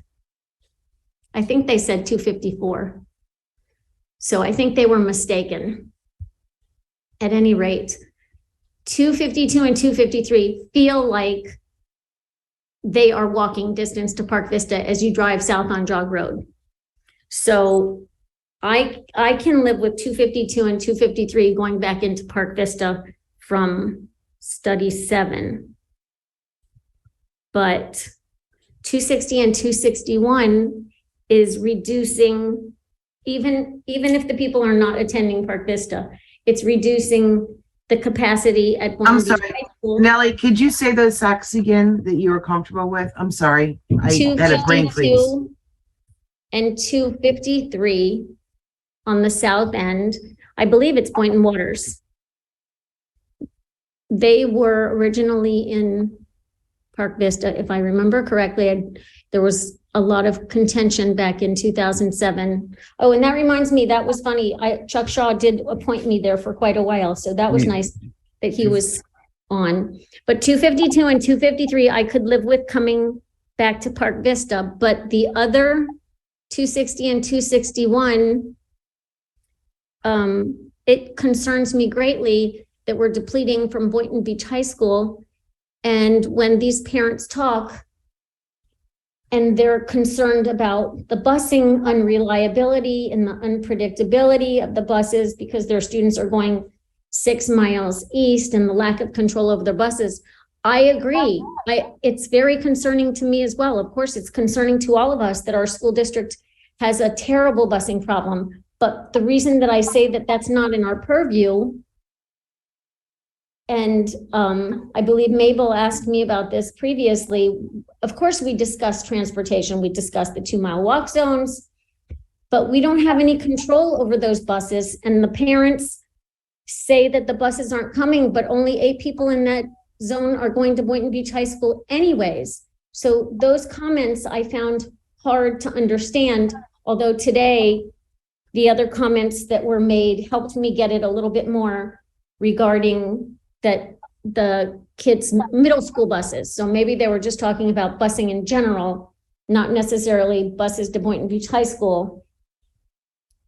I know I'm all over the place because I have a million notes here. And as I said, I was having a lot of difficulty hearing, but I am not in favor of 260 or 261 from study 7. When I look at all of the studies, I am a math teacher, so the numbers really, they're my friends. Study 1 had the smallest range. It went from 78% capacity to 103 capacity. And with minimal tweaking, that initial study, although we all looked at it and said, oh, the domino effect is impacting so many students, the reality is that I think I was trying to figure out how many kids were being impacted. I was communicating with Jason regarding this, and it looks like there's 1,600 students being impacted regardless which study we go with. There's a minimum of 1,600 kids being impacted across the district. So those are my concerns, and I thank you for my time. Okay. Jason, I'm sorry, Levine? Madam Levine? Chair, can we get the numbers from regarding the SACs that he was referring to? I'm sorry.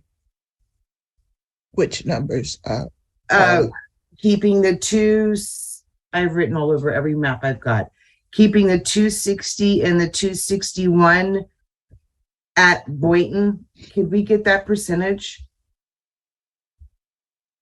I will, and Nellie, if I got your SACs wrong, please say something. Based upon which study?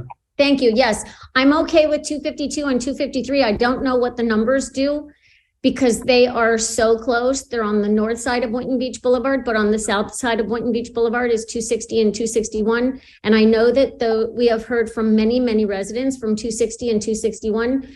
I'm sorry to upset them. I know that we are upsetting many people across the district.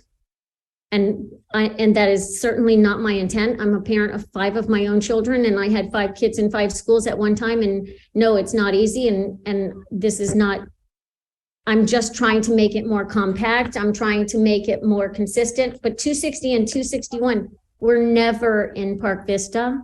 So those people didn't buy their property thinking they were going to Park Vista. That's actually not true. When the property was first developed, the 260 and 261 were in Park Vista. So we're not, no back and forth, please, okay? I was just looking for the percentages for the SACs that she gave. Okay, just a second. Based upon study 7? No, I thought, if I'm not mistaken, it's just numbers, right, Carla? Yes, ma'am. She mentioned leaving 252 and 253A at Park Vista. So basically having a boundary line of Boynton Beach Boulevard. I just wanted to know what the 260 and the 261A, those numbers did for our Boynton Beach High School percentage. Okay, so 260 and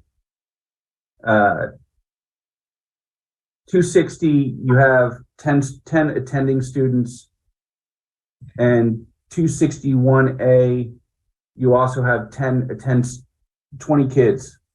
So them going back to Boynton Beach isn't going to really change the percentage at all. Where it changes Park Vista's percentage, however, is that we look at the 157 residing students in that area, and we anticipate that there's also going to be a portion of that 157 that comes out of the woodwork to go to Park Vista. So the impact per se is not going to necessarily be on the Boynton side of things, but there would be more of a reduction out of Park Vista to some degree. Okay. And that would end in terms of the numbers where they are in study 7, not just in general, because they're not in Park Vista yet. Thank you. I just wanted to understand where she was coming from with the numbers. Thank you. I appreciate it. Mr. Levine? Thank you, Madam Chairperson. With a couple of tweaks, namely this 259B moving back to Park Vista.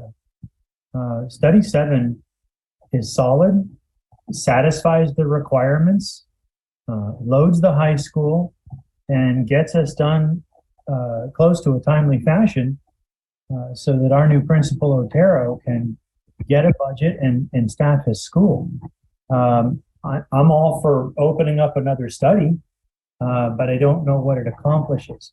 If the objective is to satisfy the folks in Green Acres, then we should look at adjusting the things in the center so that we can accommodate that. But arbitrarily pulling something away to make another one, whether 260, 261A were part of this or were not, it balances the load. Gets us where we need to be for Boynton Beach High School. If you move down to the threshold numbers, Boynton Beach High School creeps up, still hovering in the high 70s. Dr. Garcia High School gets right to 100% in the out years. Study 7 accomplishes what the objective of this committee is. And I can't see putting together another study. Minor tweaks get us where we need to be.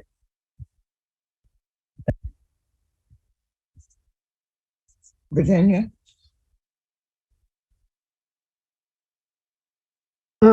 I do respectfully disagree with that comment, because I would like to see some changes made and look at another study.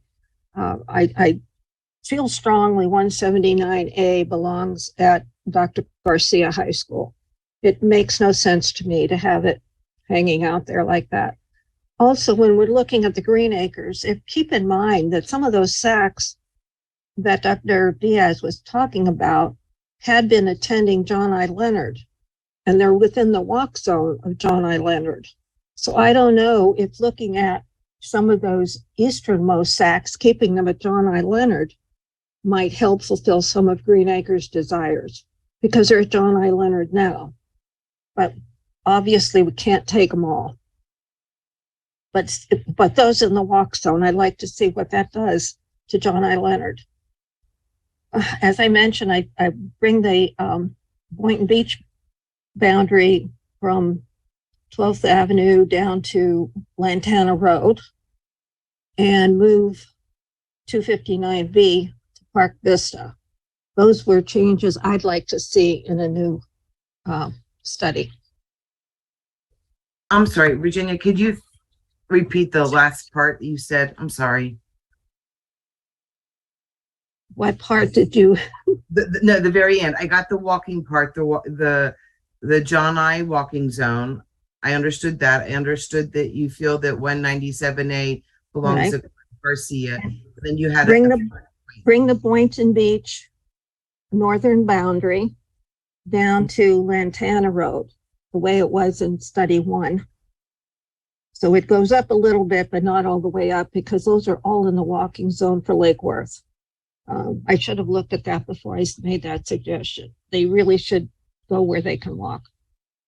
And then the 259B, taking them out of Olympic Heights and moving them to Park Vista.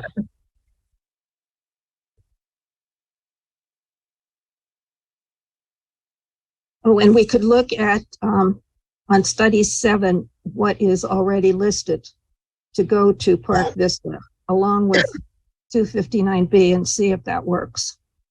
Jog Road as the cutoff. Before you leave those points, Virginia, Dr. Diaz, your comments were 179A, 180B, Garcia, 181A, 181B Central? That is correct. Okay. And my difference Levine? was to, oh, Mr. Levine, your comments were, it was rather 259B to Park Vista and leave 7 alone other than that? That's correct. Starting with study 7, move 259B to Park Vista. Okay.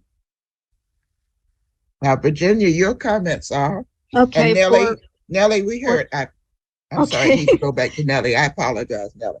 Did you want mine, Cynthia? Mine were for I think you got all of them except for the Green Acres part. Looking at those that are within walking distance of John I. Leonard and see if there's another way to rearrange, I don't know, the northern part of John I. Leonard over to Central and keeping all those walking zones closer to John I. Leonard. Some of this must go to Dr. Garcia High School, but see if you can keep that heavy walk zone at John I. Leonard and see if that helps keep the Green Acres happy. Is that more in line with the things that Dr. Well, Diaz had? No, he had them moving to Palm Beach Central. I have them staying at John I. Leonard. Okay. And then moving all the western part to Dr. Garcia. So give it to us again, Virginia. What are you All saying? right. If you look at what was the original John I. Leonard boundary, it goes all the way up to Gun Club Road. Part of it was moved over to Central, part of it is staying with John I. Leonard. To see how much from the top part can move over to Central, so the bottom part, where all that heavy walk zone, whether 181B or 197 can stay at John I. Leonard to walk and have the rest go over to Dr. Garcia. So I have a slightly different take on what the Diaz said. I can say that it would keep John I. Leonard well over enrolled if you end up keeping these portion of SACs in John I. Leonard and not going even if you go up north and take some of those SACs over to Central. Well, then you'd overload Central. Central. It would, in addition to what Dr. Garcia had mentioned, or Dr. Diaz had mentioned, it's in combination with that and these SACs as well. It would more than likely overload them, and it also increases the travel distance for these students here to go to Palm Beach Central. The northern part? I'm talking at the northern boundaries, SAC 161B, 161A. It's definitely further to 172, 172. Further to Palm Beach Central than it is to John I. Leonard. Right, but they're not in walking distance. You're moving the SACs down below, which are walking distance to John I. Leonard. So and having them take a bus. So in 161A, there's 100 students. 161B, there's 215 students. So that's 315 students versus 196B, there's 72 students. And in 197, there's 370 students. So, right, I would keep 197 at John I. Leonard. Look at that heavy walk. It's practically all walk zone. but it would still be keeping around 100 or more students than back at John I. Leonard overall. Yeah, Virginia, it's 197C has almost 400 students attending. That's a huge SAC. But they're right on top of the school. I'd like to see if there's some way to keep them with their home school. That's all I'm trying to do. part of the equation. Yeah, it's trying to relieve Leonard appropriately with the shift to Forest Hill to Leonard. And Leonard, John I. Leonard already being a very overcrowded school, it necessitated, we needed to really move about 1,000 students out of John I. Leonard, which is a very high number. So that was the challenge with John I. Leonard is sufficiently relieving that school with via shifting 600-700 students out of Forest Hill. But that SAC right next to the school that we've got proposed to move 197, there's a lot of students at almost 400. Let me look. Yeah, there's 370 attending and 460 residing. So there's pushing 400 students in. Yeah, what a shame. Okay. And then Okay. it would also split the Palm Springs feeder pattern as well. You would have a portion then of 161A in Palm Springs, which would currently feed 100% into John I. Leonard as it is now. A portion would be going to Palm Beach Central. I see. Okay. Okay. All right. Nellie, your point, Yes, ma'am. I'm sorry. What's the question? your points. I had suggested to put 259B from Olympic Heights back into Park Vista, from study 7, keep 252 and 253A.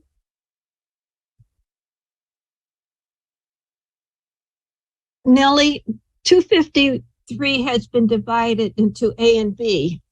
Did you intend both of them to go? I am looking at my paper. I printed them out and I don't think thank you for moving the map. No. This is study 6 now. I'm referring to study 7. I'm referring to study 7 also. Okay. No, I'm suggesting that we use Boynton Beach Boulevard and what is that north-south there? Nellie, I just want to add, SAC 252 is a 55 plus community, so there are no students in there. Okay, so it doesn't matter. Right. There's What's in is 253A? Any students? 253A right now, there are one attending student, 27 residing. 253B, there is 26 students and 123 residing. Okay, so I guess I would just go back to the proposition from study 1 where 252, 253, 260, and 261 maintained their boundaries with Boynton Beach High School. That's my suggestion. I know that everyone doesn't agree with it. Okay. I could go with that, Nellie. Okay. Well, Virginia, I just hate Boynton Beach High School not I know. having the opportunity. I could agree with you. I was trying to be compromising, but I would rather what you said. Okay. You know what? Anything else? Jason, let me ask you something. Yes, Madam Chair, and then I was waiting my turn. Oh, I'm sorry, Carla. Go ahead, and then I'll ask Jason something. Steve, did you want to go? Okay, all right, I'm gonna go. Go first, please. You can go first.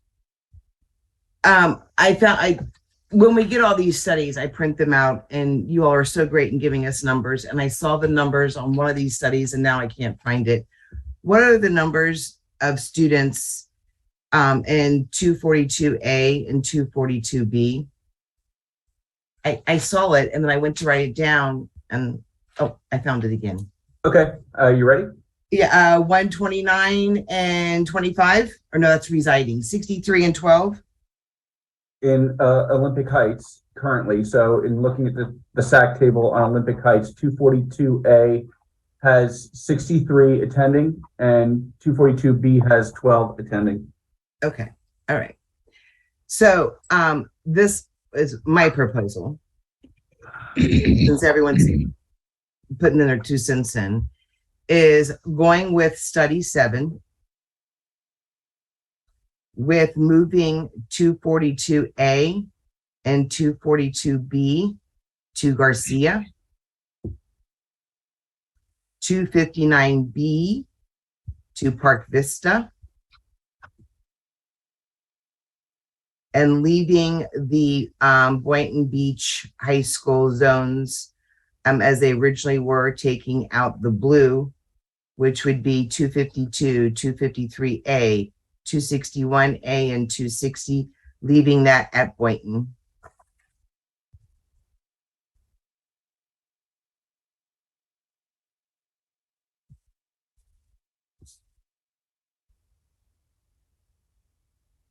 That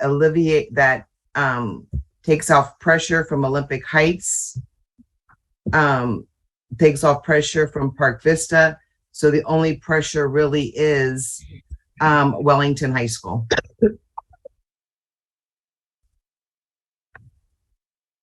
And when they get their new school, they won't have that pressure.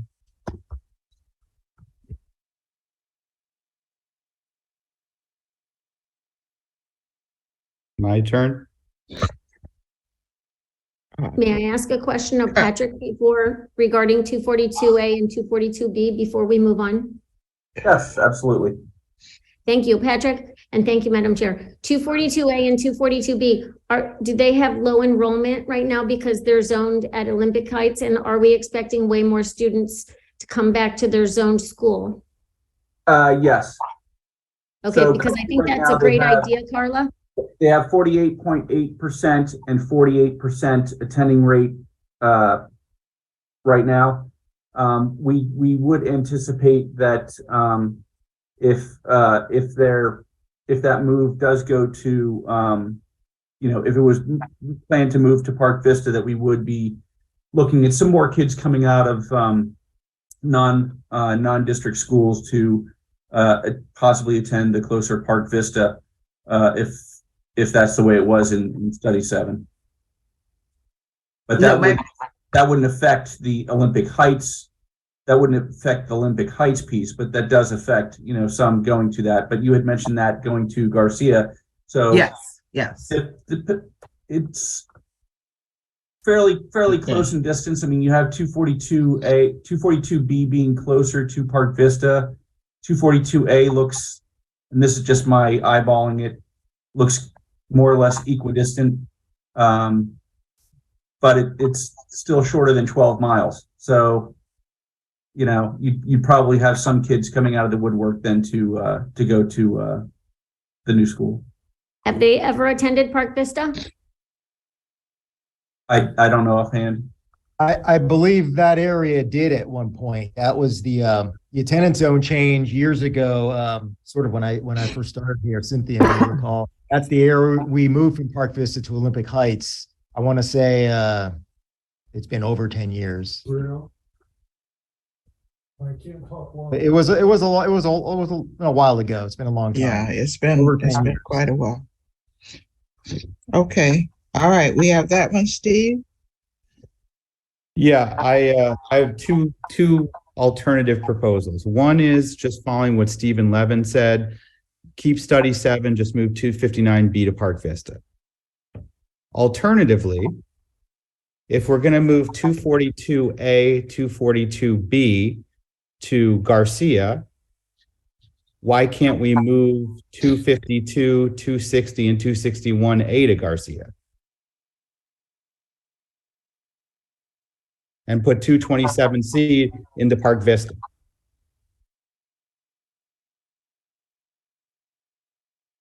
So I'll say it. I'm sorry, can you say that again? Yeah, I was going to repeat it one more time because I was just kind of going like speed of sound. Okay, so we're going to put 259B to Park Vista, 242A, 242B, 252, 260 to Garcia. Put 227C also back to Park Vista.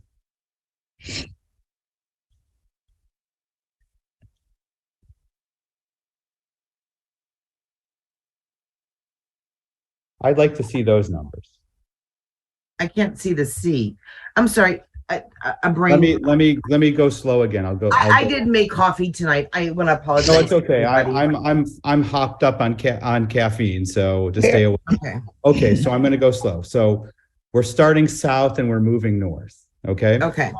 259B is going to Park Vista. Okay. Okay. 242A, 242B is going to Garcia. Okay. 252, 260 is going to Garcia. 227C is going to Park Vista. I think those numbers balance each other out, and we've filled up all the schools and we've alleviated the concern in Olympic Heights. I'd like to see those numbers.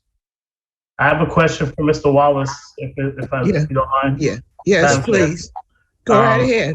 You said 252 and 260 to Yes. Garcia?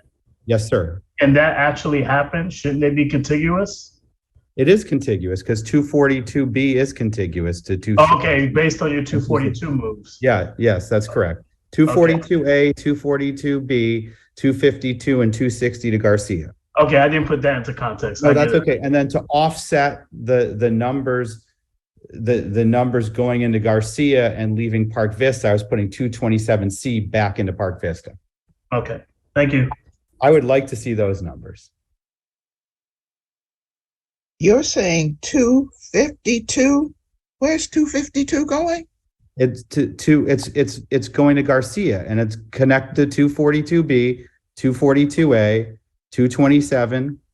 It's all connected. They're all contiguous. They're all going to Garcia. It is connected at a corner, so it would create from what I can see, a bow tie. Yeah, It's a very long drive. They're all connected. It's just a very long distance from 260 to Garcia. Yeah, It's that not. really It's is. less than Boynton Beach High School. I'd like to see the numbers. Okay.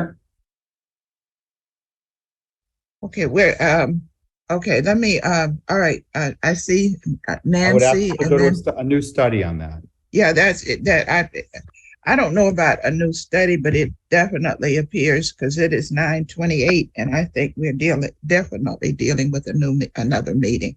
And the concern, folks, is that we need to really start looking at some closure, because this is January, and Mr. Levine was absolutely right. It is time for the instructional staff to be building their some curriculum, and all of this depends on this coming to an end. Nancy, and then Kathy. Thank you, Madam Chair. I'm just confused because if the goal was to get 259B back in Park Vista, that suggestion of a new study and kind of jig-jagging everything just negates all that. And I just don't think I would support that study. Just putting that out there. Thank you. Hey, I'm looking for a motion. I'm sorry, can you say that again? I promise I'll drink coffee next time. Okay, let me go to Kathy and then I'll come to you. No, wait, can Carla. she say what she said again? Oh, sure. Nancy, repeat what What she I done was said. saying, if the goal was to put 259B back into Park Vista, the other recommendation that Mr. Wallace just made of jigging, jagging 260, 252, 242, 242 up to Dr. Garcia negates all that, and we're creating a boundary that is not compact at all. Okay, thank you. Sorry. Okay, Kathy? I had a similar comment. I just think at this late stage, we've been through a lot of meetings, we've heard a lot of comments from people, and there have been a lot of studies. I wouldn't probably not be in support of another study and going through this all again, and then we're going to hear back from everybody again. We have a lot of comments from parents. I still think that there's some previous studies that we're overlooking that had a lot of support. And I was just going to say, I'm not really in favor of starting over again. We could study this 100 different ways, and it'll never be perfect. That's just my comment. I don't know quite. I see hands, but I don't know if it's new people or not. Or if you just neglected to put your hand down. All right, Carla? Madam Chair, I have a question for you first. Sure. So if we decide on something tonight with some modifications, not a new study, just some modifications, will we have to have another meeting to go back to the community again? It's my understanding, opinion no. is yes, if you make more than that one change, yes, you would have to. You need the numbers and you need to go back. Okay. But I'm just trying to clarify. Okay. Jason, help me with this one because how much within the parameters are we as it relates to modifications without a new study? I think if it's a minor change, you probably could send that out. But the policy does not require that if there's any change or amendment to the map that you have to go to another meeting. That would really be at the discretion of the committee. Okay. All right. Thank you. The policy doesn't require a new study. It doesn't specifically state if you make a change, must come, we must produce a new study, must come to another meeting. Unless it's of course an area that has not been affected, has never been notified, then of course those folks should definitely be notified, and then maybe we go to another meeting. Thank you for the clarification. So Madam Chair, I'd like to make a motion to move study 7 with a recommendation to the superintendent with the modifications of 242A, 242B, going to Garcia High School, and 259, again, I wrote all over this, yes, 259B, going to Park Vista, and 252, 253A, 260, and 261 staying at Boynton Beach Boulevard. Boynton Beach High School. I promise I'll have coffee next time. I'm sorry. So no Boynton move. What are the numbers with that though? Then Park Vista is still under enrolled if you don't put those apps in. I really think that needs another study. That's too many. That's too much. I would agree. I think it's too many changes. Steve. I would like to make a motion to adopt study 7 with one modification, move 259B from Olympic Heights to Park Vista. I don't believe we need to do a new study for that. That's just one modification. All right, well, I will have to call when I talk to Dr. Madam Chair, we had a motion on the floor already. Yeah, we did. But it was not seconded. It was not seconded. I understand, but there was direction from the chair, so let's go back to that one. Yes, you're right. Okay, Carla, clarify your motion. Okay, I will try again. I will clarify my motion by going forward to the superintendent with study 7. And with these modifications, what are they? With the modification of 259B going to Park Vista. I'll second that motion.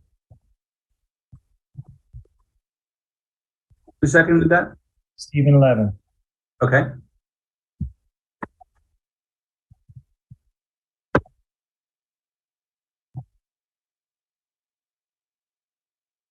May I ask a question, please? Always. As it relates to the maker. Yes, ma'am. With the maker of the, well, no, I'm sorry, that should be a separate action. Let's not tack it to this. But we do need to deal with these, regardless of how this motion comes out, we need to deal with those recommendations. Just keep that in the back of your head. Yes. All right, so, but the motion by Carla and seconded by Mr. Levin is to move study 7 to the superintendent with the modification of 259 to Park Vista. Madam Chair? That motion is before you. Carla, do you want to discuss it? Ma'am, it's 259B. So, I'm sorry, I wrote B. I wrote it. I just didn't say it. Sorry. Thank you. All right. Carla, do you want to discuss your motion? Does anyone have any questions? No, I have an amendment to make. No, I'm gonna come back. I'm asking if you want a discussion, because if I have a hand. Okay, I'm Virginia? open for discussion. Right. No. Virginia? I move to amend by not sending it to the superintendent, but doing another study that incorporates the changes that many of the committee members made.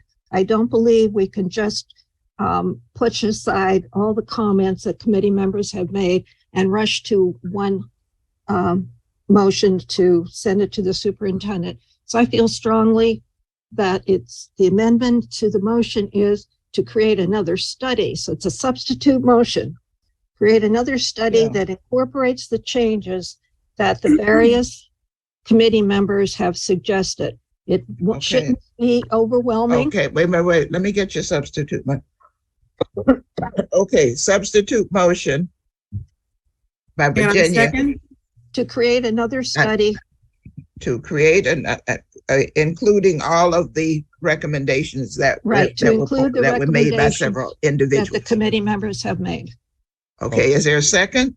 I second. Okay. Mabel Melton. Mabel, can I call the question, this substitute no, motion? no. There's you may, I may. Okay, now, okay, there's a substitute motion to the motion that is before we. So the substitute motion is before you. Virginia, do you have any additional discussion on your motion?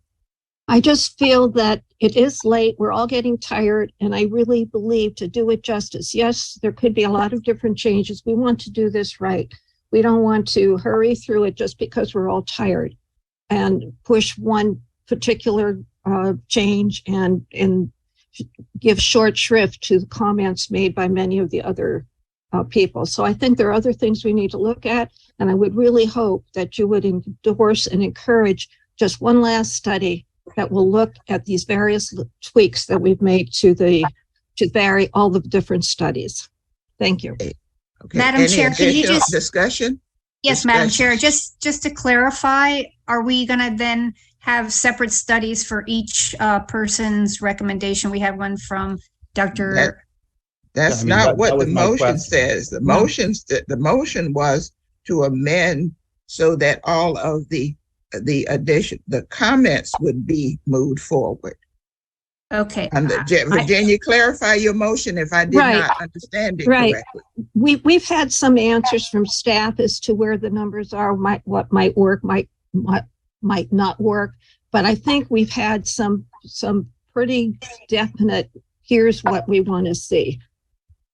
Okay, I just want to clarify, is it going to be all on one study, or we're getting a separate study for each person's comments that they made? As I was thinking Mr. of Diaz Mr. Diaz made different comments regarding some John I. Leonard Sachs, and then Carla was about 259B. So I think they have to be separated out. I don't think. I think the John I. Leonard comments, along with mine and Dr. Diaz, they all are to staff to try to find the best numbers to use.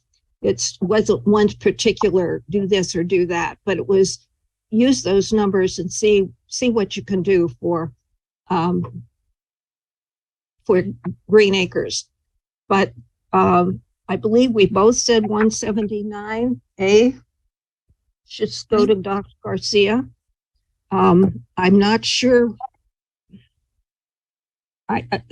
We have a suggestion from Carla about 2 items moving, or 2 other SACs moving to Dr. Garcia High School, Brown Lions Road. That could work. I don't think it works at all to have Steve's latest one, because it's all gerrymandered. I No, think I got our you. I mean, comments why are, can't we, why wouldn't we have a study just on what Carla moved to motion that you just substitute, which is Wait, very simple. wait a minute. We can't do that. Hold on. We can't interrupt someone while they're speaking. Virginia, go ahead and thank finish you. speaking. Thank you. I think we heard comments that the very last Steve Wallace suggestion looks very interesting, but I don't see that in part of my substitute one additional map study. But I don't Does that understand why answer you? everybody can do what they want and I suggest something and it gets shot down and then we get to discuss what I'm putting forth. It doesn't. No, you can it makes no put forward sense. a study in addition to that. This is my motion to substitute. The substitute motion and there was a point of information. Nancy is asking for clarification. Virginia, as the maker of the motion, clarifies there was a seconder. So now there's a motion and there's a second to substitute. Everyone has a right to a vote. So, I mean, there's a process, but I have two members of staff with their hand up and I want to go to them, please. Patrick, let me start with you and then let me go to Mr. Sanchez. Just real quick, the motion to substitute was made by Virginia Forrest, and then who was seconded it? Mabel Melton. Okay, just so that I have that. Let me find it here.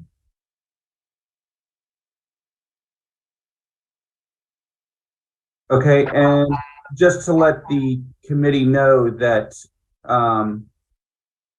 this would end up being multiple studies, because what the different members have asked for, in a sense, contradict each other. You have some members saying that they want to keep essentially a Boynton Beach move to Park Vista out of it, and then another member would like to see that area of Boynton Beach previously drawn in Study 7 going to Park Vista to now go to Garcia High School, and in a sense create two bow ties, one with Park Vista and one with Garcia High School. You also run into some contradictions, I believe, up north in the area of what Dr. Diaz had mentioned, as well as Ms. Forrest had suggested here as well. So just looking at this right off the bat, you're looking at least three different studies. Okay, hearing that, Virginia, keep that in mind. I'm going to go to Mr. Sanchez. No, I'm glad you let Patrick go first, because I was going to say something similar. Is that you're not there's obviously not consensus on any particular study. However, I don't think bringing 2 or 3 more studies is going to get you to that consensus, because there is difference of opinions. And I appreciate everybody's time and effort you put in this evening and continue to put in, and people are getting tired and there's, some frustration that's starting to show. However, there is no perfect study. You're going to keep studying this thing and it's not going to get perfect. And we're really hurting students now by not making a decision and turning this over to the superintendent and allowing him to, he could continue to modify it and make some adjustments in order to get it as good as possible. But there is no perfect study. So I don't suggest that we drag this on for another month and try to make it perfect when we're not going to get there. If we can get a majority vote and hand something over to the superintendent and let him try to work with staff to craft it towards as good as possible, that's as good as we could hope for. But trying to make this perfect is not going to work, and it's only going to hurt the school and the students, really, to delay this further and further and further. So I'm really hoping that we can get today some kind of direction from ABC so we can move forward. That would be my suggestion. Okay, the action that is before you at this particular time is a substitute motion. That substitute motion would remove the main motion that is on the table. If you vote the substitute motion in, then that is the motion. That would be the motion. If you vote this motion down, then we would be going back to the motion that was made by Carla. Okay? And if I just might Virginia, mention. did you want to clarify even more? Yes, I just want to mention that if you do vote for the substitute motion, that just becomes the motion to discuss. That can be tweaked again. Okay. All right. So you have the substitute motion before you, and that is in essence to amend, to create, and in this instance, we know it would be additional studies. Okay, that motion is before you. We are ready to vote. All in favor of that motion? Would you raise your hand? We'll probably need a roll call on this one. If I may take a roll call here, Madam Chair. Please. Ms. Wright. Ms. Rappaport. Are they not here? Ms. Donaldson? Are you for? No. Ms. Becton? No. Colson Zolmar? Yeah. Ms. Forrest? Yes. Ms. Salvador? No. Ms. Lithgow? I don't think she's here. No, Ms. Lithgow, no? no, I didn't see either. Ms. Blanc, Ms. Leverett? Nope. Ms. Blanc? No. Ms. Gribble? No. Mr. Michaud? No. Mr. Levin? No. Mr. Wallace? No. Ms. Tickham? Yes. Ms. Melton? Yes. Dr. Diaz? Yes. And that's it. Mr. Sipple, I just want to make Yes. sure you have me as a no. No, I didn't hear you, but I will put that. Thank you. I was on mute and I couldn't unmute fast enough. Okay, thank you.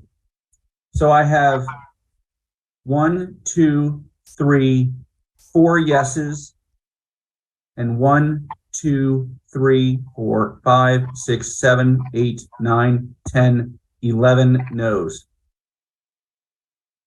Okay, that motion has failed. The main motion is before you. By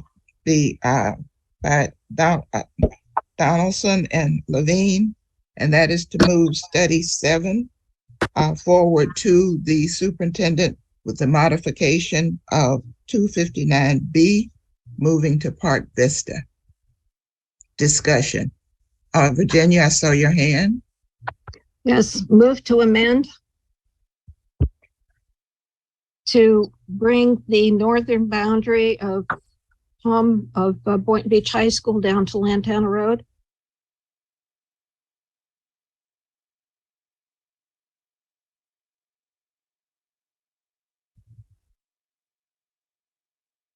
Is there a motion? A second? Second. Can you show me second? on the map? Is that where- Dr. Diaz? Second. Okay, that Dr. Diaz, thank you. Okay, Can you show me that on the map, please? Yes, There's just a second. There's an amendment.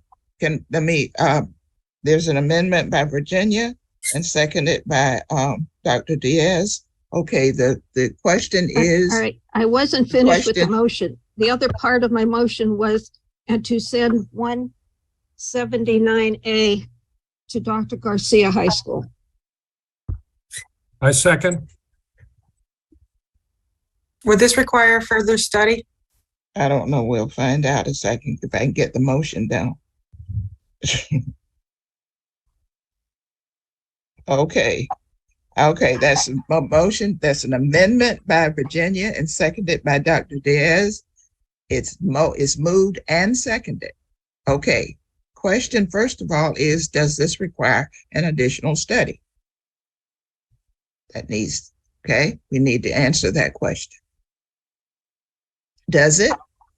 Patrick, Jason, What was the stack? The motion to amend to bring the northern boundary to Lantana Road. Right, I and got to that. send, and to send, that's not, and to send 179A to Dr. Garcia. Okay, that And was that the is- portion I missed. and that includes moving the one sack from Olympic Heights to Park Vista. No, that's not, you didn't, you. No, I think the original motion just had the the one. original motion is then, the original motion speaks to that. Your motion was to amend to bring the northern boundary to Lantana Road and to send 179A to Dr. Garcia. And the Yes, question is that an additional study?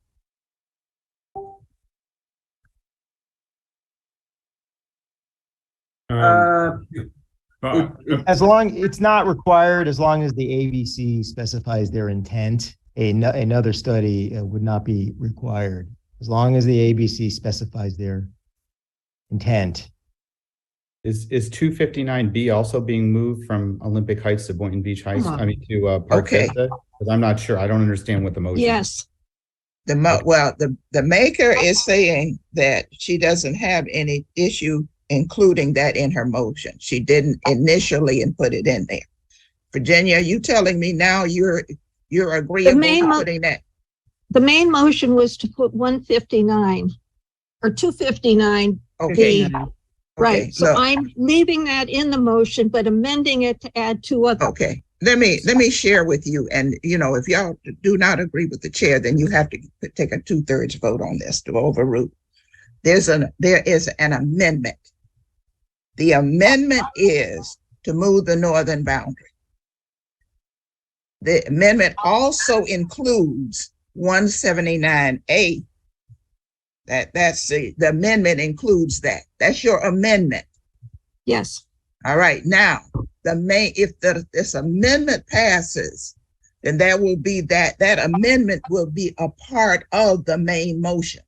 The main motion is to have 259 go to Park Vista. So yes, at that time, we would be voting on the motion as amended to include the northern boundaries moving down and taking 179A. Now that's the intent. That's how this would end up. If you don't want to move the northern boundaries down or to have 179A, you're going to vote against this amendment. And then you'll go back to the main motion as we were before. Now that's in essence where we are. But we cannot incorporate those two because that is the amendment. Okay? Did I make that clear? Or muddy it up? no, that was clear to me. The amendment is before, let's just vote. The amendment is before you to bring the northern boundaries down and to move 178.9. But the question is, what is the implication of that prior to the vote? And that's where we have to go with staff. What's the implication? Can I ask a question? Certainly, Kathy. The moving that boundary down, because there's been so many studies, was that what included in one of the prior studies that the public has had a chance to comment on? That's Yeah. exactly what we need to be asking. That's the question that is before us now with Yes. staff. What's the implication of Both this? of those changes were in prior studies. But Patrick, Madam Chair, if I may. yes, please. They were in other studies. However, remember, that also didn't include 227C being in Garcia. So if you move 179A as it stands now to Garcia, as it is drawn in 7, Garcia, that's essentially adding 260, I believe it was 262 students. Let me just make sure that I'm speaking correctly here on that number here. So that's Palm Beach Central, 179A, yeah, 262. So if you move the 262 students as it stands now from Palm Beach Central to Garcia, you end up having Garcia in the out years go up to 110% and Palm Beach Central down to 92%. And the reason why on that, remember, this study 7 also takes out this 156 from Palm Beach Central, and it added back in this 227C to Garcia. So you're essentially adding more kids to Garcia without providing some sort of other end relief. So as mentioned before, is Mr. Sanchez had mentioned that there's an infinite amount of puzzle pieces you could try and move. But I know from just looking at this right now that it would over enroll Garcia and under enroll Palm Beach Central. There's an amendment before you prior to moving to a vote, and I see your hand, Kathy, but prior to moving to a vote on the amendment, I need a motion to extend the meeting. Motion to extend. I move. Okay, okay, Ms. Melton and Mr. Wallace, is that okay? How many minutes? Or just until we end? Until we end. Okay, until we end. All right, until we end. We're okay. All right, all in favor of that motion? If you would raise your hand. Aye. Okay, that motion has passed. Now we're ready. Kathy, you had a question? Jason, you're voting on that. I have a one too, comment. huh? I have a comment and my struggle Kathy, with go ahead.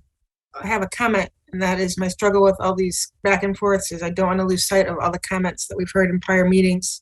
And I want to remind everybody that there was a very strong outpouring from 179A to stay in the Palm Beach Central because of their band program and because of the feeder school for the engineering. I just want to remind everybody that that's why we kept that in there, is we had a lot of comments from the public about that. And so I know that it looks convenient to move it back, but I'm just refreshing people's memories, because every time we do new studies, it's like we forget what everybody said, about prior studies. So just want to add that comment. Thank you. Jason, you had a point? Yes, if the committee, they could always recommend a study to the superintendent. And if there are, you can also make amendments, but as long as you're specifying the intent with those amendments also to the superintendent, that's also permitted. So you could recommend a study with numerous amendments and also recommend that to the superintendent, stating the intent of those amendments with that study. So that's something that's also, a possibility. Okay, Mabel? And there would be other opportunities for public comment. We've got two board meetings, so this wouldn't be the end of public comment. Okay. Nobody's forgetting what everybody has said. And public comment is, I've taken copious notes for 2 previous meetings. And the truth is, we got to do what's right and what's fair across the board. So we'll be here till we need to be here. We'll meet it's my opinion anyway. I will meet as many times as I need to. I understand there's a time constraint for the principal and budget and getting all things together, and not everybody's going to be happy with what we decide.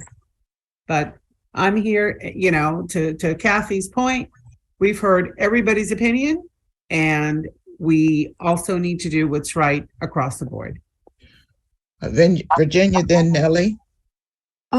Just want to question Jason. So if you're saying that the change to Dr. Garcia really doesn't work, is there a way to be sure that that northern boundary of Boynton Beach goes through? Do I just defeat this motion and make another one to just add that northern boundary change? Because it's just not fair to make those kids from Lake Worth walking distance to have to get bused. So that's my point in trying to change that boundary. the northern boundary. Keep them in walking distance to Lake Worth. Yeah, that can be part of an amendment, and that amendment and those concerns relate to the superintendent as part of a recommendation. I tell you what, hey, Virginia, let's do this. Madam Chair, I call the question. No, I'd already recognized Nellie. Yeah, calling the question means that everybody has to vote to cut off debate, and I think we're not ready to do that. But thank you, Carla. Well, I was giving you an opportunity to do your second amendment. Okay. Nellie? Thank you, Madam Chair. And then I see Roger after you. I'm just Go ahead, wondering if, I'm very concerned about these ranges from 78 to 113% with study 7. Is it appropriate for me to make a counter motion at this time? No, we have a motion on the floor. We have an amendment from Virginia if you want, depending on what happens with this. She can move a substitute motion to my motion. Okay, no, I was going to suggest a different study. Well, you can substitute a motion saying this is what you're moving. Okay, I'm not sure of the correct parliamentary procedure at this moment. Move to substitute by doing. I understand that Virginia, Virginia's, she's trained. She is a trained parliamentarian. But the one thing that I stress with all of us here is that we move more into a committee of the whole so that we're all on the same playing field. And Nellie, if you have something in reference to this, let's kind of talk it out, because we need to try to get to a point where we are moving this thing forward. Jason, I believe, just said, and we've all talked, I don't care whether we call them motions or whether we call them recommendations. I would strongly suggest that as it relates to this, we call them recommendations. Yes, because ma'am. that word has more validity moving in terms of a committee. So if we could get to a point where we could move a study with these recommendations, I should think that we would be able to be in a stronger position as a committee. I would like to recommend that I modify the motion on the floor to move study 1 forward with one minor modification of keeping SAC 230B at Park Vista. This study was the first study that staff did. It was a very thorough study. Staff did an excellent job of, the range is the smallest. It's from 78 to 103%. And it does impact 1,600 students, but I think that's the smallest number of students who are being impacted out of all 7 of the studies. And it's compact and concise. It is a study that came out from our staff, and that's my. That is a substitute motion, Nellie. Yeah, okay. I'll second it. That's exactly what it is. It's a substitute motion. I'll second Okay, it. so your substitute motion is to substitute study 1 with what modification? With returning SAC 230B to Park Vista High School, otherwise keeping study 1 intact. 230B to Park Yes. Vista.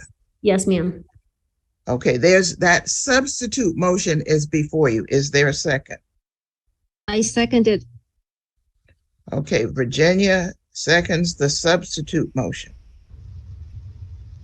Did that include the Strawberry Lakes? No, she only said 230B. Oh, okay. That's the only one that was there. I'm trying to keep it simple and streamlined. Okay. All right, the substitute motion is before you. Okay, Virginia made the second. Jason? Yes, ma'am. You had your hand up. Sorry. Okay, left. Steve, I'm sorry, Roger, and then Steve. Well, my question has changed now because now that the substitute, I'm assuming Nellie's motion overrides now Virginia's, correct? Substitute motion, Yes, correct? but yes, yes, you're right. You're absolutely correct. And the fact that Virginia seconded made that concrete. Yes. Okay, so then I didn't forget my question. It takes that away. Okay, you may have an opportunity to ask it. Don't lose your thought. Okay, Mr. Wallace and then Mr. Levine. I was just wondering if we could cut off debate and take it to a vote. You're moving to close debate? I am. Just move to a vote. Okay. I have All a right. question. That requires a majority vote to Yes, it silence does. members. I retract that. I just want to vote on this, and if it Okay, goes up, fine. it Then goes up. Mr. If it goes Levine, down, it goes down. if I can, if no one else discuss it, I'll put it to a vote. Mr. Levine? Number one didn't work, or else we wouldn't have gone from 1, 2, and 3 to 5 and 6 and 7. And there were 0 people in public comment tonight when they spoke or in writing today that were interested in study number 1. So it seems like a way to expedite closing the book on this when we certainly had more people speak tonight in favor of some modification of study 7 or 6. The later studies were more appealing to more of the public. That would be my comment. All right. Nancy and then Kathy? I'm not sure how to do this, but since Nellie was including 230B back to Park Vista, can a friendly amendment be to do the Strawberry Lake 218 to Garcia? Just as a little add-in? There's nothing friendly here anymore. Oh, it's all friendly. You haven't learned. You haven't been around. I have, bro. I'm just joking around. Okay, Thank you, Nellie? Nancy. I was just trying to take Mr. Sanchez's comments that he wanted us to allow staff. Yes, I to know, work with but it. that little piece right there, that little 218, I appreciate that and thank you. can you add that? Please add, is it 218A? I think that's the way you split it. Yes, ma'am. It's 218C. C. I recommend that we move study 1 forward with the modification of adding 230B back into Park Vista and 218C Strawberry Fields to the new Dr. Garcia High School. Okay, that substitute motion is before you with Virginia's second. Kathy? Yes, my comment was I had lost my internet for a few minutes and came back when you guys were discussing this. I was trying to catch up, and frankly, I'm kind of shocked that we're talking about study 1 for the prior Okay. comment. This really didn't seem like something anybody was interested in. So can somebody Okay. tell me what we're voting on? Because We have a substitute motion on the floor. The substitute motion is to move study 1 forward with the modification of 230B to Park Vista and 218A to into Dr. Garcia. And that And was it was moved by Nellie. I'm sorry, what? seconded by whom? Virginia. Moved by Okay. Nellie, seconded by Virginia. It's a substitute motion. Okay, I see no more discussion. All in favor of that motion? I would ask if we go to roll call, Madam Chair. That's the only way we're gonna do it. Patrick is okay, gonna good. call the roll. Good. All right, here we go. Ms. Rappaport, No. Ms. Donaldson, No. Ms. Becton, No. Colson Zumar isn't here. Ms. Forrest, Yes. obviously. Ms. Salvador, No. Ms. Lithgow, No. Ms. Leverett, No. Ms. Blanco, No. Ms. Gribble, Yes. Mr. Michaud, No. Mr. Levin, No. Mr. Wallace, No. Ms. Tickum. Still for it? Yes, I am. And Ms. Melton Yes. and Dr. Diaz. Yes. Okay, Madam Chair, we have 1, 2, 3, 4, 5 yeses, and 1, 2, 3, 4, 5, 6, 7, 8, 9, 10 noes. That motion has failed. The substitute motion for the amendment has failed. We are on the main motion. The main No. motion, No, you're still on my it was motion. a substitute motion takes the place of an Right, but it amendment. didn't pass. It didn't pass. Okay, Virginia, I'm not going to close the book. Okay, then I'm going to go to this amendment. Okay. Okay. Even though we don't agree here. Okay, the amendment that was moved by Virginia, seconded by Dr. Diaz, was to move the northern boundary to Lantana Road and to send 179A to Dr. Garcia High School. That amendment is before you. Just a quick Okay, question. Roger, you had a question? Now I can actually go back to the question I initially was gonna, not a question, but a comment. With that substitute motion that Virginia is making, I recall that Jason said moving 179A to Dr. Garcia still puts Garcia at over capacity. So there has to be another adjustment made to do that. My thoughts are simply put 259B goes to Park Vista, 179A goes to Dr. Garcia, and with Mr. Diaz's mention of 180B and 181A, in my opinion, you solved the whole problem off of study 7. Sorry, can we put that on the screen while he's talking about it, please?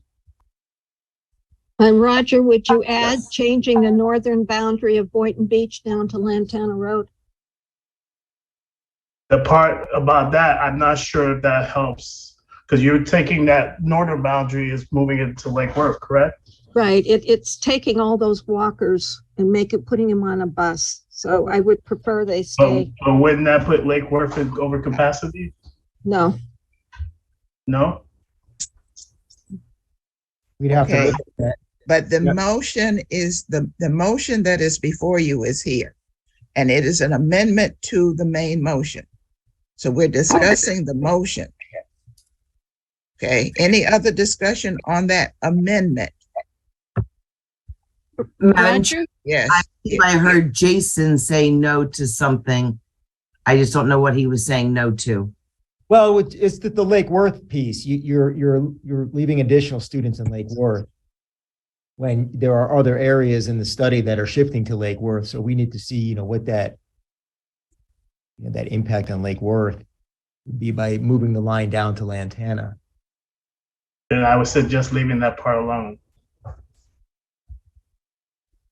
The motion before you is to move the northern area down to Lantana and to send 179A to Dr. Garcia. That is the amendment. Any other discussion on that amendment? Yes, the discussion was that earlier it was stated, if 179A is simply shoved over to Dr. Garcia is over enrolled.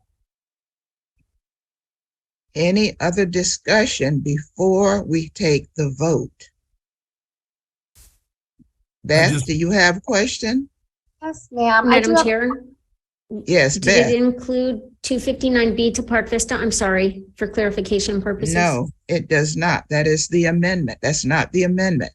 The main motion speaks to the 259. Right, We but I thought the haven't- we- amendment amends the actual, includes the original motion. It's just adding that in. I thought that's what. Not until this amendment either passes or fails do we get back to the main motion. The main motion is to move study 7 forward with moving 259B to Park Vista. That's the main motion. Beth, you have a question? The question I had was about 227C and what was the status of that? That's not germane to this discussion. You have to bring that up at a different. The motion before you is this. Any other discussion on that motion? Okay, let's take the vote. All in favor of that motion? Patrick, can we vote, please? Yes. Ms. Rappaport, No. Ms. Donaldson, No. Ms. Becton, No. Ms. Forrest. I'm very confused what I'm voting on. It is only the sub-motion to move the Lake Worth portion, the northern move of the Lake Worth portion down to Lantana Road and to include SAC 179A to Garcia. That is the only Yes. part of the sub-motion that we're Yes. voting on. Ms. Salvador, No.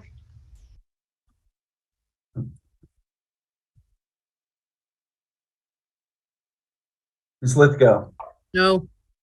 Ms. Leverett, No.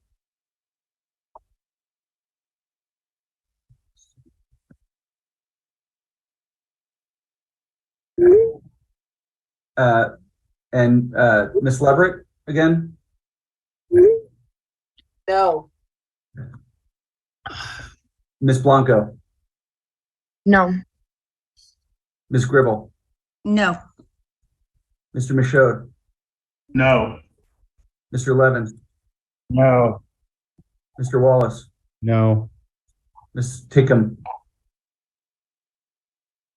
No.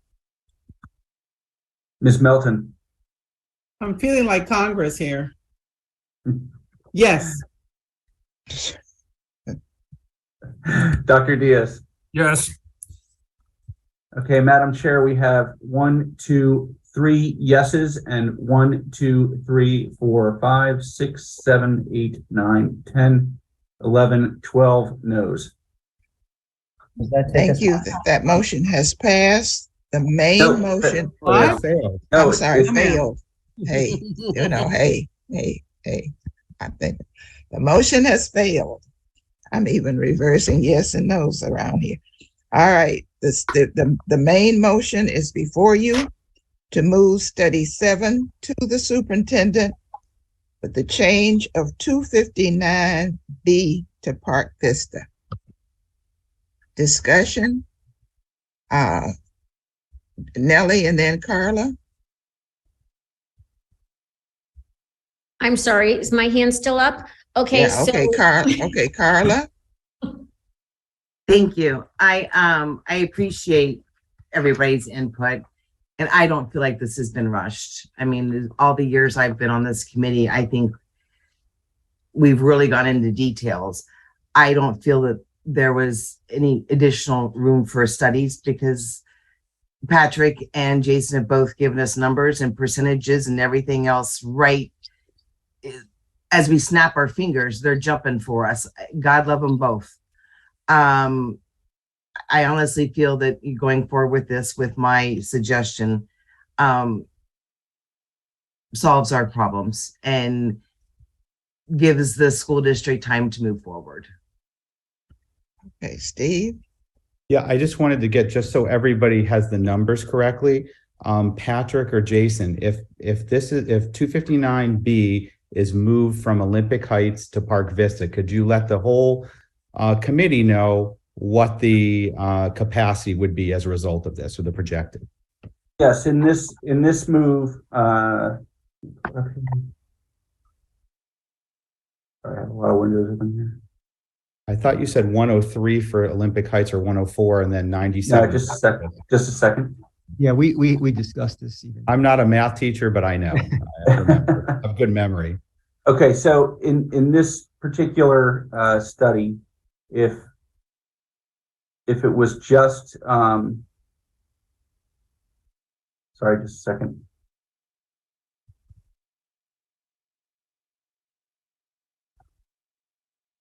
So if you take study 7 and you move just the portion of 259B to Park Vista,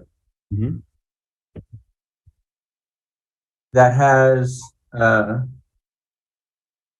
Vista at 97% and Olympic Heights at 104%. Okay, thank you. And what year were you looking at, Patrick? That's just the final year. 5th year. Okay. Thank you. Okay, any other discussion?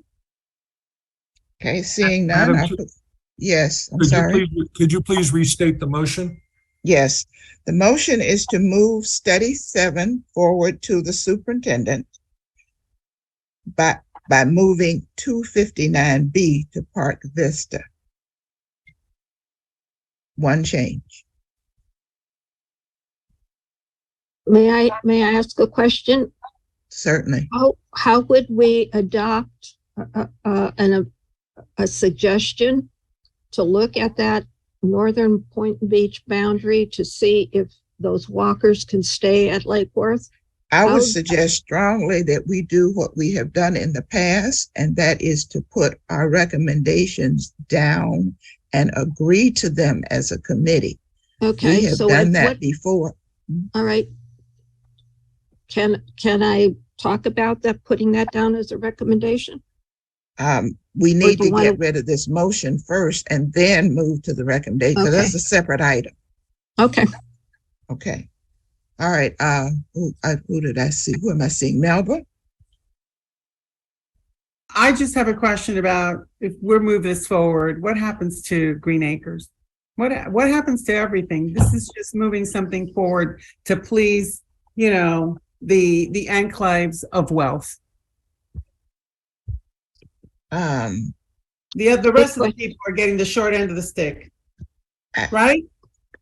Actually, that hasn't been my experience. It really hasn't.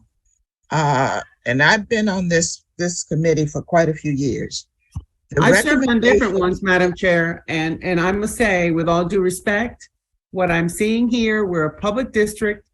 All students countywide need to be treated equally. This is our moral and legal imperative. And propose a solution. And this is, I did. So did Dr. Diaz, and so did Dr. Diaz. And all you know how to do is vote it down, because the only thing you're worried about and care for is Wellington. So don't get started, because it could get very heated unnecessarily. Excuse me. Look. Please do not sell the school administrative short. Green Acres is not going to be ignored. Green Acres is not going to allow Green Acres to be ignored. You've seen, when a city takes the time to draw up a resolution, that is a stand in and of itself. And that's wonderful. Your passion is great, but we need to make sure that, hey, and I hear you more than you know, but don't think that just because all of this is falling on deaf ears, because it's not. I'm going to add one thing, Madam Chair. Sure. Green Acres had no idea what was going on. I'm not surprised about that. They got wind of this very late. And I'm not criticizing this district. I'm just saying proper advertisement perhaps didn't happen as much as the district thinks it did. And that's why you obviously had a resolution drafted up 2 days ago and submitted to, and I do not live in Green Acres. I live in the city of West Palm Beach. So all I'm saying is, this is clearly the voting tonight is about the enclaves of wealth, and the rest of the folks, and that's my opinion. And I respect everybody on this committee, frankly, because we are giving our time, we are volunteers, but I have to express myself because I will burst if I don't. It is clear to me tonight that this continues to be about what one particular community wants, and that's what it's all about. So I'll just vote, and I'll be voted down, and we will see where this goes. But yes, this is extremely disappointing. Nellie?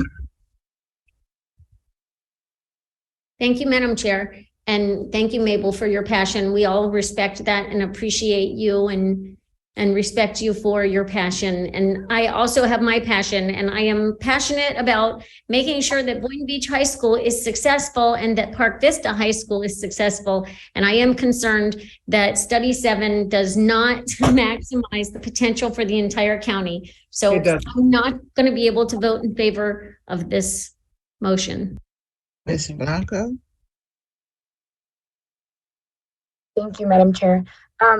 Just hearing what everybody has been saying, I do believe that when Dr. Diaz was speaking, he was trying to resolve the issue in Green Acres. And I serve a lot of constituents in Green Acres. A lot of them are clients at the center, so I'm very invested in this. But what I heard today was that we cannot move any more kids up to Central or to John I. Leonard because those schools are overwhelmed. Was that incorrect?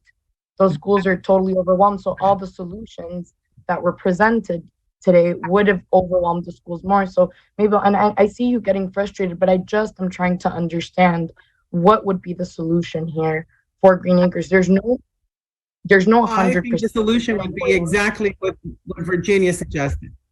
I'm sorry. Didn't mean to interrupt you. I thought you were asking a question. I apologize. I am asking. I just want to understand because the schools would be overwhelmed anyway.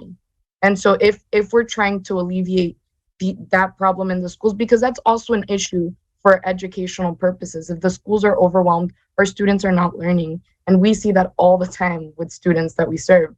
And so if we're trying to alleviate that problem, overwhelming schools that are already overwhelmed doesn't seem like a proper solution. Thank Dr. Diaz. Yes, I just want to go on record before we vote that I tried to put forth a proposal that would balance the population at Dr. Garcia High School by adding 179A, but taking away 181A and B and putting those students in Central. That was my goal. I think we have all kinds of interests to balance. We have the folks in Wellington who made their point of view very clear. We have the folks in Green Acres who made their points very clear. And, if what we're going to be voting on is simply, this map with that one change, I will have to vote against it for the simple reason that I don't think that the interests of the interests of Green Acres are reflected in that map. Now, I appreciate the chair's comments that, the folks in Green Acres could always take it up at the next level with the superintendent or maybe in front of the school board, and I'm sure they will. On the other hand, I was hoping that this committee would take a balanced view on the concerns of everybody we heard from. And there seems to be some issue about 179A going to Dr. Garcia High School. I don't know what that issue is, because you look at the map, it certainly is not an egregious driving distance. But it does take students who are currently living in Wellington and put them in high school outside of Wellington. Other than that, I don't see what the issue is. So I was hoping that this committee would balance the needs of those two interests, and we'll see what happens with a vote. But I'm still hoping that we will, and not ask the Green Acres folks just to take it up with the superintendent. Thank you. Okay, Roger. Going back to Mr. Diaz's recommendation, can that still be put into play at all in this vote? No, I'm just asking a question. I yield to. I'm the newbie, so I'm asking questions. It comes down to how y'all want to handle. You've seen several amendments put forward. We're on the main motion. You can always, it comes down to what the body says. Well, the only reason why I'm saying that is because this solves two things. Obviously, the one on Olympic Heights solves that problem to give Olympic Heights relief. The other side solves Green Acres, in which you shift the two that Mr. Diaz suggested and move 179A into Garcia. I don't see anything else that can be considered any other way but perfect, as close as you can get to it. And that's just my opinion. So Roger, you can make that amendment. Well, I'd like to make that amendment now. Okay, what is your amendment, please? To keep the motion as stated for 259B to move into Park Vista with the amended of 179A to move into Dr. Garcia and 180B and 181A to move into Palm Beach Central. And that should work with all the numbers that Mr. Link needs to keep everything even as close as possible. Madam Chair, you need a second? I second. Yes, I do. But I was getting the motion because I think Roger is saying to amend for 259. Let me just, for 259B into Park Vista. Right, that's the original motion. 179A and 180B to Garcia. And 181A to. And 181A and 181B to Central. No. 179A to Garcia, 180B and 181A to Palm Beach Central. With 259B. All right, 2D. Okay, so not 180, because I thought when Dr. Diaz said, Dr. Diaz, I thought you said 179A and 180B to Garcia. Correct. And 181A and 181B to Central. Correct. That's what I said. Oh, okay. I'm sorry. My apologies. What happens to 171A and 171F? 171A in this is still in Palm Beach Central. Okay, I couldn't tell. And 171F is in John I. Leonard and is proposed to move to Palm Beach Central. So what Dr. Diaz is proposing is this area that I have colored here in yellow of 181A and 181B. Instead of moving that from John I. Leonard to Dr. Garcia High School, it then becomes a contiguous piece to move to Palm Beach Central instead. He has also included the 179A going from Palm Beach Central to Dr. Garcia High School to offset this move being put into Palm Beach Central. Okay, there's a motion by Roger, seconded by, it's an amendment. By Dr. Diaz, I think. Dr. Diaz? Yes. Now, question, does this call for a new study?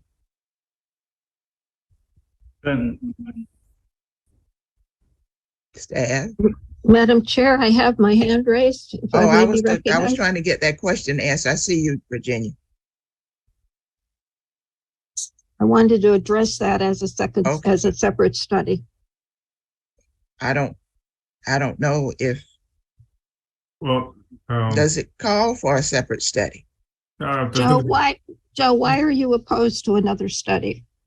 Because I don't think there's a perfect study. I think that we're going to have the same conversation at 10 o'clock at the next meeting because there's no perfect study. But if we and can I get believe that we can agree. I think that the committee can agree on a study, and once you agree on a study tonight with some recommendations and say, I mean, even what we just talked about right now, you can bring that to you can agree on something and say and ask the superintendent or recommend to the superintendent that he looks at ways to satisfy or further satisfy the city of Green Acres, and he could look at how we can do something for Boynton Beach High School. You can make a recommendation, improve something today, vote on something right now, and make those recommendations. And I guarantee you, he's going to look at those recommendations that you make and see what else he can do to try to accommodate those recommendations. So I just don't think that it's going to help. You know, the school's going to get their budgets. All schools except for Garcia, we vote tonight, are going to get their budgets by February 20th. Well, we would meet in 2 weeks. No, but they still got That's two still board meetings. January. No, you still got 2 board meetings to get the vote approved. You can't do it in that time frame. No, so this is your vote is not the last vote. Your vote is just a recommendation, and then the school then it has to go to 2 board meetings. So we need this moved sooner rather than later. Well, my only concern is that there are so many things that people have said about this study. This isn't this is not just not perfect. It has a lot of problems with it. And, you know, in all the years I've been on this, we've had many studies. We worked until we came to a consensus, but we don't have a consensus. We have people who are still not happy. Virginia, take a look at the number of schools that are impacted. I know, nine schools. We have never had a study where we have dealt with this many schools. Now, we really haven't. This is a first. So, you know, that's a big consideration. And you know, folks, please don't think that just because you're moving through this, when the school board meets, whatever as you're saying these things, I'm saying those things as well. I'm sitting there giving that input. I don't have any issue with this, but the question still is, Roger and Dr. Diaz given an amendment. It is before us. Does this require an additional study? I don't think it does, because all the students in the areas that we're talking about have been notified, or the families have been notified because they were in a study. But I looked to Jason to tell me whether or not those individuals in those SACs were ever considered to be moved to the schools that they've been considered to be moved to right now, or moved someplace. Those SACs throughout all the studies have been proposed only to move to the 181, 180B, 181A, 181B to Garcia only. So they've never been proposed to shift to Palm Beach Central. This would be the first. So what does that mean? Does that mean it requires an additional study? This motion, this amendment, does it require an additional study? I think Jason mentioned before that there is no requirement that we have to put it out for additional study. It's the opinion of the committee. If you feel like those families need to have additional time to look at this and come to the ABC. So there's no requirement by policy. Correct. Yeah, that's correct. There's no requirement. Okay. So, all right. Then that answers that. Okay. The intent can also be relayed to the superintendent as well. The ABC's intent. Okay. All right. Dr. Diaz. Diaz. I'm sorry. I'm so bad. No, That's all right. I thought we had a new person here. I'm sorry. No, you're absolutely correct, Diaz. You're absolutely correct. Yeah, I'm ready to call the question unless there's additional No, discussion. I see several hands. Okay. Okay, Kathy? Just my opinion, I don't think it's fair to move forward with something that the public hasn't had a chance to comment on. So if this is the first time these guys are being talked, moving from John Leonard to Palm Beach Central, and they didn't have a time or spotlight to express themselves, I would be against that. Nellie? Thank you, Madam Chair. I can move something forward. I can go with what our fierce leader wants us to do. I can move forward as Mr. Sanchez is recommending, but I must state that I am very concerned about overcrowding schools, because when schools are overcrowded, their core is what's overcrowded. It's not just about putting enough portables or putting extra buildings on site. It's that you have to go to 2 lunches and that activities and all of these other things. So I'm just want to make sure that I encourage the superintendent to enforce the boundaries, that boundary jumpers, we haven't been enforcing boundary jumpers since Jerry Lynn was here. And also my other plea is to please somehow get the attendance up at Boynton Beach High School by adding programs, or I don't even have any more ideas at this late hour. I just want to go on the record stating that I've been advocating for Boynton Beach High School since long before it was built. So I'm never going to stop. And I do respect everyone's passion for the process. And I believe I've said everything I needed to. Okay, I think I see Stephen and then Melba. I believe we voted on these amendments several times in a variety of different forms, and we keep voting them down. Crafting this recent amendment took 5 or 6 different people at least 10 minutes to elucidate what they're trying to get across. When we look at study 7 with the addition of one small piece, moving 259B, the Park Vista resolves our problem. I'd like to get this amendment out of the way and get back to our main motion so that we can get some closure forward on the thing that most folks seem to like. There are no perfect studies. Okay. Virginia, then Nancy. I wanted to say how much I appreciate everybody's input. And Nellie, you and I were there from the beginning to get Boynton Beach High School built. Our hearts are with Boynton Beach High School, and we want the best for it.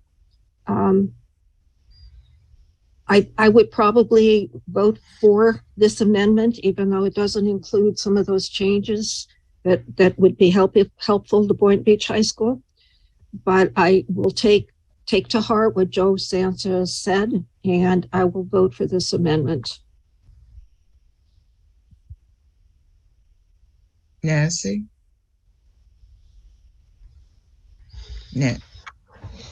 Yes, ma'am. Sorry.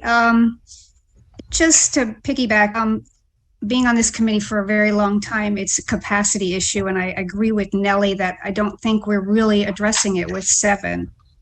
I appreciate this amendment. And it got personal a little bit for me. Wellington just started throwing all kinds of different areas under the bus to maintain their stay at Palm Beach Central. I mean, they're moving 156C out back to Wellington so they can stay at Central. And they wanted to move across Southern Boulevard to another high school so they could stay at Palm Beach Central. And it became news to me that they even voted back in December in a resolution to remove that SAC across from Southern out of their school. So it does get a little personal, and I'm not going to apologize. I think we need to fill the new high school correctly, and I think our job is and always has been capacity. And I thank Nellie, the mathematician, for bringing that to our attention. Carla? Thank you. The Southern Boulevard line that was between the Royal Palm Beach City Council and the Wellington Village City Council, with agreement with them they have. It did not pertain to actually the school district per se. I always look at it as planning for the future. And I don't know how familiar you all are with the Western community, but we have a very large development on Southern Boulevard that is far west that is currently zoned for Wellington High. I've got it. That community is massive and it's growing rapidly every day. As it grows, that will force the new high school having to be built. There's already land for it.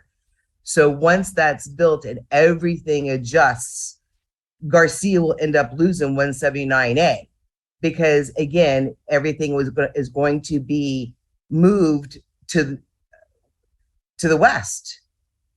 So it's rather than, and it happens a lot in Boca, you know, when we had to do with that, people were constantly being moved. Even tonight we heard, well, weren't they at Park Vista once before? And how many times have they been moved? It's just trying to have as less moves as possible and do the right thing. The only school with Zone 7 that will be over capacity, above what Dr. Licata had shared with us, the optimal numbers would be Wellington High. Other than that, all the schools are actually within those numbers, of course, except for Boynton Beach High, which I totally agree. I would love to bring more programs to that school and support that school. But I do get a little offended referring to Wellington as a rich, because we got all kinds of stuff out here and I'm certainly not rich. So it's thinking of the future and planning for the future rather than the moment in time.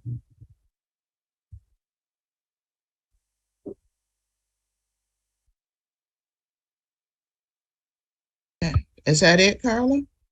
Yes, ma'am. Roger? Just a quick question about Palm Beach Central.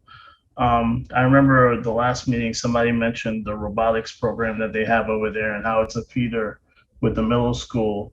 Is the robotics program a choice program? It was the engineering program. Yeah. Is that a choice program? It's a choice program for the students that are not zoned for Central. So then if they're not zoned for Central, if this vote goes that way, they'll still be able to stay, correct? Is not with limited number of seats is what was explained to us. I believe someone gave us numbers at the beginning of how many students are going to Central that are not zoned for Central. I forget, was that Patrick? Which one is zoned for Central? I believe at the beginning of the evening, you gave numbers of the number of students attending Central that are not zoned for Central. No, I didn't. I believe another speaker had mentioned the actual numbers there, but we do have that in our documents here. Sorry, need to move the strip out of the way here. So for Palm Beach Central here, we have around, make sure I get the right line here, around 179 students that attend Palm Beach Central that are not currently zoned for Palm Beach Central. So that includes anybody that would be on any kind of program or district assignment or those type of things. And they have a very large ESC population there, and that would include that number? The ESC, it looks like they have 15% ESC other, 15% ESC at the school. So that 179, does that include the ESC students? I would have to, excuse me? I was going to say, this is Tara, just for a little insight. That could potentially include students who are attending Palm Beach Central through either the old McKay Scholarship or this year started the Family Empowerment Scholarship. So it could include those students as well. Right. Yeah. Right, Carla, that 179, the out of bound, that's if you're not zoned for the school and you're attending Palm Beach Central via some valid code, reassignment or assignment, that's where that number comes into play, regardless of what the reasoning is. Because I do know that they have a large, very well-run ESC program there. Okay, but Roger, did you get the answer to your question? I think so. My question was about what I thought was robotics, but Carla corrected me. It was the engineering program. If the vote for this amendment passes, will those kids be able to stay at Palm Beach Central, being that it's a choice program? I thought one of the other issues was the middle school had some similar STEM program that fed into that high school. Polo Park. Yes, That's kind of all tied in. That's all tied in. Polo Park opened up a pre-engineering program to support the engineering program at Palm Beach Central because it was a feeder pattern. Mr. Levine, did you want to add some points? Yes, I'm sorry, just to dovetail on this, Polo Park Middle School, which is about half of SAC 179A, has an engineering program. It is a choice program. It was designed to feed into the engineering program at Palm Beach Central. If the 179A is rezoned, not because Wellington is affluent or for any other, there's so many reasons that we've got into that have all been ignored. But this engineering program feeds into the high school's program. A current kid that's enrolled in that, Roger, yes, would still stay there according to Tara this evening. However, the feeder goes out the window. And so then they're looking at potential choice. It throws the whole mix out of whack, and instead they can apply to Dr. Garcia's ROTC choice program. Well, just to confirm, this is Tara again, just to confirm that, just so you can make an educated decision on this. The students who are currently in a pre-engineering program, whether it's Polo Park or any other, but in this case, Polo Park, will still be able to apply to pre-engineering at Palm Beach Central, and they would receive a strand preference for coming from middle school pre-engineering program for, at least 7th and 8th grade. So they would still be considered with a preference. Is that even if preference they're not the zoned for same? this school? Is that the same that they have now? It's the same It would be the same. The only difference would be, so you have students that are attending Polo Park if they're zoned for this school, and you also have students attending the engineering program because they choiced in there. And Palm Beach Central may not be a lot of those students zone school for high school, so they would still all be applying. The only difference would be those students who would be zoned to attend Palm Beach Central would actually get assigned to an allocated in-boundary seat versus an allocated out-of-boundary seat. So you just have, yes. So their chance would be lower to get in than it is now. Out-of-boundary choice seats are not the same number as 169 continuing to flow into Palm Beach Central. There are fewer out of territory, out of zone choice seats. Is that correct? There are, yes, typically there are more in-boundary seats, but I can tell you that a lot of the students who are coming from Polo Park Engineering are also out of boundary for Polo Park. So I don't have those numbers handy right now because we did switch systems and I'd have to pull some data just for historic numbers. But just keep in mind that a lot of the students at Park Vista choice into their program and naturally would not go to Palm Beach Central, but they would be applying there as an out of boundary or to another engineering program. Okay, Nellie? Thank you, Madam Chair. Two things, just trying to keep us focused. Programs are not our purview. Yes, they are important, but this district makes those decisions outside of the boundaries. And when schools are overcrowded, then they have fewer seats available for those programs for out-of-district students. And then schools lose programs. When the schools get too popular or are doing too well and everyone wants to attend it, then that's what happens and you lose programs. Okay.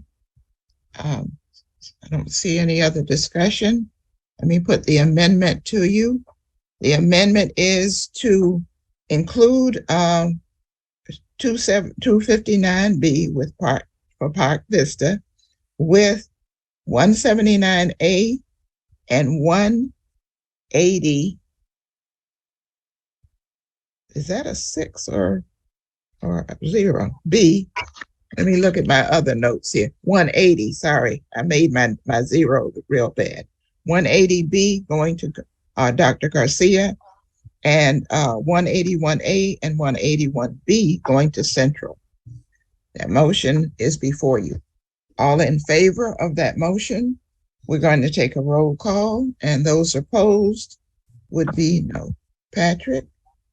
Okay, and just to clarify, Madam Chair, that in this study, 180B is currently going to Garcia High School. So it's really the addition would be the 180, the 181A and 181B. 180. Okay. Thank you. Okay, so for a roll call, we have. But it would be the 179A. Yes, so it's 259B to Park Vista, 179A to Garcia, and 181A and 181B to Palm Beach Central. Okay, thank you. So I strike this one. Thank you so much. Okay, that is the motion that is before you. And this is the second amendment. So we would not, we would be back on the main motion. So this. Correct. Okay. Ms. Rappaport. Can you please just clearly state what we're voting for? This is the amendment to the original motion. The original motion, as you remember, is to move forward with study 7 and move 259B to Park Vista.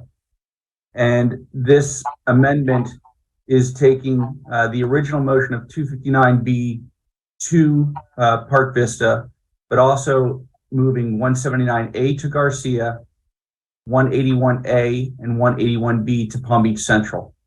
So it's really it's amending the original motion to include those other pieces.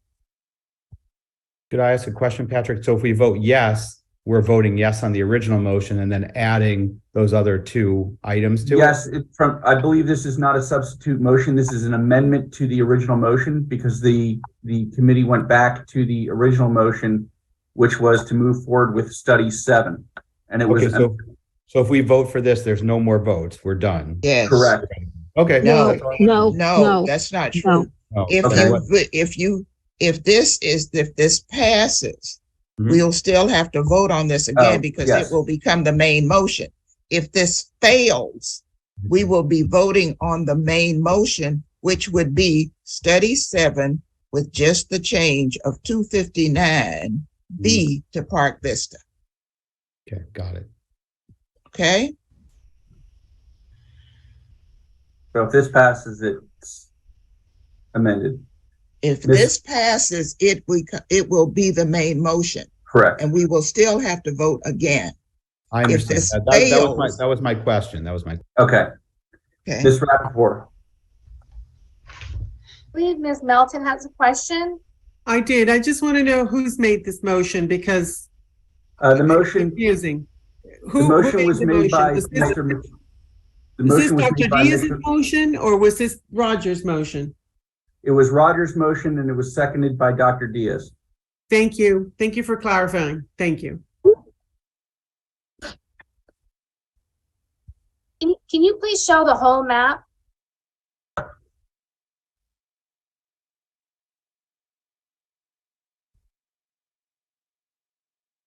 Thank you.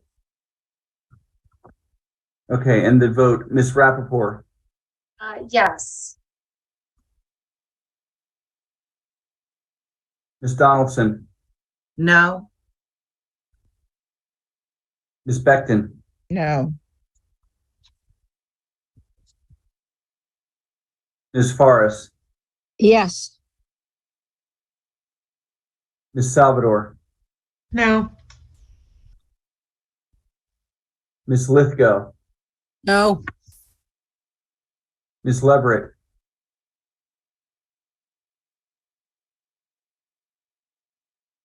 Ms. Leverett, are you there? There, Ms. Blanco, Yes. Yes. Mr. Michaud, who made Yes. the motion? Yes. Yep, Nancy Gribble, Yes. Mr. Levin, No. Mr. Wallace, Yes. Ms. Tickham, Reluctant, yes.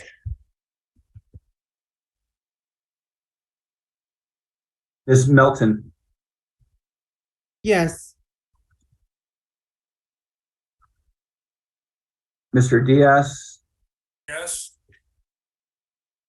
and just circling back again, is Ms. Leverett here by any chance still?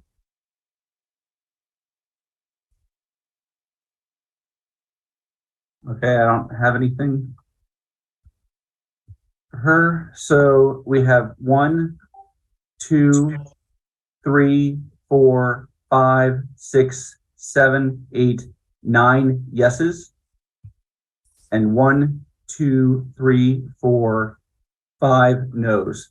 So it passes. Okay, that motion has passed. It is now the main motion. Okay, that motion is before you as the main motion. Any discussion? Seeing none, I'll put the main motion before you. Sorry, I've got my. Wait a minute. I'm sorry. Stephen, I'm sorry. Sorry, before we have a vote, can we get again, since now we've moved 1, 2, 3, 4 SACs, Patrick, an update on what that does to the enrollment at the various schools? And again, bear in mind that 179A was moved to balance 156C. And maybe we don't need to upset those kids. We're impacting 10 schools with the study 7. So I'm not comfortable in putting it to a vote until we understand the crowding and overcrowding, which is the basic tenet of what we're supposed to be doing. Loading in high school and balancing the options. Okay, the question is before you. Could we get an answer to that question, please? So you're wanting the numbers run now before you vote? Yes, Yes, otherwise I please. don't know what I'm voting for. Okay, just a second.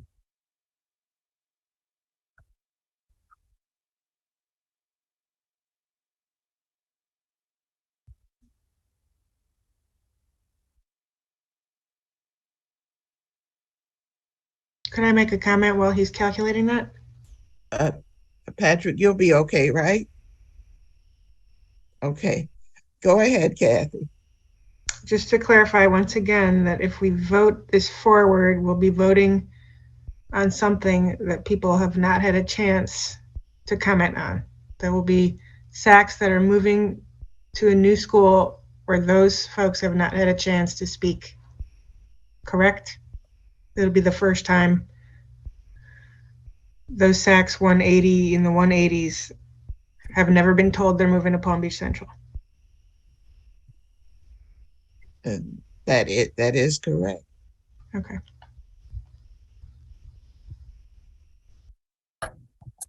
But they can come to a board meeting and make comments.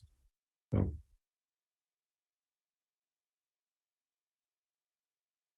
they do have an opportunity. Madam Chair, one final comment. I don't know that adjusting 181A and B addresses the Green Acres concerns. I don't know that that solves the problem. Okay, but it's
Okay, so the move from 181A and 181B, I'm calculating that is 300 roughly attending students, and given it's, just using the 338 students that are attending currently, instead of moving them from John I. Leonard to Garcia High School. So per study 7, they're in Garcia High School right now. So moving the 338 students additionally to Palm Beach Central and moving out the 262 students from Palm Beach Central, that creates a Palm Beach Central number where they're at 104%. And that makes Garcia High School 96%. With moving 259B from Olympic Heights to Park Vista, as I stated before, I believe that makes it. I'm sorry, Patrick, I'm trying to change the numbers on your sheet. Are you going from 5 years out? Yeah, I'm just looking at the 5th year number. I'm just taking it at the 5th year. The 5th year number. Okay, can you start over? I'm sorry. Okay, so if we just look at the 5th year numbers, and this is just taking the current just attending number, and yes, there's probably going to be some give and take by a few kids coming out of the woodwork or various changes increasing through the years. But if we just base it upon 338 students in 181A and 181B, which are currently in this study zoned for Dr. Garcia High School. So adding 338 to Palm Beach Central, but then removing 262 from the 179A portion. So you have a net increase coming back into Palm Beach Central. That puts Palm Beach Central from what it was in the study up to, so currently in the study in the out year, Palm Beach Central looks to be 101%. It moves them up to 104% from 101%. Okay. Garcia High School in this does not gain the 338 students, but rather gains just 262 students. So they actually decrease in enrollment in the out year, and their enrollment drops down to 96% from the 99%. So currently right now in study 7, they're at 99%. they would drop down to around 96%. That's correct. I received those, I calculated those same percentages, so. So in essence, you push the limits of Palm Beach Central and then have, and then, Garcia High School is a little bit under 100%. So we'll have Palm Beach Central at 104%. We're still having Wellington High at 110%, but Garcia drops down to 96%. Right. And again, as mentioned previously, the 259B going to Park Vista puts Park Vista at 97% and Olympic Heights at 104%. I'm sorry, Park Vista at what again? 97%. Okay. And then it brings down Olympic Heights to 104%. So that move is beneficial for that as well. And again, that also, from my recollection here, also it doesn't have a large chunk of students with a split feeder pattern again. Okay, and that's pertaining to 259B, correct? Correct. Okay. Okay, the motion is before you. I'm sorry, I got my hand up. Now that I have. Oh, sorry, Miss. Go ahead, please. Now that I have the information, all this does is overcrowd Palm Beach Central and underfill, underutilize the new school. It's not a solution that meets our primary mandate. Load the school and balance the overcrowding. Study 7 with the one modification does that. And this other, no, I can't support it. To offer to move these kids from 181A and B with no foreknowledge. The only reason to move 156C from Central to Wellington was to balance the 179A. This is not a solution. This is cobbled together. It's a mess at 11:15 p.m. I can't support it. Okay. Anyone else? Okay, I'll put the motion to you. Again, we are voting on this motion. Patrick? Yes. Goes here. Okay, the vote on the motion. So we have Ms. Rappaport, No. Ms. Donaldson, No. Ms. Forrest, Yes. Ms. Salvador, No. Ms. Lithgow, No. Ms. Leverett is still not present. Ms. Blanco, No. Ms. Gribble, Yes. Mr. Michaud, Yes. Mr. Levin, No. Mr. Wallace,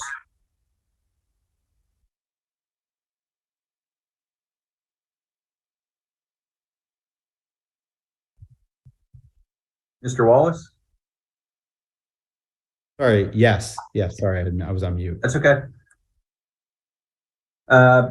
Ms. Tickham, Yes. Ms. Melton, Yes.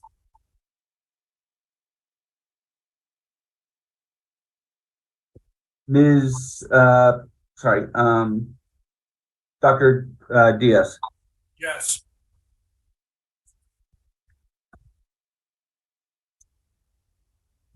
You didn't call me, Patrick. Just in a second.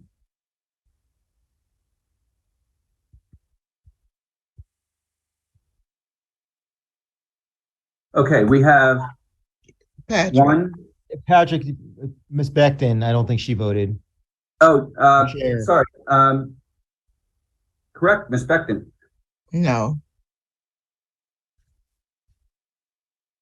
Okay, I think that's everyone. So we have 1, 2, 3, 4, 5, 6, 7 yeses. 1, 2, 3, 4, 5, 6, 7 no's. Tie.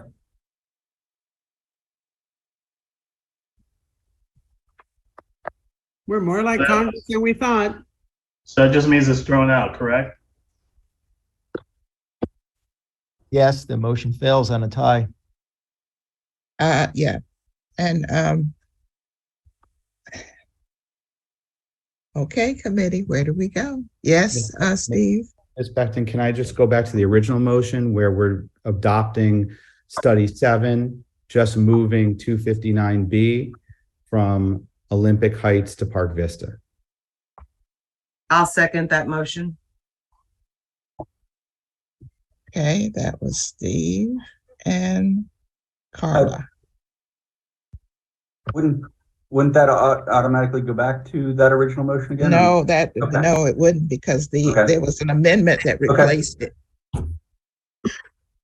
Okay, so the motion before you is to move study 7 forward to the superintendent by putting 259B at Park Vista. And there's a second, moved by Steve, seconded by Carla. Discussion? Seeing none? Let's go. Oh, I'm sorry, Nellie. Sorry, I'm not moving very fast at this hour. I just want to remind everyone that study 7 has the worst percentages. This study is the 7th study, not because the first study wasn't the best study, but because we wanted to discuss it. And because we wanted to look at all the other options and hear what the public had to say. And we have been diligent and we have done all of that. But this is not the best study. It goes from 78% to 113%. We are removing that Do we have the 113%. numbers? I want to hear the numbers because it doesn't anymore when we shift it over. It's so offensive when you keep interrupt. interrupting. It's so offensive when you're not providing the accurate facts. Inappropriate. Let's not interrupt. Nellie? I'm very frustrated with the whole process, and I do respect everyone's time. I just cannot move forward with study 7 with just that one move of 259B to Park Vista. Okay, Could I ask- Mr. could I ask Levine? just so- I'm sorry, so we- Steve? Yeah, And just, Steve, I'd and like then to, Mr. Levine. I'd like to hear the accurate numbers because numbers are being misstated. Could you, Patrick and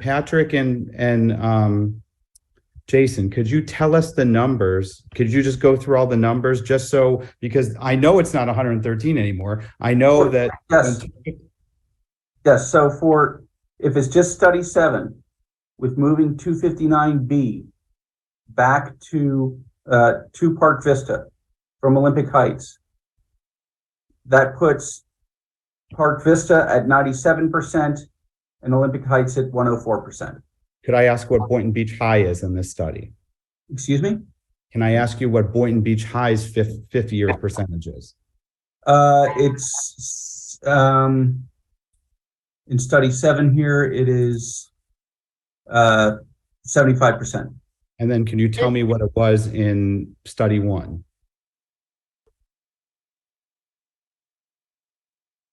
Just a second.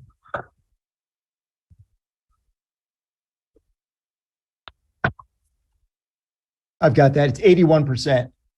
Okay, can you also tell me what Palm Beach, might as well just go down them also. We have the accurate numbers. In study 7, what's Palm Beach Central, what's Wellington, and what's Garcia? Okay, Palm Beach Central in study 7 is 117%. Garcia is No, that's 101. Central is 101. I think you were reading the Olympic Heights line. Oh, yes, 101. Palm Beach Central is 101, Garcia is 99. I want everybody to make sure that the accurate numbers, because what was previously said was not the accurate numbers. And I apologize to everybody on the committee that I'm interrupting, but I don't want any misstatement of the facts. The facts are the facts. You guys are demographers. I want to make sure before we vote, the numbers are the numbers.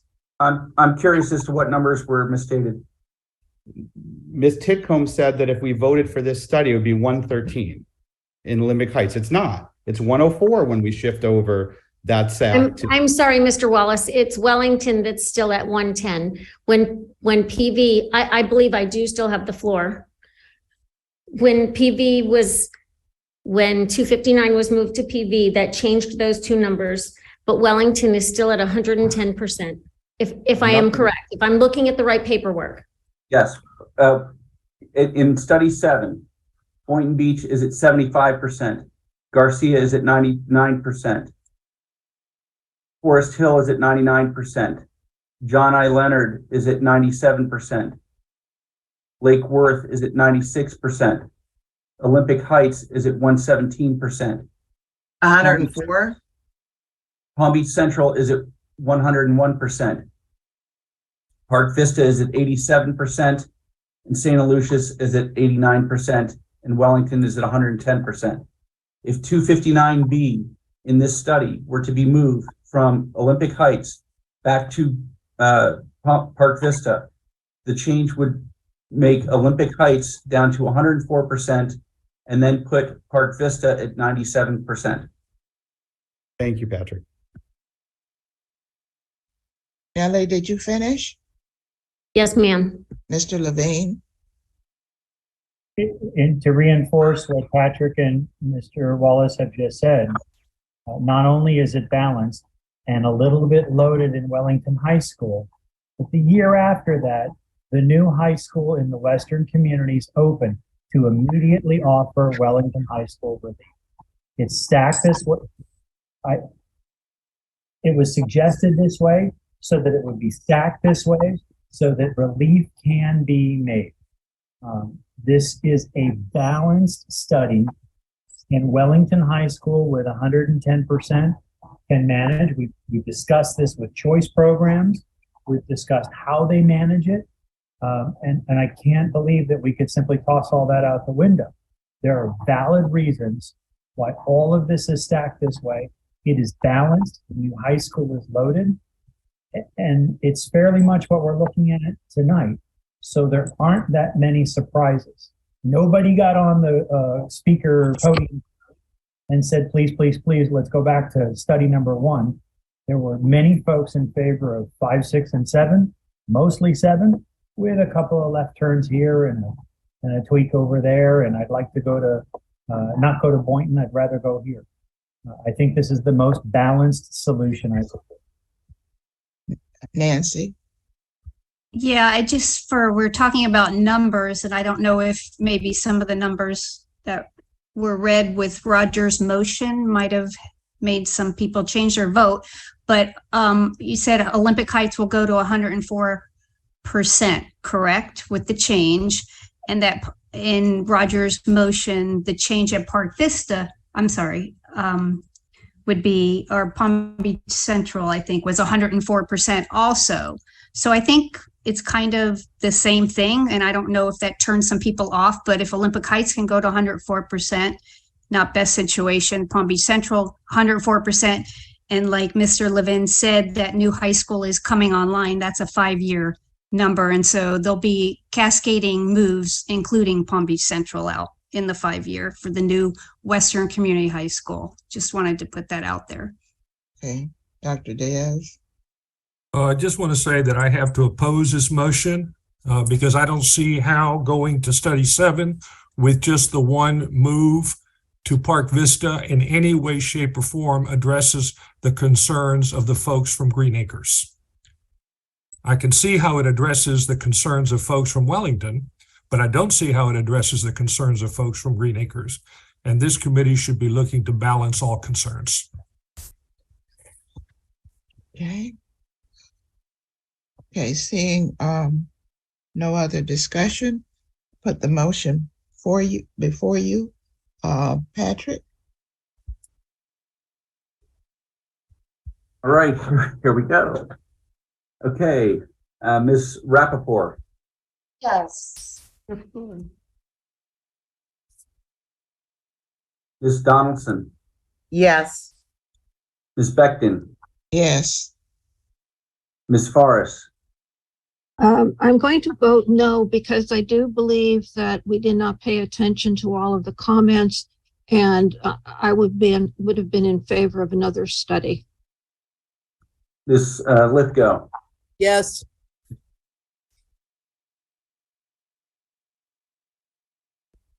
I'm just checking my lines here. Hold on a second, I got mixed up here. Go back. Ms. Forrest was no? Correct. Okay, sorry, Ms. Salvador. Yes. And then Ms. Lithgow, you were also a yes? Yes. Okay, now we're on track. Ms. Blanco, Gonna be a yes. Ms. Gribble, No. Mr. Michaud, No.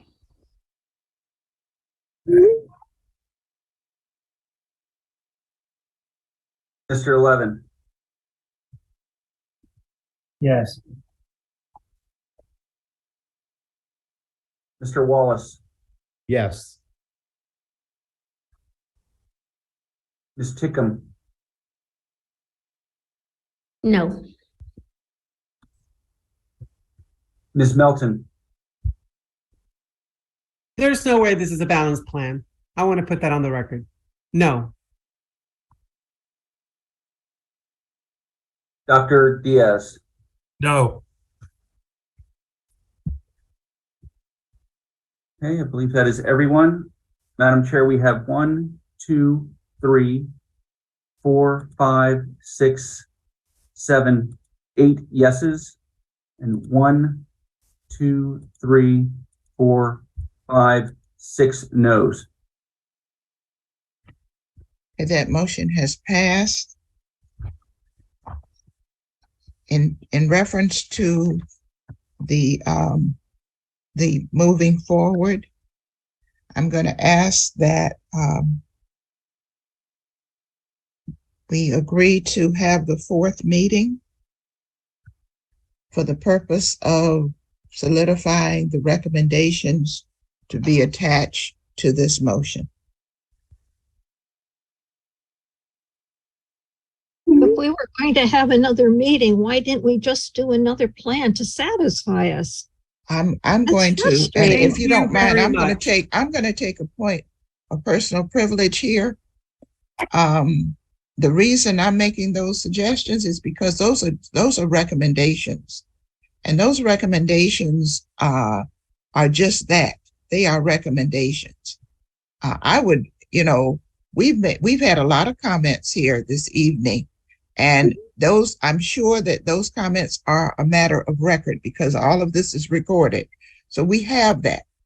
What we do not have is a summary of those recommendations in terms of what we can agree to. We don't have an agreement on what we will move forward as a committee. And I know who has to sit in that chair in front of the school board and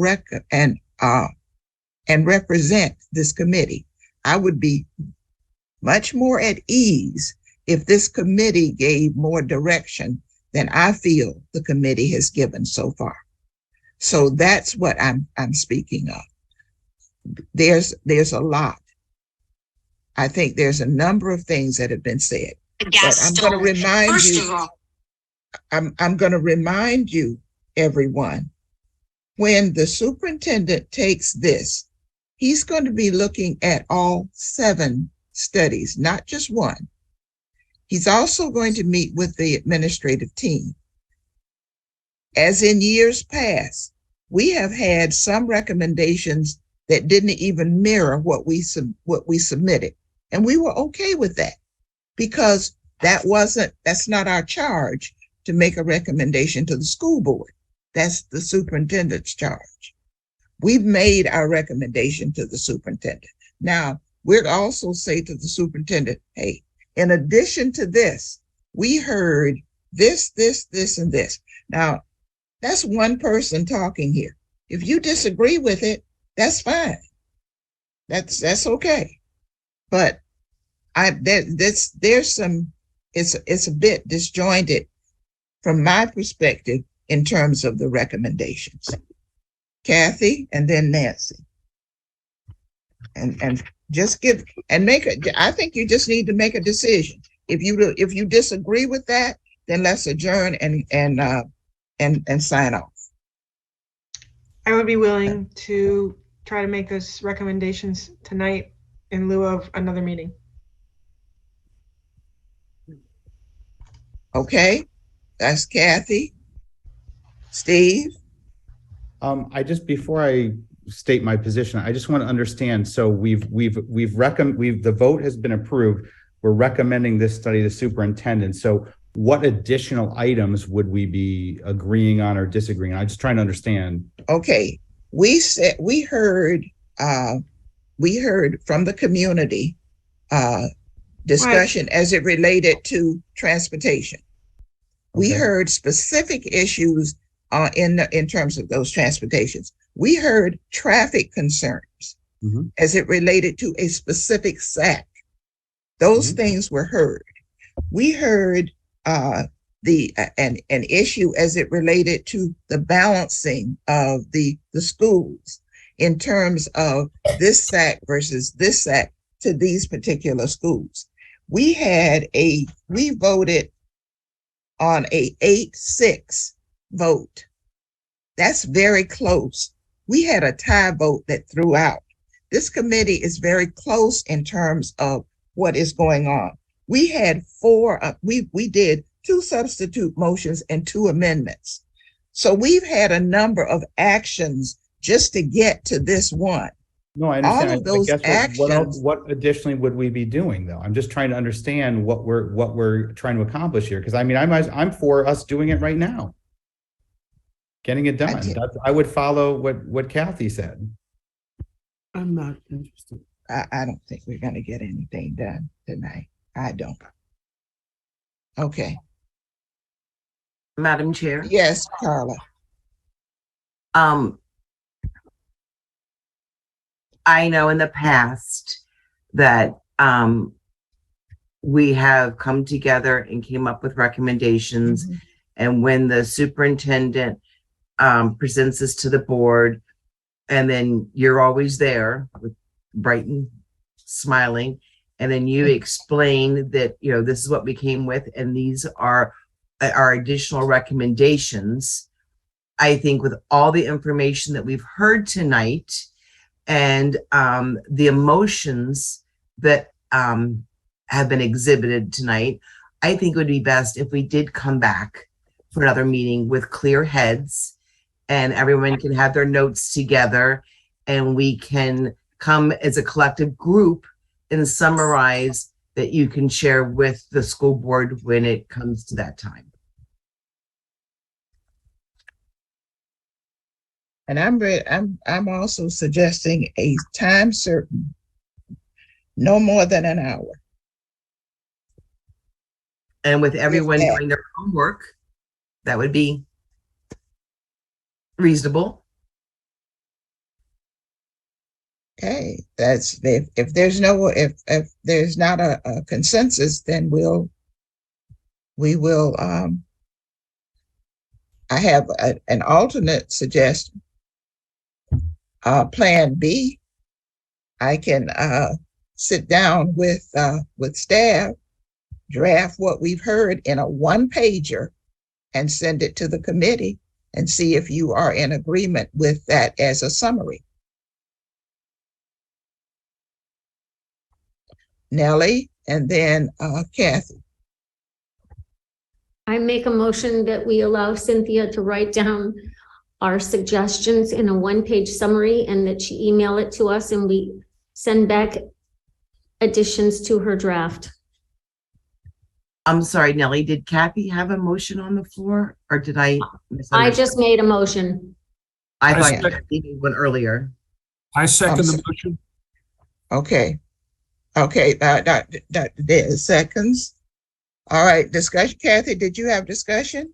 Oh, no, I had a similar comment that we could all provide you with what we have to Okay. summarize, but the other way works too, if you want to take the first shot. Okay, there's that motion is before us, Mabel. I was going to motion to recess. Virginia. You're on mute. You're mute. You're muted. Turn your mic on. Turn your mic on. We've heard, we missed. I'm tired. I was going to suggest that after you put everything together, that we come together very quickly, 1 hour meeting and talk face to face. It is not preferable in meetings, especially meetings like this, that you not be able to communicate face to face. That might be what's been missing. Okay, I tell you what. An old-fashioned meeting, is that what you're suggesting? No, I'm suggesting Cynthia does all the work for us, and then we quick come together, and then we can discuss it and bless it. But we would all be together, and I think it will be a healing process for us all to be together. Very nice, and heal Maybe we together. should bring back the potluck Thanksgiving dinner. That's right. It might be a good idea. Oh, that Okay, sounds so let me give myself a timeline. I'll have this to you by, let's see. I'll have this to you by the 20th. Is that okay? And then we meet the 26th at 5 o'clock, and we come by y'all. Is that okay with everyone? Yes. All right. Okay. That's kind of an alternative to what we're saying. All right. The motion is before you that I draft, and I'll get with staff and take care of this so that it will be done. Okay. Can we just have a just kind of reaction to this? All in favor, since I think people are sort of ready to go home. Aye. Aye. Aye. Aye. Aye. Aye. I appreciate the everything. Any other comments? Good night. In Oh, motion, in honor of Mr. Frank, I make a motion to adjourn. Oh, thank you, Carla. We should find his email and send it to him. Thank you. I think of him all the time. Okay, well, tell him you're keeping up his everything. Okay, folks, thank you for everything again, your due diligence and everything, and your caring. You're caring. It's Thank you, Cynthia, for getting us through this. It's important. We'll be okay. Good night. Thank you Okay, all. good night, Thank folks. you. Have a good night. Thank you all. Bye. Okay. I obviously, Jason and Patrick, I'll be calling you. Okay. Not Thank you again, tomorrow. Cynthia. Okay. All We'll right. talk soon. We'll talk soon. Yeah. You, it'll be okay. You'll probably see me Tuesday because this is Martin Luther King week. So Right. I'm until Monday, until I finish with the breakfast. But Tuesday, I'll see you. Sounds Okay. good. Have a nice night. Okay. Take care. Thank you for all you do. All right. Good night, everyone. Good night.